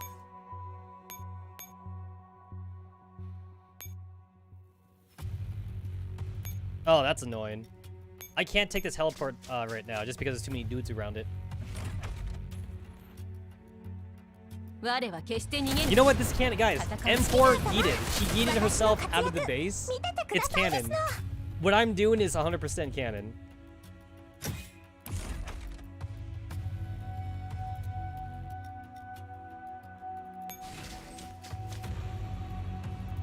Eight fairy points. Wait, it shouldn't be 8 fairy points. Let me take a look at that afterwards. I should have 100. I should have like 100 fairy points. Shouldn't be that low. 97. There we go. 97 fairy points. I had 8 action points, if that's what you meant. Yeah, I had 8 action points.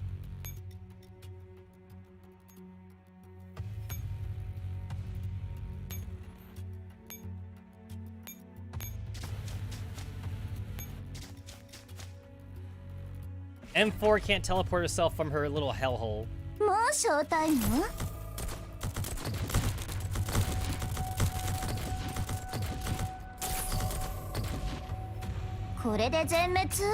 Wait, did my Dragoon just die?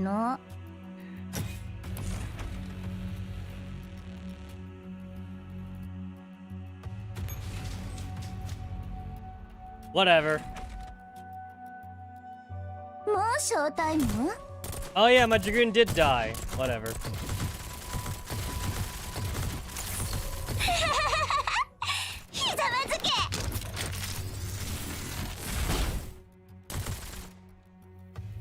This 97 feels low. No, it is low. That's because I've been using Rescue Fairy for for like the Polynices 1 area for the Infinity map もう to 招 see if I 待 get any new も girls. I've been using Rescue Fairy. Oh my god, we're about to lose. We are about to lose. We are about to lose. Not the Diner Gate! Oh my god, Diner Gates, Diner Gates. Guys, Diner Gates OP. Diner Gates OP. We lost Diner Gates. We lost Diner Gates. Damn you, Diner Gates. You can't mess with those Diner Gates, man. You can't be messing with those Diner Gates. Okay, Alchemist will do it. Alchemist will save me. The Diner Gates. The Diner Gates. Also easy match shameful display. No, you don't understand though. The Diner Gates are super strong though. You guys don't get it, man. Those Diner Gates, man. Those Diner Gates are super strong. They're super strong, dude.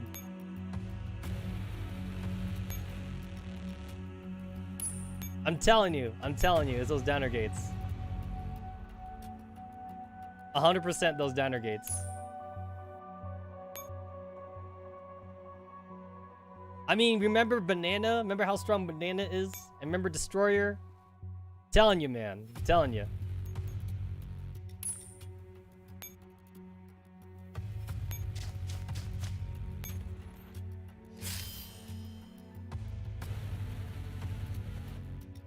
This is really annoying that they keep spawning new enemies.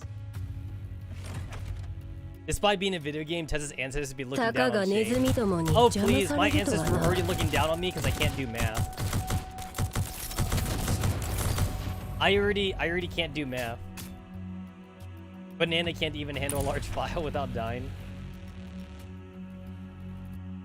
Banana just hasn't unleashed her full potential yet. And yes, Banana is a girl, but Banana is a she. Banana needs to unleash her true potential. Her true power. Her true power. You don't even know, man. You don't even know.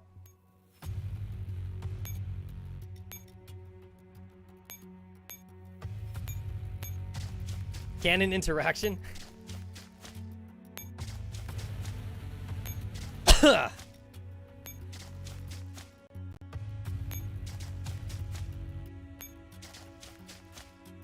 Okay, Alchemist's team should fare better just because I actually tried with like what I had left. I only have the 2 Manticores, so yeah.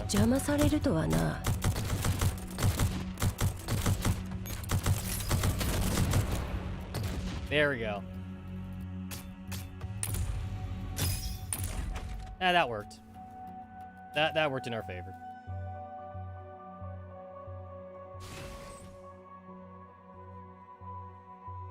And then, like, I guess I have to leave her like this, or I could take out this guy. Yeah, I could take her out.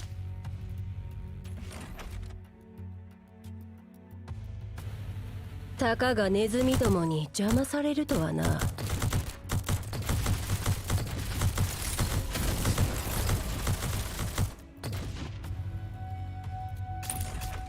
I have such a like bad luck with like the 2-star 50% swap units. So like I don't have everyone ×4 duped or ×4 cored or whatever. ×4 dummied. That's the word.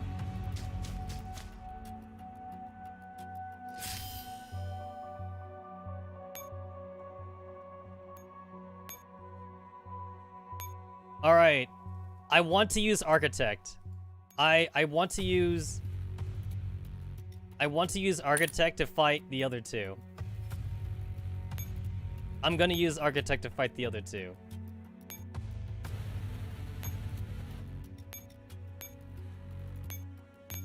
Architect will show Destroyer and Dreamer who's boss. Let me just capture the telepath first. It'll be glorious. It'll be glorious. Architect is waifu. Architect is love. Architect is life. I think I only have one XL swap unit. I forget what it was. I think it's a Prowler. I had like the Prowler XL swap unit, and I think that's it. All my other swap units are medium. They're all medium or something.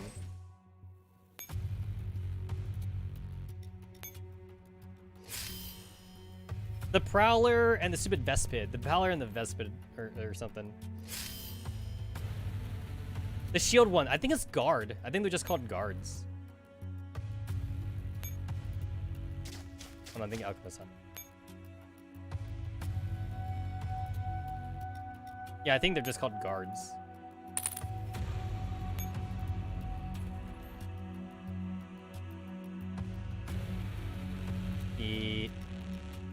Nope, not that button.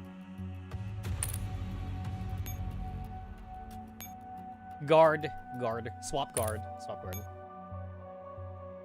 That's a regular guard, but then the swap guards are the red ones. Wait, can I take one more out? Nope, I can't. All right. Let's go, Destroyer. Let's fucking go.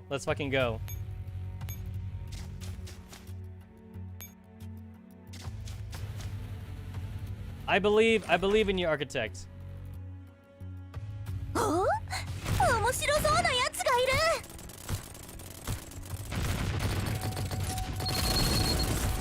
る。よーし、反撃しちゃ I'm うぞ。 trying to dodge. That's gonna hurt.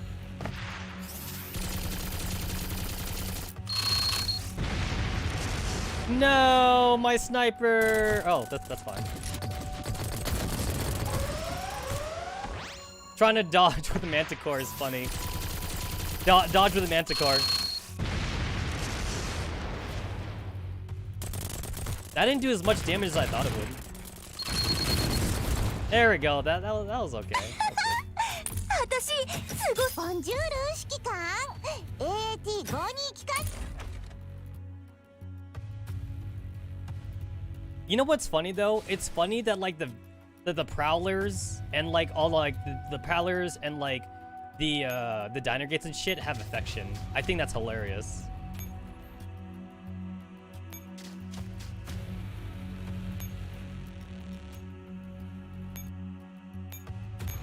What am I supposed to do with 100 affection diner gate, right? Well, what do I do with that knowledge? What do I do with 100 affection manticore? I can't oath them. Not like I can oath them or anything.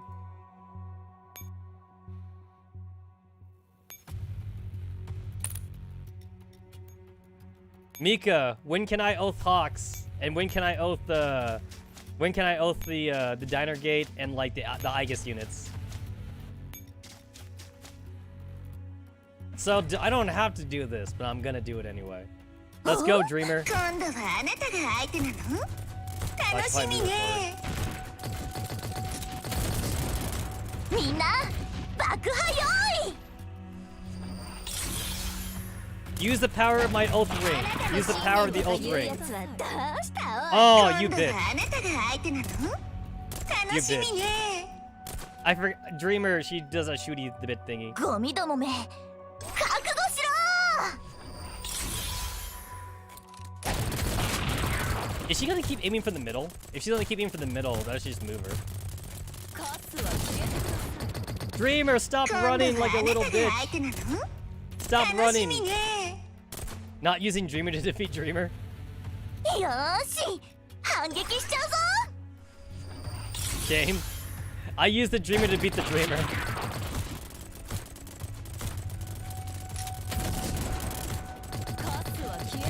No!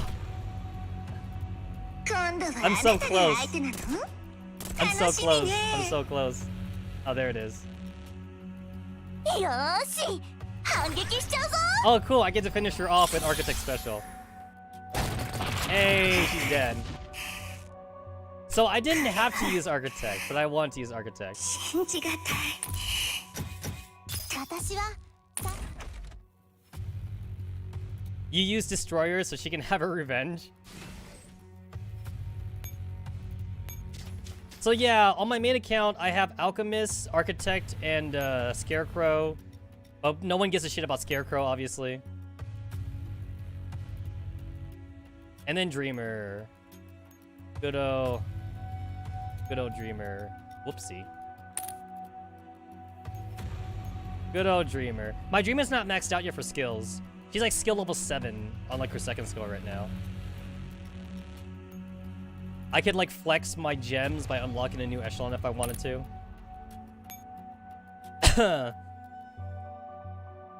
Scarecrow gets she gets like the bad thing about being the very first boss in the game. So no one respects Scarecrow basically. She's the first boss of the game, so like it's not my fault. Sorry, Scarecrow.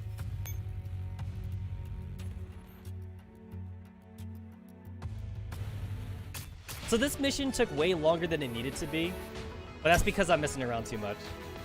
It's like, damn it, I paid for my ringleaders. I want to use my ringleaders, right? I paid for my ringleaders. The ringleader's the only pure gacha in this game.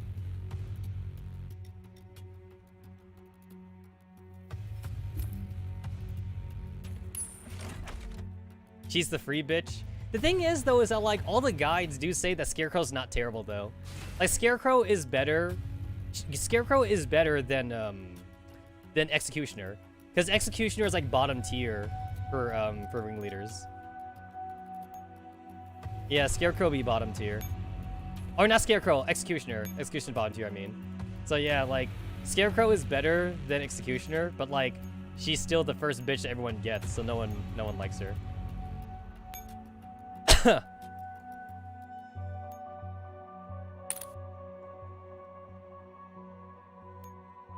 It's just too bad that Executioner is like melee and she has like a wimpy special.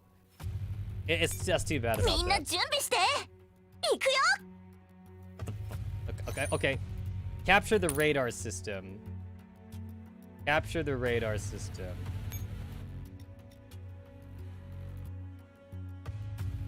Okay. I fucked up. Didn't see that button. Restart. Restart. Any day now, game. Okay, so do this, do that. Didn't see the button. Did not see the button. Oh! They want me to do teleporty shit again. Okay. Portals, how do they work? Okay, I assume whoever is on this side is gonna get trapped again, so I can do that. I'm still using Alchemist. I'm still gonna use Alchemist or Architect. And I guess I could try. I could try using Dreamer versus Dreamer. I could try that.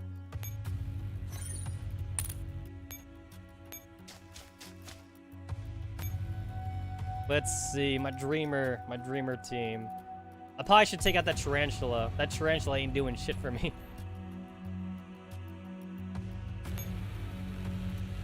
Take out the Tarantula. For what, though?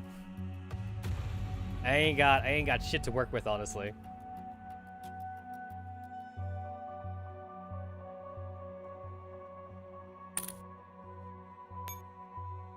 I guess I'll just level them up. It's a good thing I don't have to feed them like stats or anything, right? You don't have to feed swap. You don't have to feed Samus units like T-dolls. You don't have to feed them pills or anything like that, which is a good thing. You know what? When I was a kid, you know what I always was bad at? I was always bad at the teleport puzzles in Pokemon. Teleport puzzles in Pokemon was always hard for me. I never like remembered like where to go.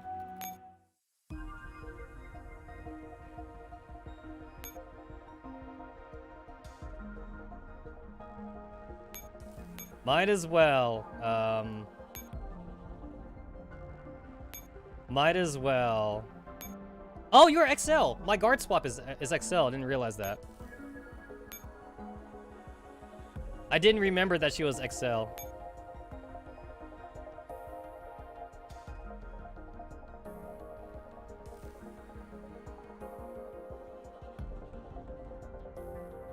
I wish there was a way just to like max to 90 right away. Because if you hit the minus, you go straight to 100. But like, I don't want to go straight to 100. It's a waste of reports, so I always go to 90 usually.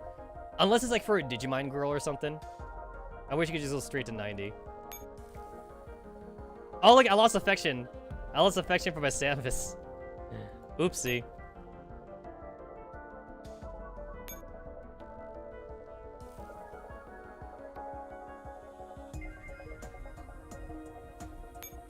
And then like what else? What else am I leveling up for fun? My Jaeger is also at level 31.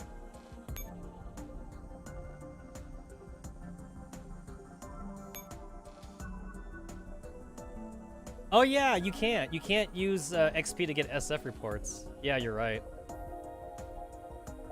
It's all about that stupid coalition drill thing.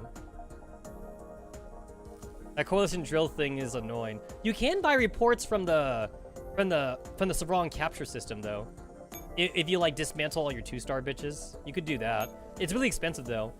I think it's like 650 Dark Star kernels to get like maybe like 20 combat SF reports. So like it's usually not worth it. It's usually kind of bad. Bad deal. Normally not worth it. Normally it's not worth it.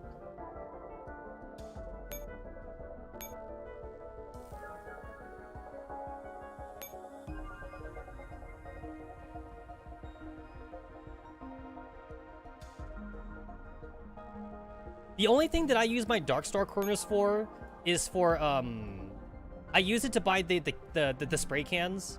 The spray cans that let you transfer stats and like shinies over. That's the only thing I use my kernels for. The spray can and the that's about it. Icons. I use it for icons. I mean, not like I'm gonna use the icons anytime soon, but yeah. Cause I like my my collaboration icons. I use my collaboration icons for flexes basically. I just flex my collaboration icons.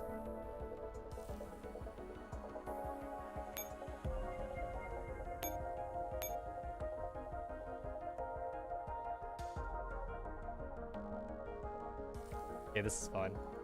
I don't need to go that overboard.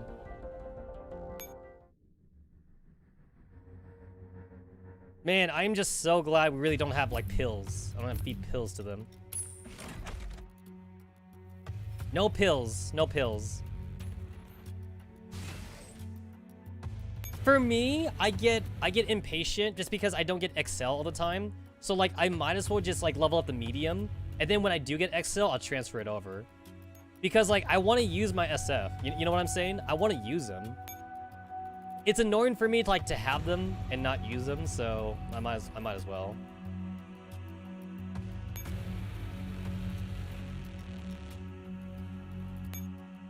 I got lucky in the gacha. I'm gonna use my gacha. Use my gacha.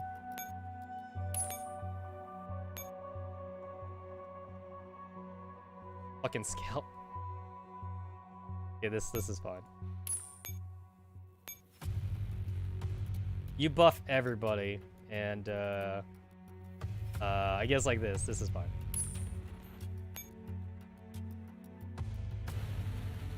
And then like I've gotten like 3 shinies. I gotten like 3 or 4 shinies, but like the shinies was always on small units, so you know.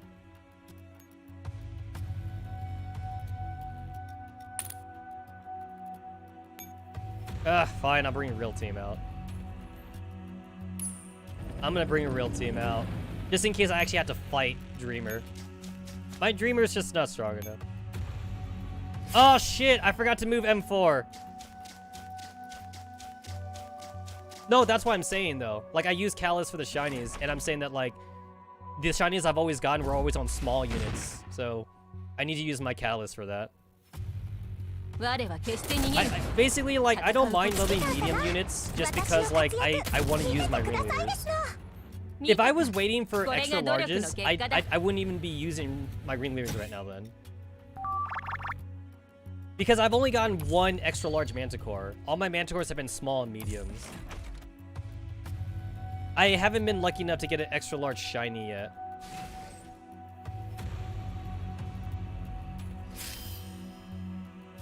Okay, this time, I'm actually going to move M4. There we go. I kind of wasted my first turn there.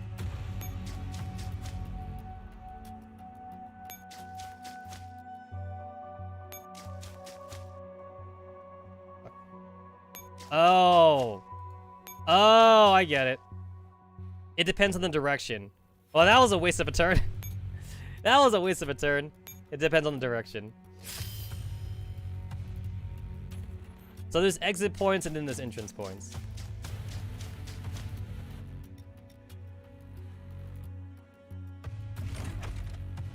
I went in a circle. I literally went in a fucking circle. 面白そうなやつがいる I could not have done that like in the most inefficient way. 私すごすぎない PP2000 です Fuck it, I changed my mind. I want to send Dreamer out. Fuck it. At this point, I'm going like pure ringleader. KSVK, get the fuck out of here. We going pure ringleader.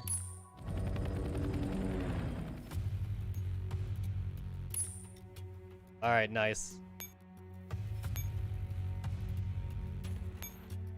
And here we go. Oh! I can't not take this helipad. I have to take it. I have to take that helipad. I can't not take it. Therefore, I will end my turn. That's okay, this stage doesn't have a turn order. I have the compulsive desire to capture all helipads. Even though the stage says I don't need to. Oh, I probably should turn off Architect. Oh, that's fine. We're next to the helipad.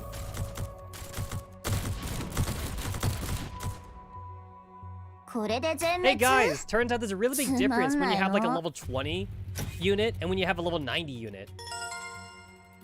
Spoiler alert, level 90 is stronger than level 20. Who knew, right? Who knew? But I want to use level 20 units forever. Leveling up is for suckers. I intentionally keep my units at level 20.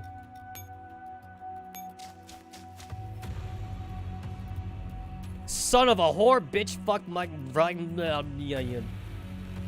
Suck my dick.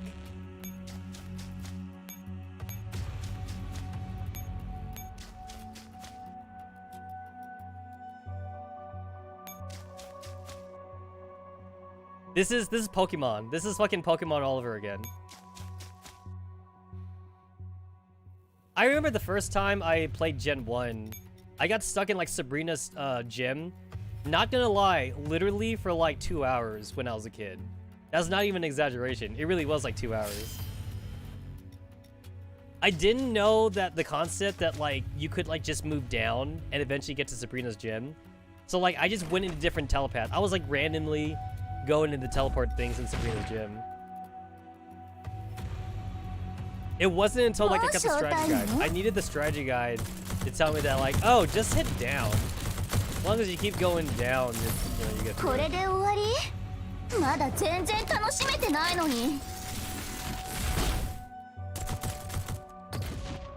Hey, you know what? It's kind of funny that like my main account has Dreamer, but my second account is Destroyer. It's like the game was trying to tell me I can't have Dreamer and Destroyer in the same group, basically. My spacebar working?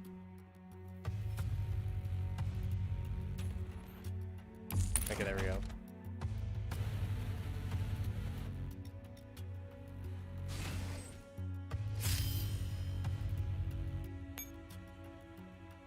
All right, cool.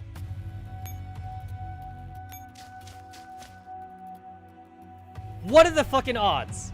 What are the fucking odds I get both wrong at this? I get both wrong in my fucking. Oh my god! I can't believe I got both fucking wrong. Oh my god! I almost forgot. Almost forgot which way to go.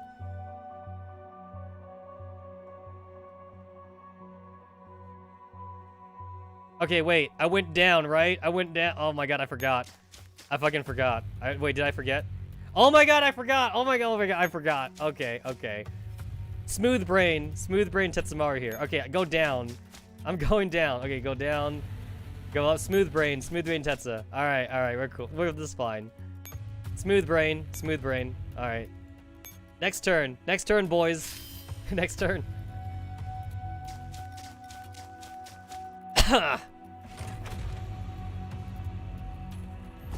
What can go wrong by having two bratty lollies in the place? I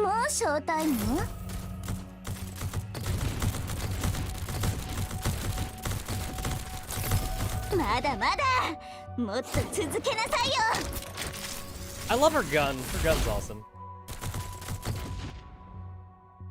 これで全滅？つまんないの。You know, it's crazy just how fast the rocket launcher dudes shoot. Like, and there's 5 of them, right? There's 5 of them. It's crazy how fast they shoot compared to the CPU players. Like, honestly, it'd be really busted if the CPU was allowed to shoot was allowed to shoot their Jaegers like at the speed that ours is shooting at. Because ours is shooting like hella fast. I would like I would avoid them at all costs if they went that fast. All right. Short-term memory, guys. My Alzheimer's is starting to kick in. I go up, right? I'm kidding. It's down. I'm kidding. Hashtag Alzheimer's. All right, there we go. Wait, what? Oh, there we go. Okay. There we go. Okay. And that's how you win World War III?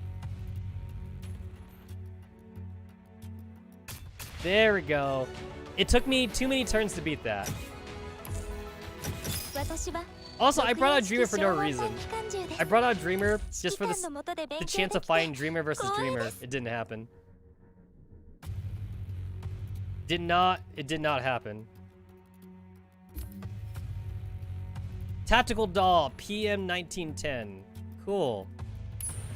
It's too bad that you're gonna be stuck in the mail room because I'm gonna wait till I finish the entire event to get everything.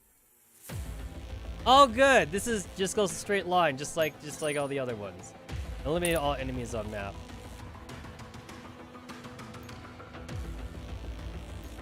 I don't know if this team will still work. I'm gonna give it a try. Should still work. You're gonna stay stuck in the mail room. I love seeing like the huge, gigantic like mission complete prizes. So yeah.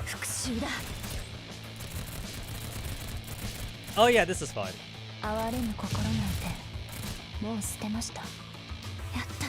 Hey, how come we haven't unlocked like the M4 that was like in a...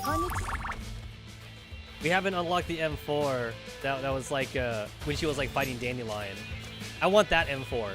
The M4 when she was flying around and she has shields. What Digimon is that? Is that Digimon 6? I want to unlock boss mode M4. Also, wait, come to think of it, wait. So that's Dandelion versus M4. This should mean that since we have Dandelion, that means Dandelion should be stupidly overpowered right now.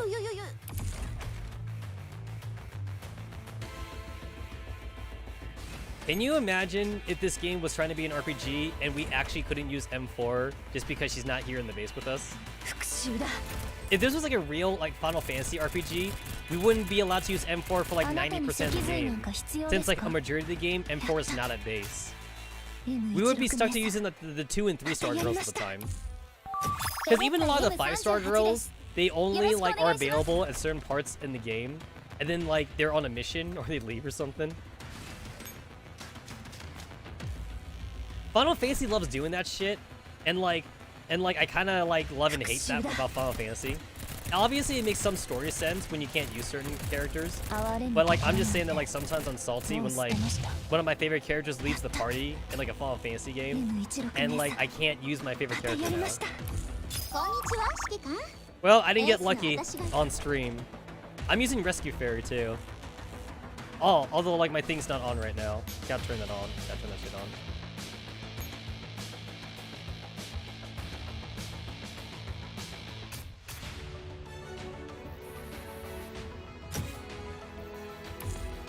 Nope, didn't get lucky. Did not get lucky.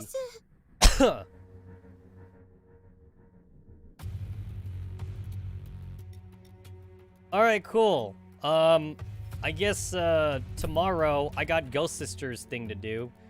And then I got Operation Snake Eater to do. Snake? Snake? Snake! Hashtag I will never live stream Metal Gear Solid. But I will make references to it. Alright, cool boys. It is 11 p.m. my time, and I actually had to wake up super early tomorrow for work. So I'm gonna go ahead and cut off here.